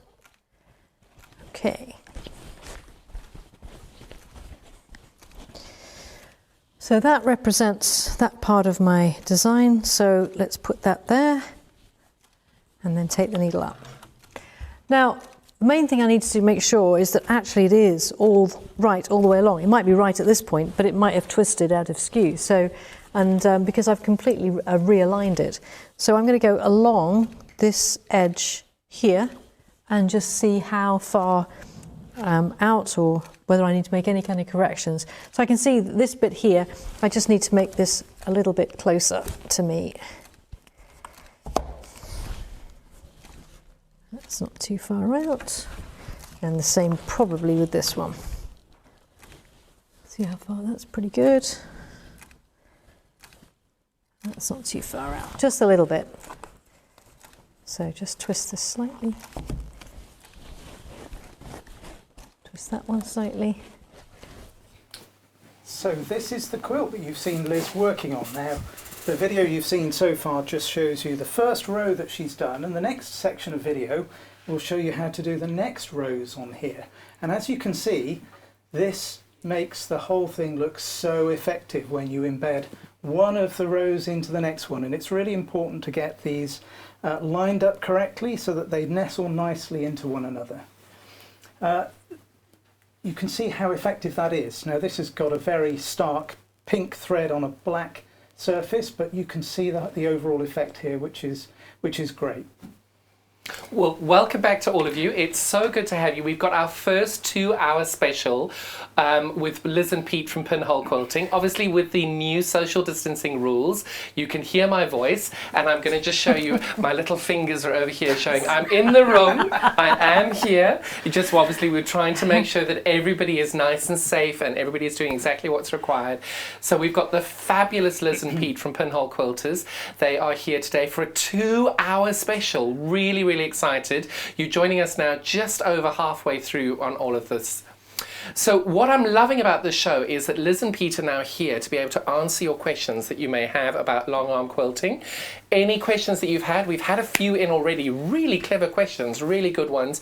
So we're going to get into those. But anything you do want to ask about long arm quilting or anything you've seen on the show so far, best way of doing that is the email address, studio@sewingstreet.com. Failing that, you can get us on our Facebook page, which is Sewing Street TV. If you do www.facebook.com/Sewing Street TV, you'll see that there's a message box on there and you can drop your message on there. So anything you want to know, any questions you have, drop us a line on there and we'll be able to ask it to Liz and Pete right now. Now, having said that, the very first question is coming in from a lady called Mary. Morning, Mary. Mary has asked, how much space do you need for one of these? And there's a second part of the question for John. Oh, What was the main benefit for me being a long arm quilter? If you don't mind, I'm going to get my bit first Go out of on. the way. Yep. Mary, I have to say that I did try doing quilting on a domestic machine, which is great, but we always ended up with pleats on the back and bobbles, and the long arm quilting process just makes the whole quilting, the actual quilting process so much easier because everything's flat, everything's smooth, you haven't got pleats, and for me it was just glorious to be able to learn all of that.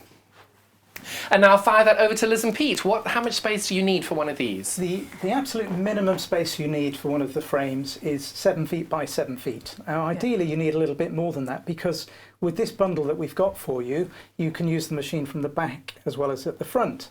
And therefore, you need a bit more space to be able to walk around the entire frame. So ideally, you could do with something like 8 feet 6 by 7 feet. If you've got 8 feet 6 by 7 feet, there is bags of room. If you've got a little bit less than that, you may still be able to deal with it because there's an optional extra, which is to add casters to the frame, and that means you can move the frame perhaps against a wall, and when you need to use it from the back, you can move the frame in the room. They're lockable casters, so you can lock the frame in the new place and walk around. So ideally 8 feet 6 by 7 feet, but you can get away with a little bit less. Yeah, and I That can. is brilliant, and I think those casters are a really good suggestion on those as well. I can add to Oh, that that's as a well. very good question. We've just had another question, add-on question on that. Is the machine possible to go upstairs? Oh, absolutely. In fact, I would say that the majority of these machines are indeed installed in a spare bedroom. That is the most common place where we install these machines, or where they are installed. They've also been installed in many other spaces as well. They can be in a shed at the bottom of the garden, or in a conservatory. We've seen all of these places where our customers use them, but certainly a bedroom space is no issue at all. Because what I love about it, when my little my setup arrived, I got the much bigger frame, and I was expecting this colossal box, which was going to be about 12 foot long, and it wasn't. These two little boxes about the same size arrived, and it just grows and grows and grows. So getting it upstairs is no problem at all, and you'd be astonished how easy it is to put together as well. Do you want to tell me a bit about what the bundle is? The bundle? Yep. Yes. Okay, well, the key parts you've seen a little bit in the video. Clearly there's the machine. You've got the machine here, and you've got the front handlebars for doing the free motion quilting from the front, and then at the back here you've got the rear handlebars. They operate the machine in exactly the same way, but it means you can move the machine from the back of the frame to do the pantograph work that you've just been seeing. So that comes on what's called the little foot frame, which is this sits. You can see this moves very easily. It's on wheels, it moves forwards and backwards very easily. And actually in a real setup, the machine itself sits on this thing here, which is called a carriage. So the machine moves forwards and backwards And this on all these comes two with your rails. This is all part of it. And then this carriage itself, you'll see, is on some wheels here. And that's what sits on the frame. So this moves side to side on the frame, and the machine moves forwards and backwards on the carriage. And the combination of those two movements means that you've got an absolutely smooth action in moving the machine to do your free motion quilting. Although it's quite a heavy machine, it moves incredibly easily because of the bearings and the wheels that you have on this system. So you've got the machine with the handlebars at the front and the back, you've got the carriage which goes on the frame, and then you've got lots of other accessories which Liz will just get out here. Now, I won't deny that this little box you just put on the counter is, without question, my most favourite thing that came with the machine, second to the machine. I absolutely couldn't believe how clever this little machine was. So the machine comes with a bobbin winder. It's a separate standalone bobbin winder. It's a very heavy-duty bobbin winder. The bobbins, as you may have heard, are called M-class bobbins. They're bigger than a standard domestic machine bobbin. So you get 6 bobbins with the machine. You get a closed toe foot and an open toe foot that goes on the machine. We're also adding this foot that, I don't know if you've seen it in our last video, it's called the glide foot, which helps the needle run smoothly over the edges of the fabric so that your fabric doesn't get caught up. You'll get some sample threads with the machine as well. This is just one small sample, but you'll get 4 or 5 different spools of thread to use on the machine. You've got one of these very useful devices to hold your scissors, so it's something to clip to your apron. My lovely apron. You haven't spoken about my apron, John. I love your apron. I have to say, I love Liz's apron more. It's the big bobbins that do it for you, John. Absolutely. Do you know, John, when I get this apron out at the showroom and I put it on, I am literally going into the quilting zone. Completely. That is it. I've got all my kit, I've got my zingers pinned to here, I've got all my accessories in the pocket at the front. I absolutely love my big bobbins. Well, I have to say, I love my big bobbins one because I remember seeing it at the show and I'm like, I have to have that, and you very kindly sent me one. Yeah. Now, So talk to me as well. You've got all these wonderful things that go with it and all the accessories. You've got the frame, you've got the cotton winder, the bobbin winder, the glide foot, the open toe foot, as well as the closed toe foot. Yep. Tell me now about the saving. There's £400 saving Yes. today. So the normal cost of all of these items that are included in this bundle is over £6,900. But our Sewing Street special offer today is for £6,500. That is a huge Yeah. saving. £400 savings. Now that includes everything that you see here and that you'll see used in the videos. It also includes the cost of delivering those items to you. Which is included in your $3.95 one-day P&P, all-day Yes. P&P. So even if you bought the long arm quilter, the rest of your shopping for the day is free included in that. So the machine Obviously, and the frame what- is... Sorry. Tell me about your delivery times, because obviously where we are at the moment. Well, we have machines in stock ready to deliver to customers. Brilliant. So we would talk to anybody who wants to buy one of these machines to get a convenient time to deliver the boxes to them. Perfect. We use a courier service to send you the boxes. So it's a question of exactly when you want them delivered. But they're in our warehouse ready to ship. And the installation process? Do you want to cover that? Yes, I just run through that. So installation process, because things have changed a little bit as of February, March this year, we had to sort of rethink things a little bit. So the way that we've done it now is that we actually, as Pete said, we'll ship you the boxes, and then you'll be putting them together. We've done videos on how to assemble the frame and put the handlebars, etc. It's all on our YouTube channel. So you can see exactly how I did it. Now, I'm not a very tall or very bulky, big, strong person, but on those videos you can see I just do it all on my own. So it really isn't difficult, it isn't a problem. And we've had some fantastic feedback from those lovely customers who tried out my videos at the beginning of lockdown and put it together themselves. So that's the starting process, is that you put the machine together and the frame together yourselves. There are then videos that show you how to get started, how to thread the needle up, how to change the needle, how to change the feet, all of that kind of stuff. Again, you can watch that on the video. But the most important thing is, and what we didn't really want to lose, was that sort of personal connection with our customers, because we find that first introduction to long arm quilting is a really important time for you. And so that's when we do our Zoom one-on-one. And that one-on-one training will cover in more depth some of the things like threading up, getting started to quilt, doing free motion quilting, moving on with pantographs, all of the accessories that we've got and that we're showing you here in the package. I am going to go through one-on-one with you on one or even two Zoom sessions. I tailor those to suit you because everybody's experience of sewing varies, and it's important that we tailor it to your particular requirements. So it's a lot of fun, and as I say, we've got some great feedback from those people who've taken part. Well, you touched base very, very simply on there what my best experience on the whole process of this has been, and for me it is definitely the customer service. And what you just said, you tailor everything to each person, and I know that there have been times where, and I'm not suggesting on any level you're going to get a response at that hour either. I've just texted through or WhatsApped through. Liz very stupidly gave me her mobile number once. Poor woman. She regrets I'm that changing now. my phone number. She regrets that now, but literally you send an email or a question through at 10, 11 o'clock at night, expecting, because I had a problem on the thing and I'd done something really silly, sent the email through expecting to get a reply the next day, and 5 minutes later Liz replied. So I'm convinced that neither of them sleep, or they sleep in shifts so that they can man the customer care line, because you'll find late at night Liz's reply, but early in the morning Pete's replying. So it's always covered, but I'm not suggesting that that's going to be the way, but your customer care and the way you look after your customers is extraordinary. We've had a question in from Marion. Okay. Regarding the long arm quilter.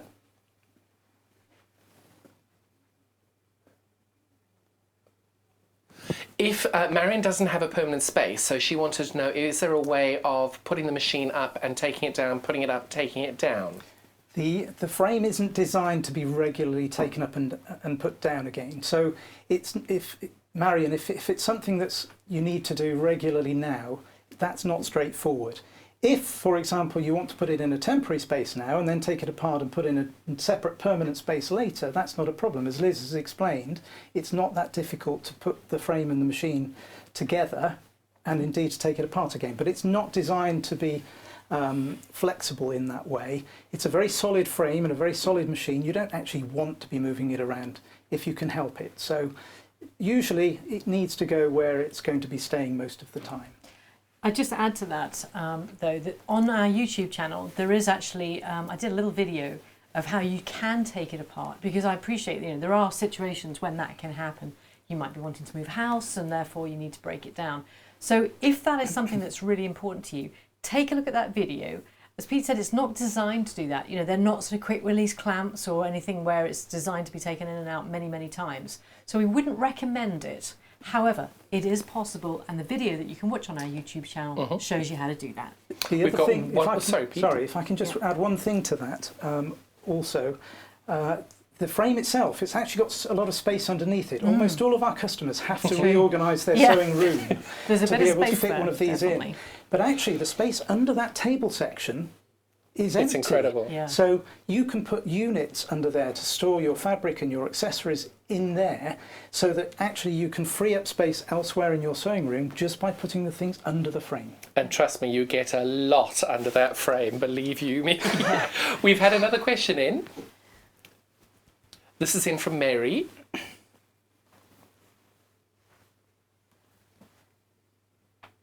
Oh, sorry. So I'm just going to listen to Hannah when she was saying that at the same time. Mary wanted to know, would it be possible to perhaps start her own quilting business getting one of these? Hi Mary. The Simply 16 with the little foot frame is probably not one of the ones that we have so many people who are doing it for others. Where we do have this machine is where people are sort of renting time out for other people to use. That does happen in some of the shops.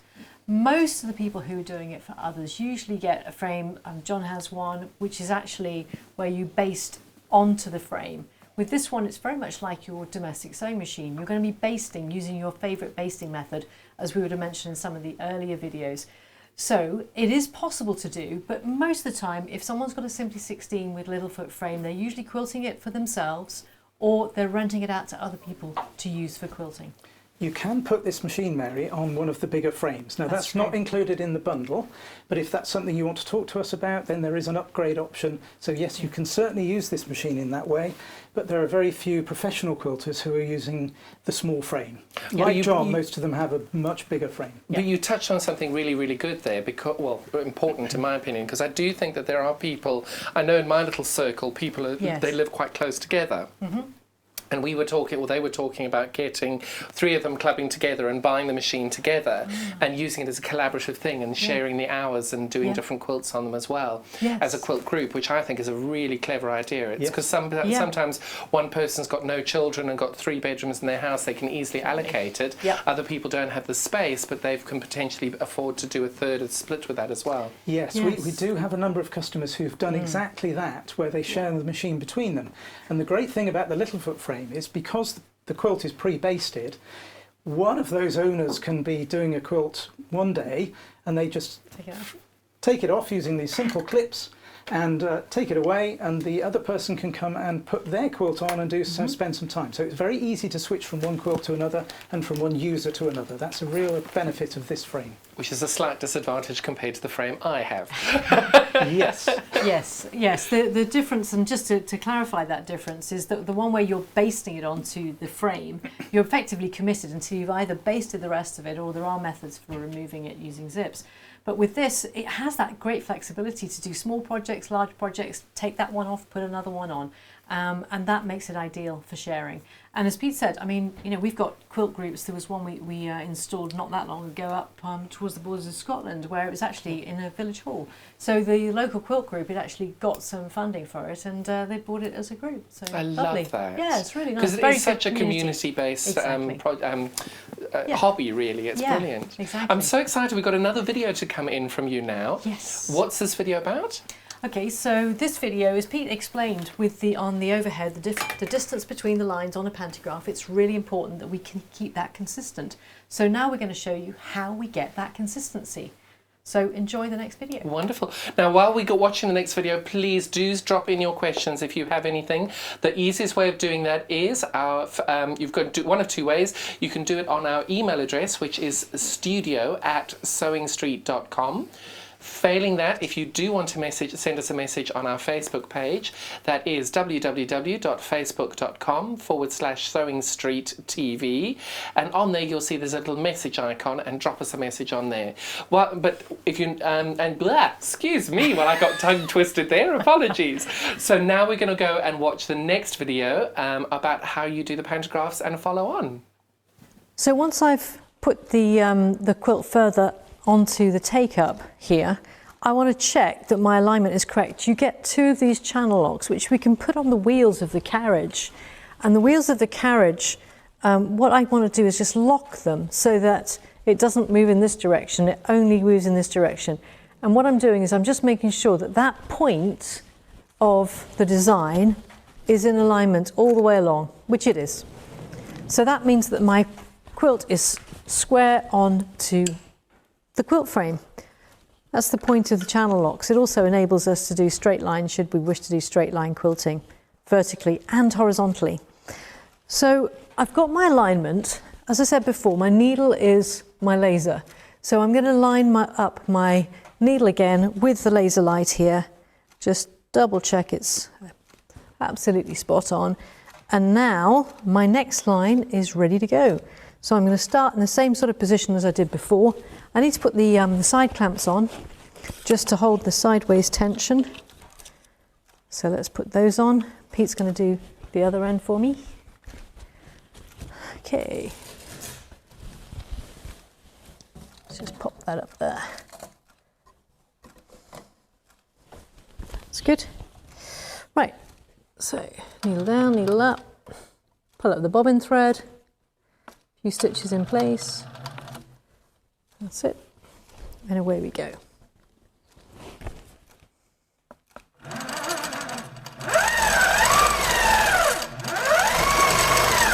Again, I just want to make sure that my starting position looks good and that the thread is stitching as I would expect it to.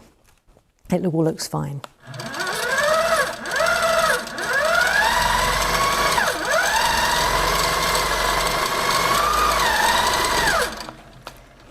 Of course, the important thing is that we're not hitting the lines. It's important that we've got equal distance between each of the sections of our quilt.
So when we're doing pantographs, depending on the size of the design, we can actually potentially do 2 rows in a go without having to move it on, which speeds things up enormously, obviously. And so I can actually do the whole of this next row without changing the quilt at all. So I'm just going to start it off, and then I'm going to keep quilting, and you'll see how I get on.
And welcome back. You've got a very, very different setup today. We've got Liz and Pete in front of the camera, and you've got me hiding at the back over here, all socially distanced.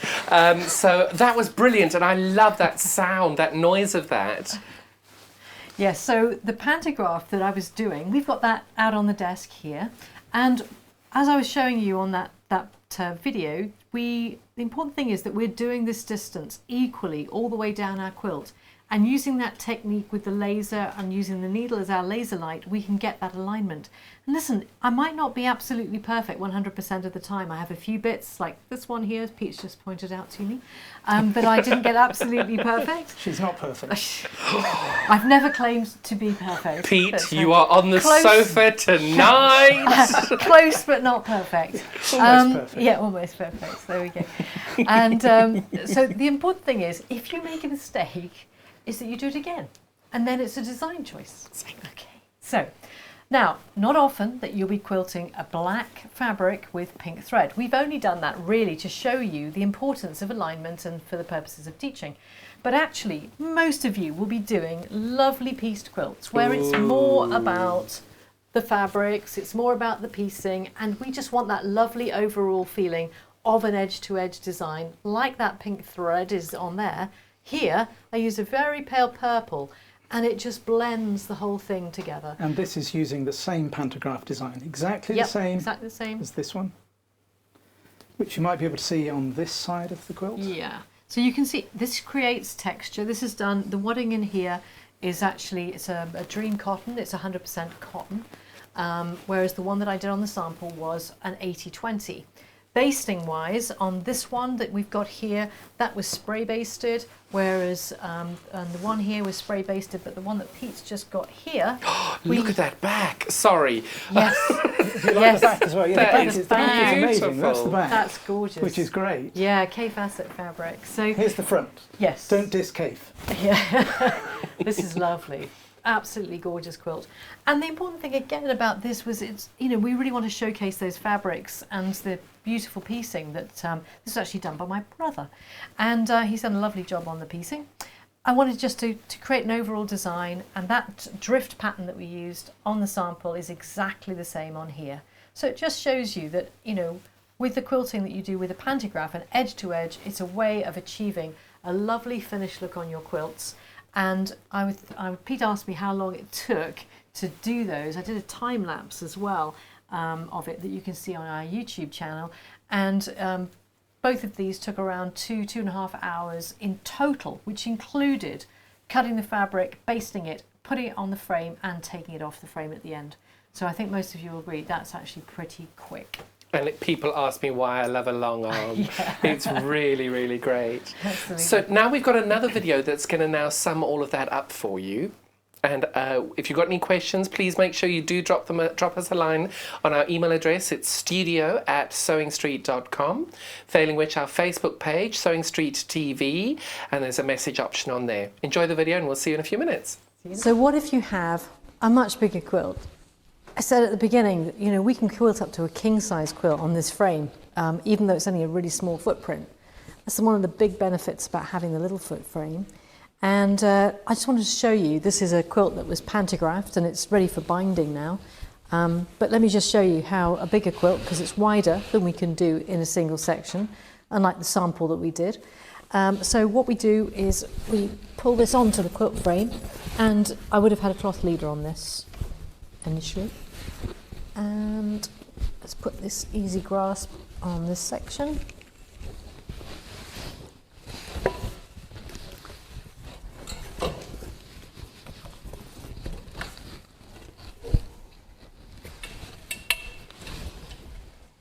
Just need to lock the rails in place. You can see what happens if you don't lock the rails. You could be there all day just spinning the pole, which wouldn't be good. So these easy grasp clamps go on here and on this one at the front here. And the super clamp rather, goes on to the front one. And if you seal that, you just sort of pull it towards you, put it on and then twist it.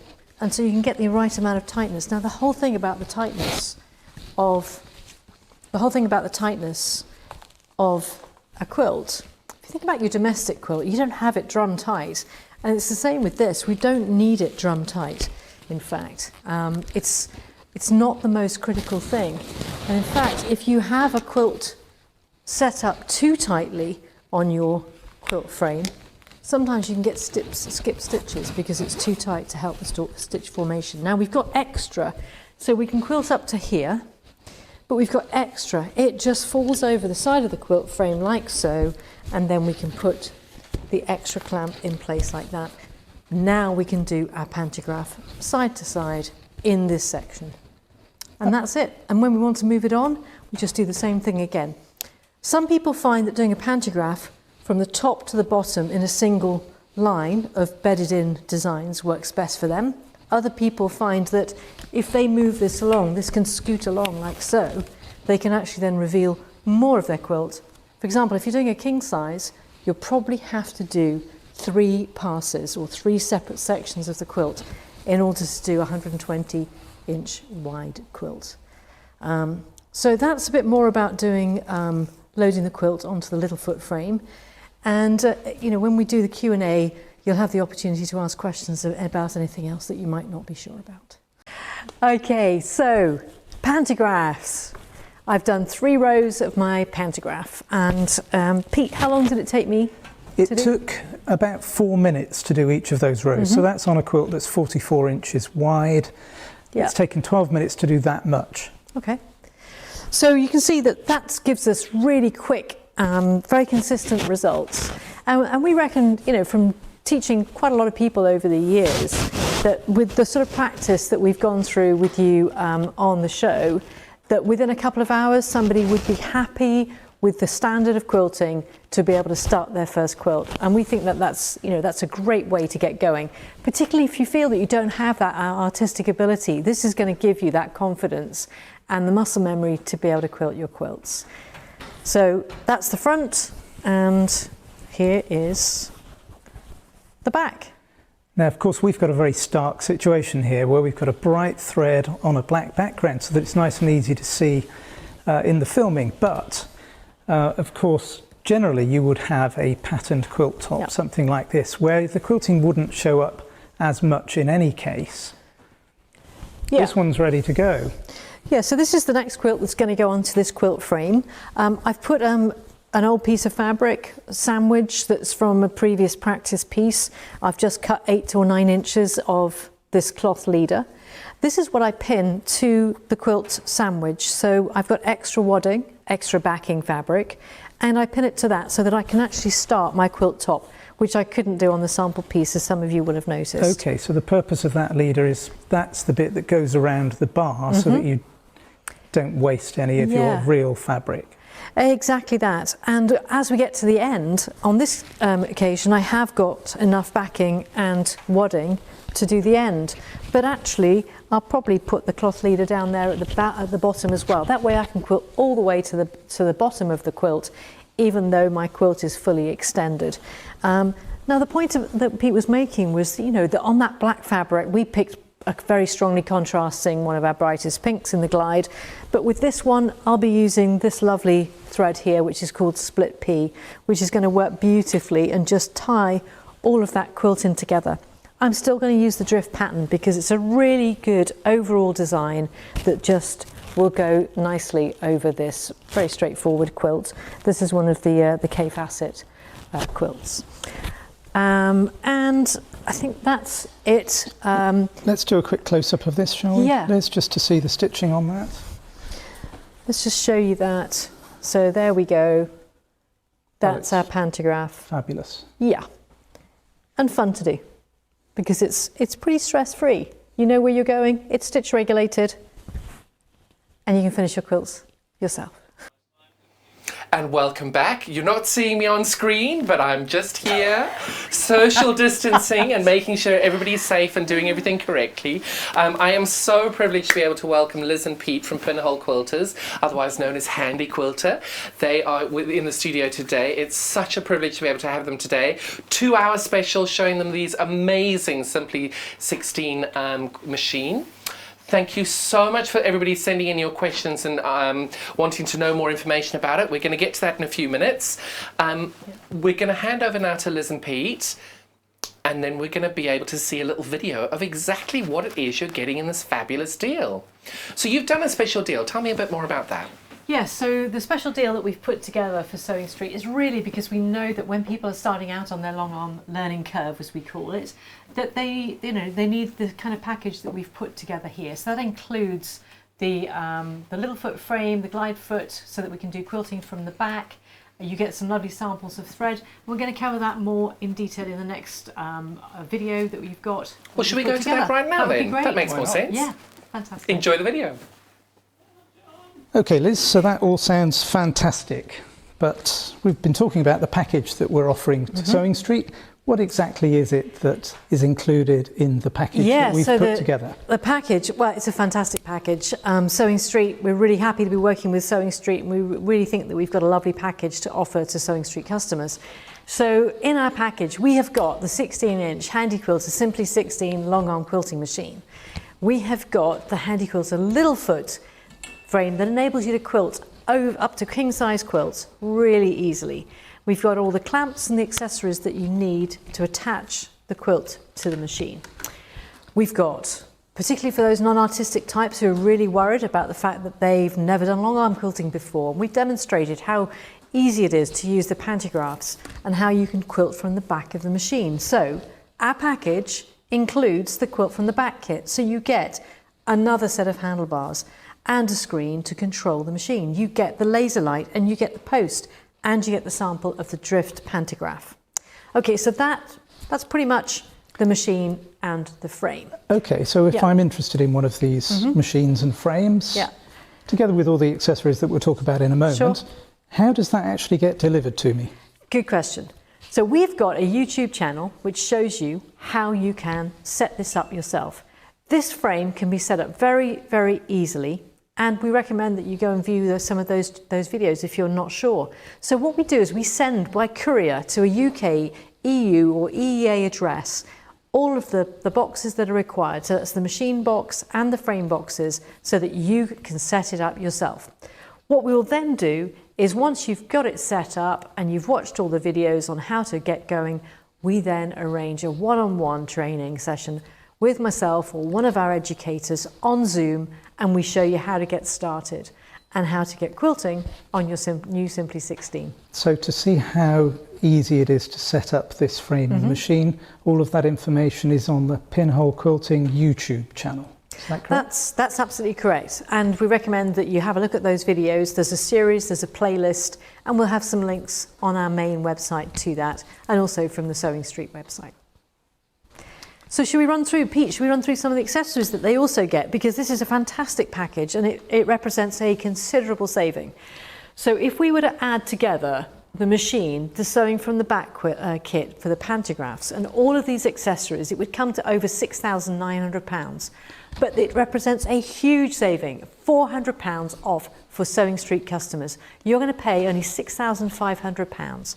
And let's show you some of the items that you're going to get for your £6,500. That includes VAT and delivery. So some of the items you're going to get. We talked earlier about quilting and winding your own bobbins. So you get a Handi Quilter bobbin winder.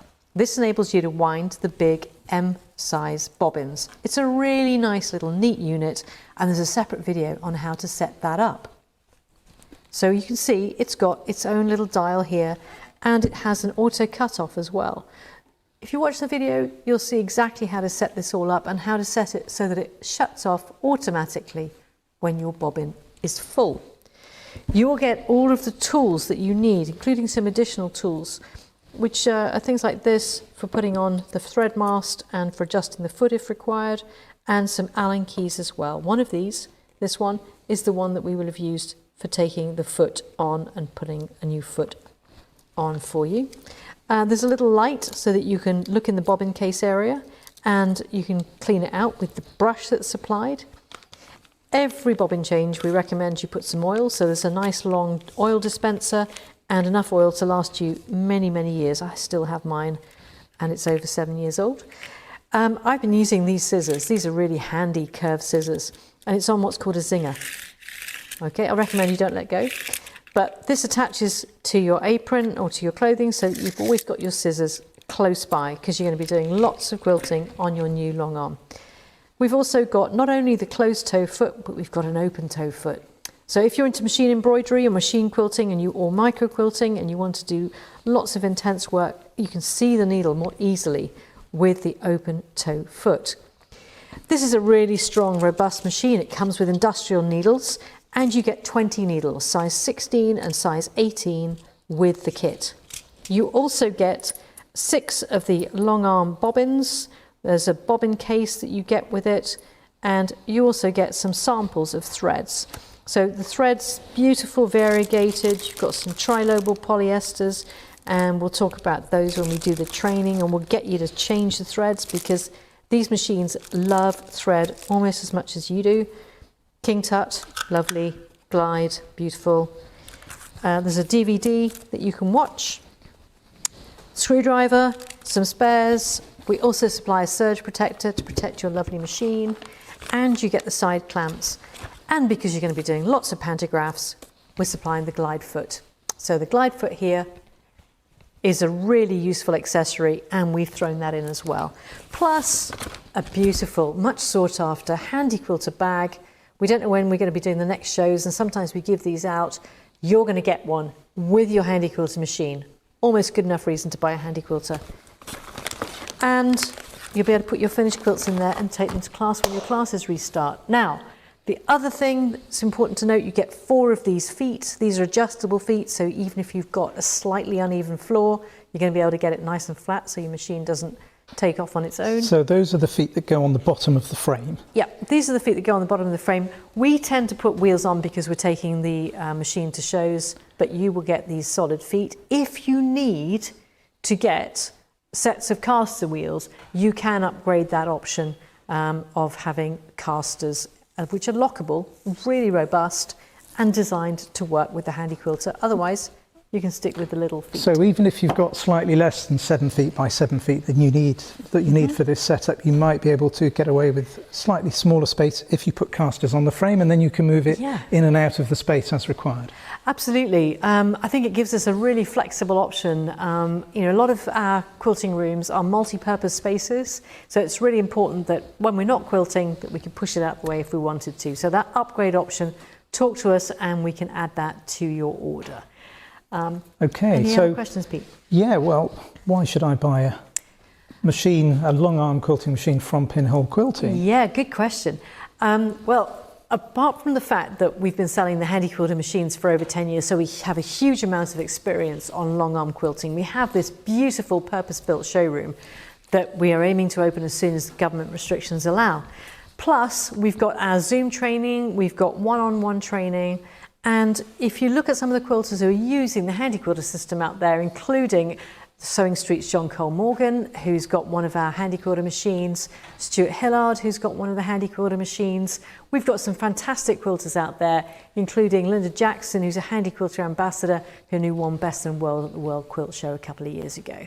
So we've got some really fabulous quilters using the Handi Quilter machines, but not only that, Pete and I, we're trained engineers. There are 7 of us who are trained Handi Quilter engineers covering the UK. So we're giving you the kind of backup and support that is really, really important. And it's very important that we have that support because, you know, there's no point in just buying a long arm and having it be a glorified pot holder.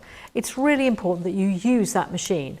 When we got into the whole sort of lockdown scenario, we looked at how we were doing the training and what we were doing in terms of setup. And we realized actually for this machine, because the setup of the frame is so straightforward, we could video it. We'd already started doing, within a week of lockdown, we'd already started shipping out some of these machines. So I think it's important if we share with you some of the feedback we got from those first customers. So Pete has some of the quotes. Well, one of our recent customers, Jane, said, and I quote, "I've constructed bookcases from a certain Swedish flat pack store that were more difficult to put together. Liz has made this a very easy approach and to approach with confidence." And regarding the training, somebody said, "If you're considering purchasing one of these systems and remote installation is the only sensible option for you, do not be concerned. It's incredibly easy and they've got your back all the way." There you go. We have got your back all the way. We really want you to enjoy the whole quilting experience. It's as important for us as it is for you. Happy customers mean that more people go out and tell their friends, their quilting companions, all about the Handi Quilter machines. And more than anything, it's about finishing more quilts and for you to finish your own quilts. That's what makes us happy. We also have a fantastic Facebook group. Nobody, unless you've got a Handi Quilter, you won't be on that group. It's called Long Arm Learning Curve because all of us, no matter how much experience we've got of long arm quilting, are at some point on the Long Arm Learning Curve.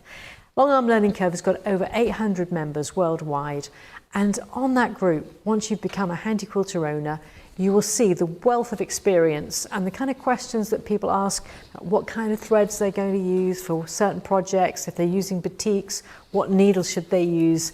Experience that comes from many, many years of other customers and from the educators such as Linda and from our educator Abigail Sharon de Graaf as well.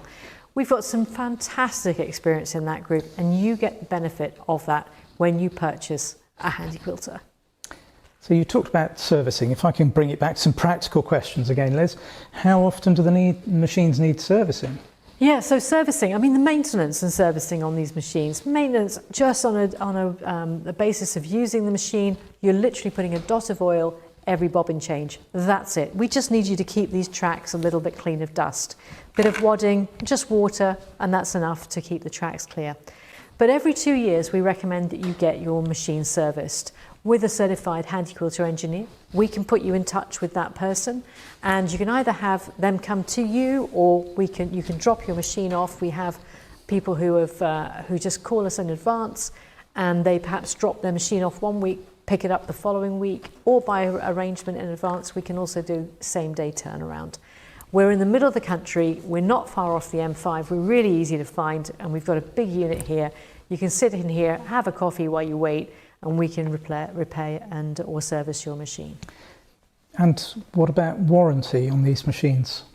Yeah, warranty. I mean, Handi Quilter really stand by their machines. They have a 5-year warranty, and it is transferable. If for any reason you decide to sell your machine in the future and it's within the 5 years, it'll pass to the new owner. So this is a really good investment. It means that you can be assured that, you know, if you're using your machine 4 or 5 years time, if there's any problems with it, it's covered by the Handi Quilter warranty. And we can send you more details of that if you need to know them.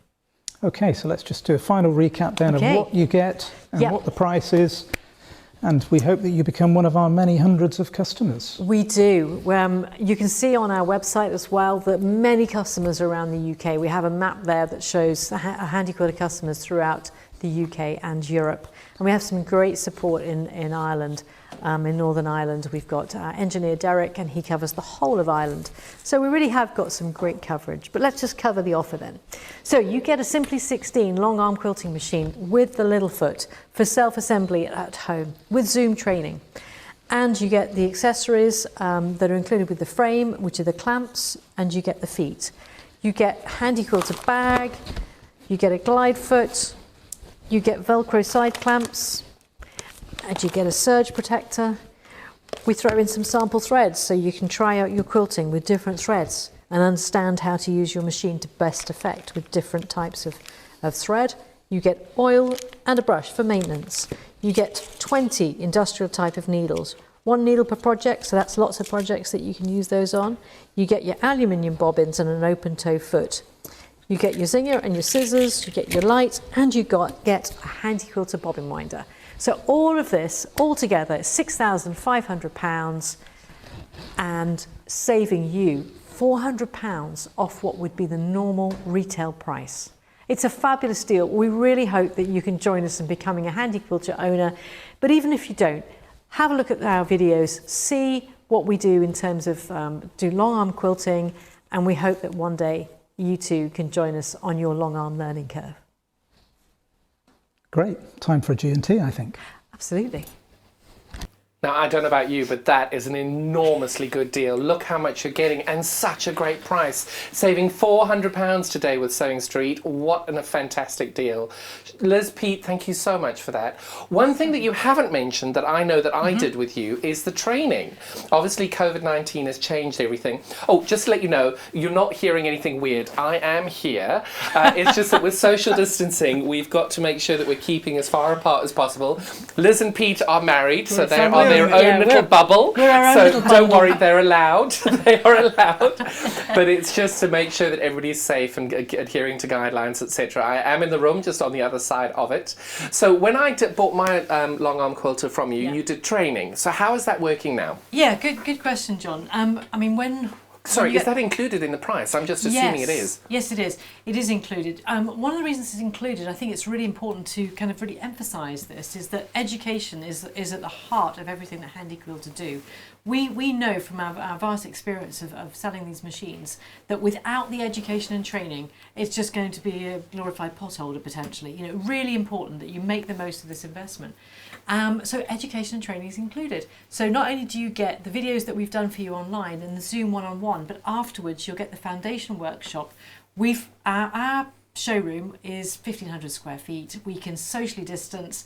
We can get everybody in there that we need to for the workshops later in the year, and So we're going to be running them as before, and it's included in the price. Yeah, and it's hands-on. We've got lots of Yeah. the machines set up in our One per showroom person. for you to use, one per person. Oh, Yeah. brilliant. That's Yeah, so yeah. good. Because as well, your studio is so incredible. You've got all that space. It's nice to be able to do it. I think we've got a little video as well of your little We studio. do, What were you we doing? do. We did a little I say walk your around. little studio. A little bit of it behind the scenes. Yeah, well, that's right. Yeah. But now, while we're watching this is when we come back from this video, this will be the last time that you can ask Liz and Pete any questions live. But don't worry, if you do have a question and you send it through, but we haven't got Liz and Pete to answer it on air, we send it through either via email, which is studio@sewingstreet.com, or the Facebook message. If we don't get to answer your question on air, we will send your message through to Liz and Pete, and they will get back to you as soon as they can. So we're going to now flick over to this lovely video of your studio, and we'll be back in a minute or two.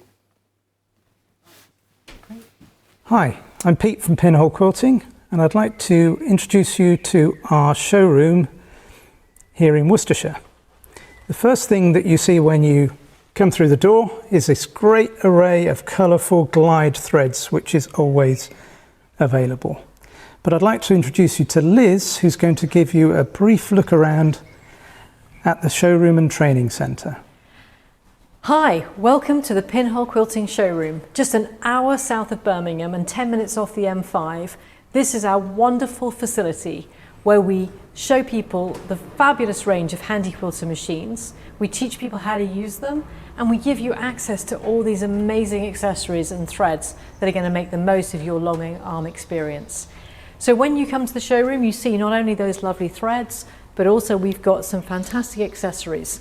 So the long arm rulers that we've got just here are going to help you create space and texture on your quilts, and they're 1/4 inch thick specifically for long arm quilting machines. So when people come to the workshops here, we can show people the different range of rulers and teach you how to use them. And that's one of the really important things, is it's not just about purchasing a long arm machine.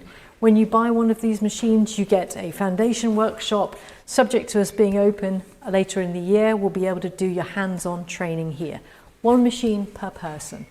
But one of the benefits of coming to the showroom, and you can do that by appointment, is to see the wonderful array that we've got of accessories. So that's things like our different feet that we can use, the bobbins, we've got the Grace Beckett needles that we use with the long arm, and the pre-wound bobbins. We've got Dream Big panels, a lovely selection of these, and these are absolutely gorgeous when you've got a long arm quilter. In conjunction with the threads that we offer, it's a wonderful experience to be able to do some whole cloth quilting. But let's talk about the long arm machines that we've got here in our showroom. So between 12 and 14 machines are available at any particular point in time. And with these machines, we can offer one machine per person. So the whole social distancing is possible. And that means that we can really make the most of your investment. So whether it be a stand-up machine, what we call a movable machine, like the Amara or the Forte, the Simply, we can also add computerized options. Plus we've got the stationary machines. The Capri is the newest in the Handi Quilter range. So whatever your requirements on long arm quilting, talk to us, come and have a demonstration. We'd love to see you at our Pershore showroom. Just give us a call or send us an email and we'll fix it up, and we look forward to seeing you. In the meantime, if you'd like to see some of our videos, have a look at YouTube. We're doing more videos online so you can get a feel for what the long arms can offer. Hope to see you soon. And welcome back. I am in the studio. Here I am.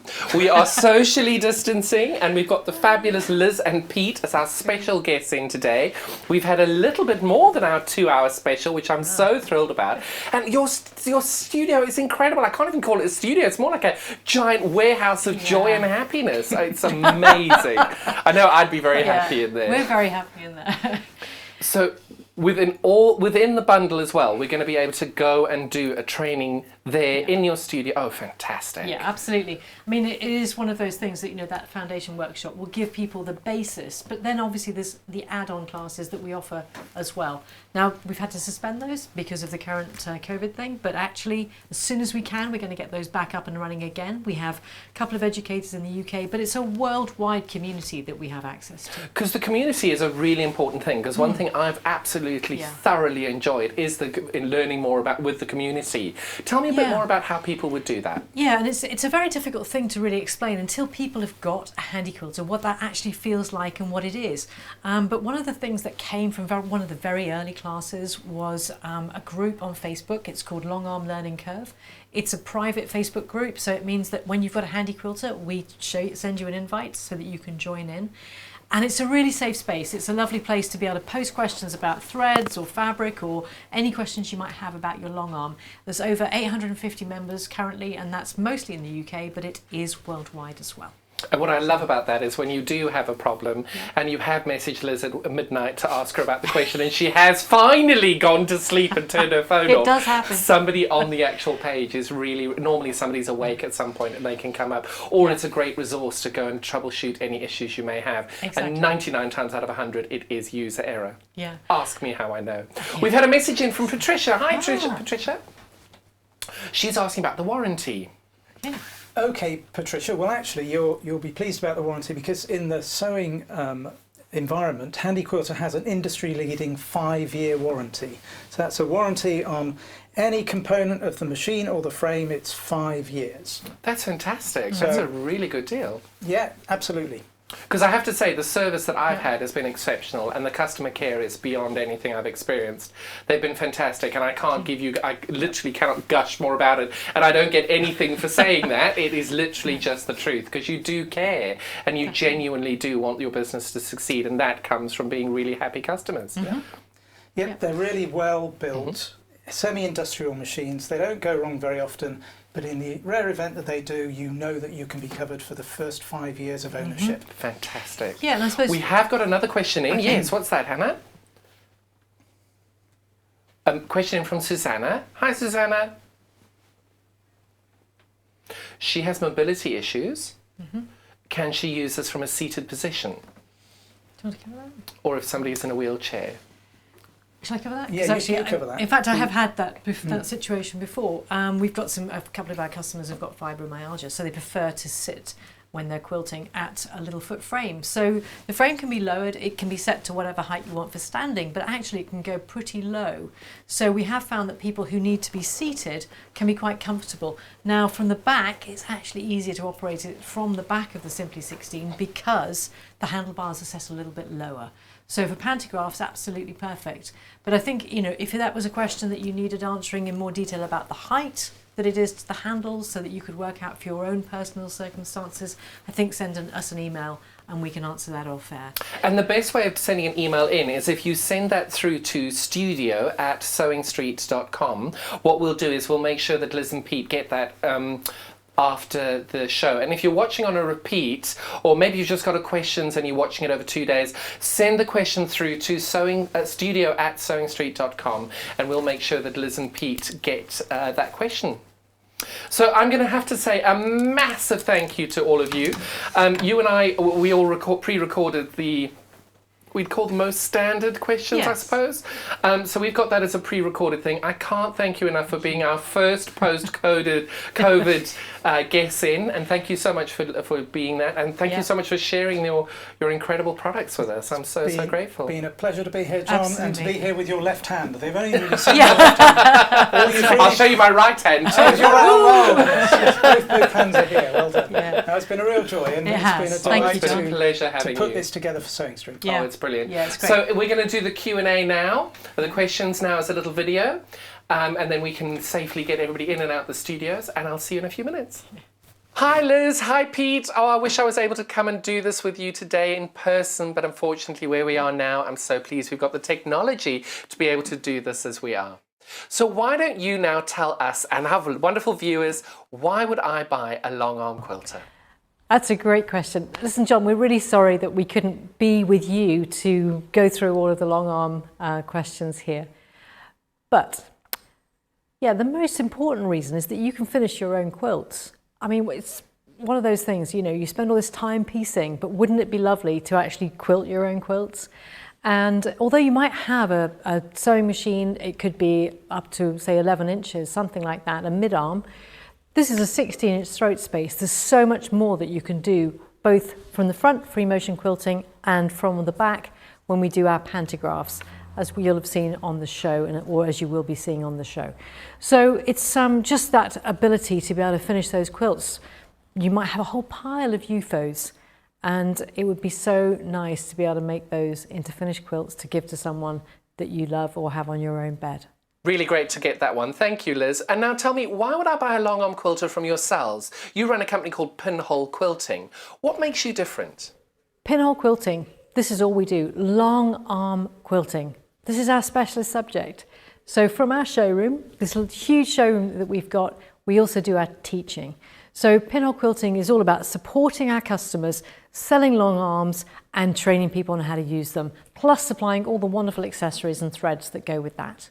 So when I got my machine, I did a course with you. What are we doing about training? How does that work now? Training is a really important part of long arm quilting. Many of our customers will not have used a long arm quilting machine before. It's new to them, so it's important that we go through some of the skills that you need to make the most of that investment. So workshops that we were doing before we had to do the shutdown, before the lockdown, we'll be restarting those. But in the meantime, we've got a solution for you. So we've put together a series of videos. Those videos cover setting up the frame, setting up the machine, and getting started with your long arm quilting. Following that, we'll then arrange a one-on-one with either myself or one of our educators, and we'll go through one-on-one how to get going on your quilting and to go through some of the accessories that we are offering in our Sewing Street package. With the initial setup that I had with you and the initial training, obviously you've answered how that would work. If I wanted to do follow-up training with that, and I've used my machine for a few months and now I want to do something a bit more advanced, how do you do that? There is follow-on training. Once we've done the foundation workshop that comes with every machine that we sell, it's important that we go through and we cover things like ruler work, doing things like fillers. There's a Dream Big panel behind. We did a workshop with Abigail Sheridan de Graaf on that. There are other workshops that unfortunately we had to cancel, but as soon as we can, we will be looking at reinstating those. So there's plenty of places that people can go with their training. Additional YouTube videos, Facebook Lives, and various other forms of training will be offered as well in the future. There is our academy that unfortunately we had to cancel, but again, that's something that we'll look forward to reinstating as soon as we can arrange it. That's an international, amazing 3 to 4 days of training, and it's a great experience for people, and they meet all these like-minded long arm quilters.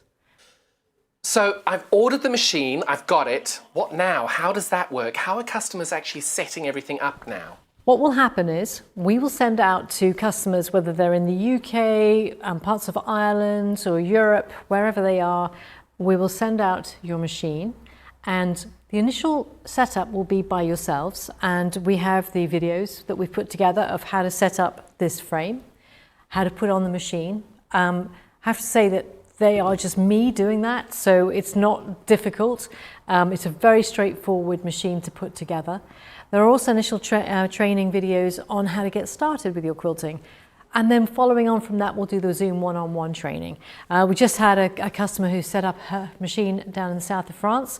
That was one I would love to have done, but unfortunately I can't go to France and have to go into 2 weeks of quarantine. So anyway, I'm speaking to that customer on Zoom for her next training session next week. So that's how it all works. And it's worked really well. We've had fantastic feedback from the customers who've had that option and have been taking up that option since we had to do the lockdown. What type of threads do you recommend to use with the machine? Threads. Well, if you get me on the subject of threads, I could be here all day, because as anybody who's known me for any length of time in the quilting industry knows, I absolutely adore threads. Threads are like my palette. And there are a fantastic number of threads available to us as quilters. So we might do something from our typical threads that we'll start with, and we recommend our beginners that the top thread they use at the beginning is Glide 40. It's a really robust thread. They'll also get a superior thread pack that they get to have a little trial with, and we do that in training. So there's loads and loads of threads, and we can even show people how to do 3 threads through 1 needle. You can do quilting in reverse, so we can hand wind in the bobbin. So there are lots of different threads that we can use, and the world's your oyster really when it comes to threads. And the bobbin, what would you do for the bobbin?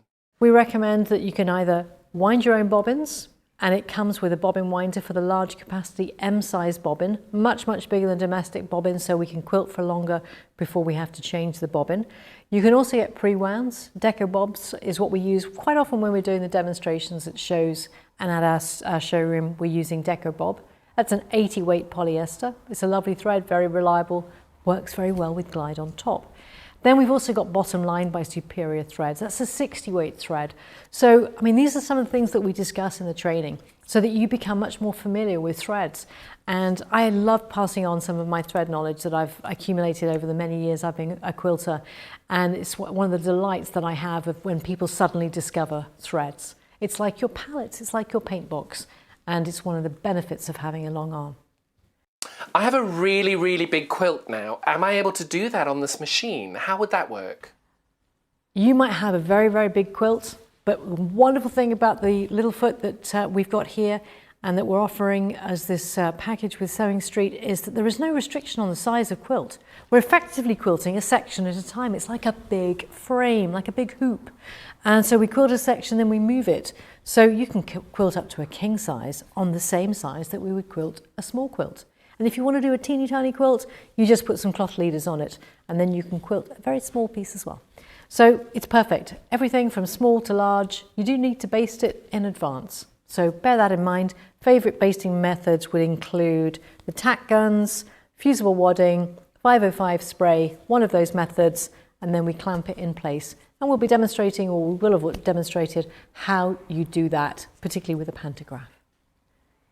So you actually stock thread and rulers and feet. How does that all work? How are we able to get that from you? We stock a large range of glide thread. We've got the 5,000 meters down to the 1,000 meters. It's extremely good value thread, so we love using that with our long arms. So we've got those. We have all of our threads plus all the Handi Quilter accessories that we stock on our handiquilter.co.uk website. Online shopping basket, just click on there. The alternative is that if people come to the showroom by appointment, they can come and look at our threads here as well. We're here a lot more now, we're doing a lot less shows. So you can give us a call or send us an email and arrange that. And when we restart our workshops, one of the benefits is just that browsing shopping time.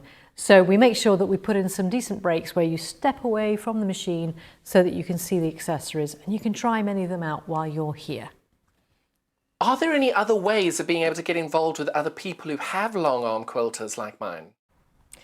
How do you connect with other quilters? It's a great question. It's one of the things that came out of one of the very early classes that we had when we started doing Handi Quilter. So we have a group, it's called Long Arm Learning Curve. And the group title said it all. We're all at some stage on our long arm learning curve. So connecting socially on a Facebook group, Long Arm Learning Curve has over 850 members, mostly from the UK, but actually from worldwide. So we encourage everybody who buys one of our machines to join that group. You can find that like-minded souls who are asking, no question is stupid, no question is silly. There are lots of very experienced quilters who will give you a very good answer on that group. I'm one of the admins, as is Linda Jackson, our Handi Quilter educator and ambassador. So we have some very good and knowledgeable people that you can connect to on our Facebook group. What social media is available there for you to do? That's a great question. And we have a number of customers. I mean, in the last few weeks, we've had several customers upgrade their machines. So one of the things that happens is that we start out on our long arm learning curve and we love it. We absolutely love it. Then Handi Quilter brings out another machine and we go, oh, we must have that one because it's got these features and it's going to enable me to do more quilting. Computerized quilting, that might be your bag after a while. So we can help you with that. That's one of the things that we offer, is helping our customers have that upgrade, moving on to either a bigger machine and frame, or helping them in any way that we can if their interest expands into different areas of long arm quilting. And it's one of the great things about having the range of Handi Quilters is that there's somewhere else for you to grow to. So, yep, not a problem. We can help you. And I'm back.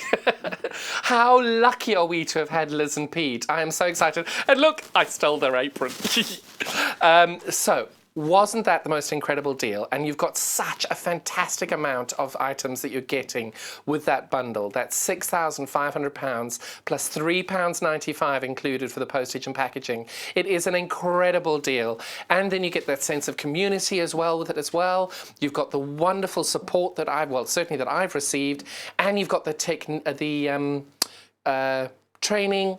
You've got the Facebook pages and the social media connections as well. It's a really, really great community. And do go through and watch this again on YouTube later on the day. But I absolutely love it, because the thing is, when I'm at my machine as well, the good thing is what they might not have said, the buttons on here you can press to reprogram to do different things. So I've got mine, I know I do mine this way, and I always use my left hand to do it and use this hand, because that means you're not pressing the wrong button to make sure you're stitching over things.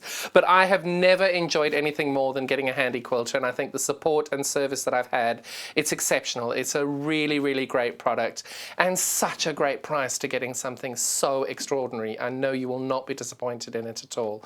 Really, really great. And thank you, Liz and Pete, for coming through. Now, keep sending in your messages, please, because obviously Liz and Pete now can't answer the questions live, but anything you do send through, we'll go through to them. If you send it through to studio@sewingstreet.com, we will be able to get that through to Liz and Pete, and they can reply to you as well. It's obviously a very considered purchase. It is definitely something that you want to watch back later, see all the things that are the different options and different features available, and maybe there are a few things on the bundle you weren't quite sure about. The video will come up as a separate page, a separate video as well, so you'll be able to watch that later on today when it gets uploaded. We've had some fantastic messages in. Did you say the lady's name was Lynn? Lynn's message in. She's saying, what a fantastic show. She was glued to the screen. Thank you so much for doing the demo. Really, really great. Thoroughly enjoyed it. Oh, Lynn, that's so kind of you. Thank you so much. And all of you who did message in, if we didn't get back to your question, we will get back to you in the next couple of days with Liz and Pete. Thank you so much for your messages. And what a great product. What a really great day. And that's saving as well. £400 saving on that. That is such a great deal. And you're getting so much with it. And then you've got the training on top of that and the community. It's such a great, great, great deal. And I really hope that you can engage, be able to enjoy that and benefit from that great saving. So tomorrow you're back with me. I'm looking forward to it. We've got a really great show tomorrow morning. We've got the Liberty Flower Show Summer Collection and other fabulous fabrics. We've got the Quilt As You Go Tory Tote Bag with Angela Presley. Hello, Angela! And then we've got Creative Grids, which I'm really excited about. My favourite Creative Grid rulers, recapping on how to use all of those. And then we've got repeats at 11 and 12 o'clock, which will be Block of the Week at 12 o'clock, and then Sewing Room Tools at 11. So we look forward to having you there tomorrow.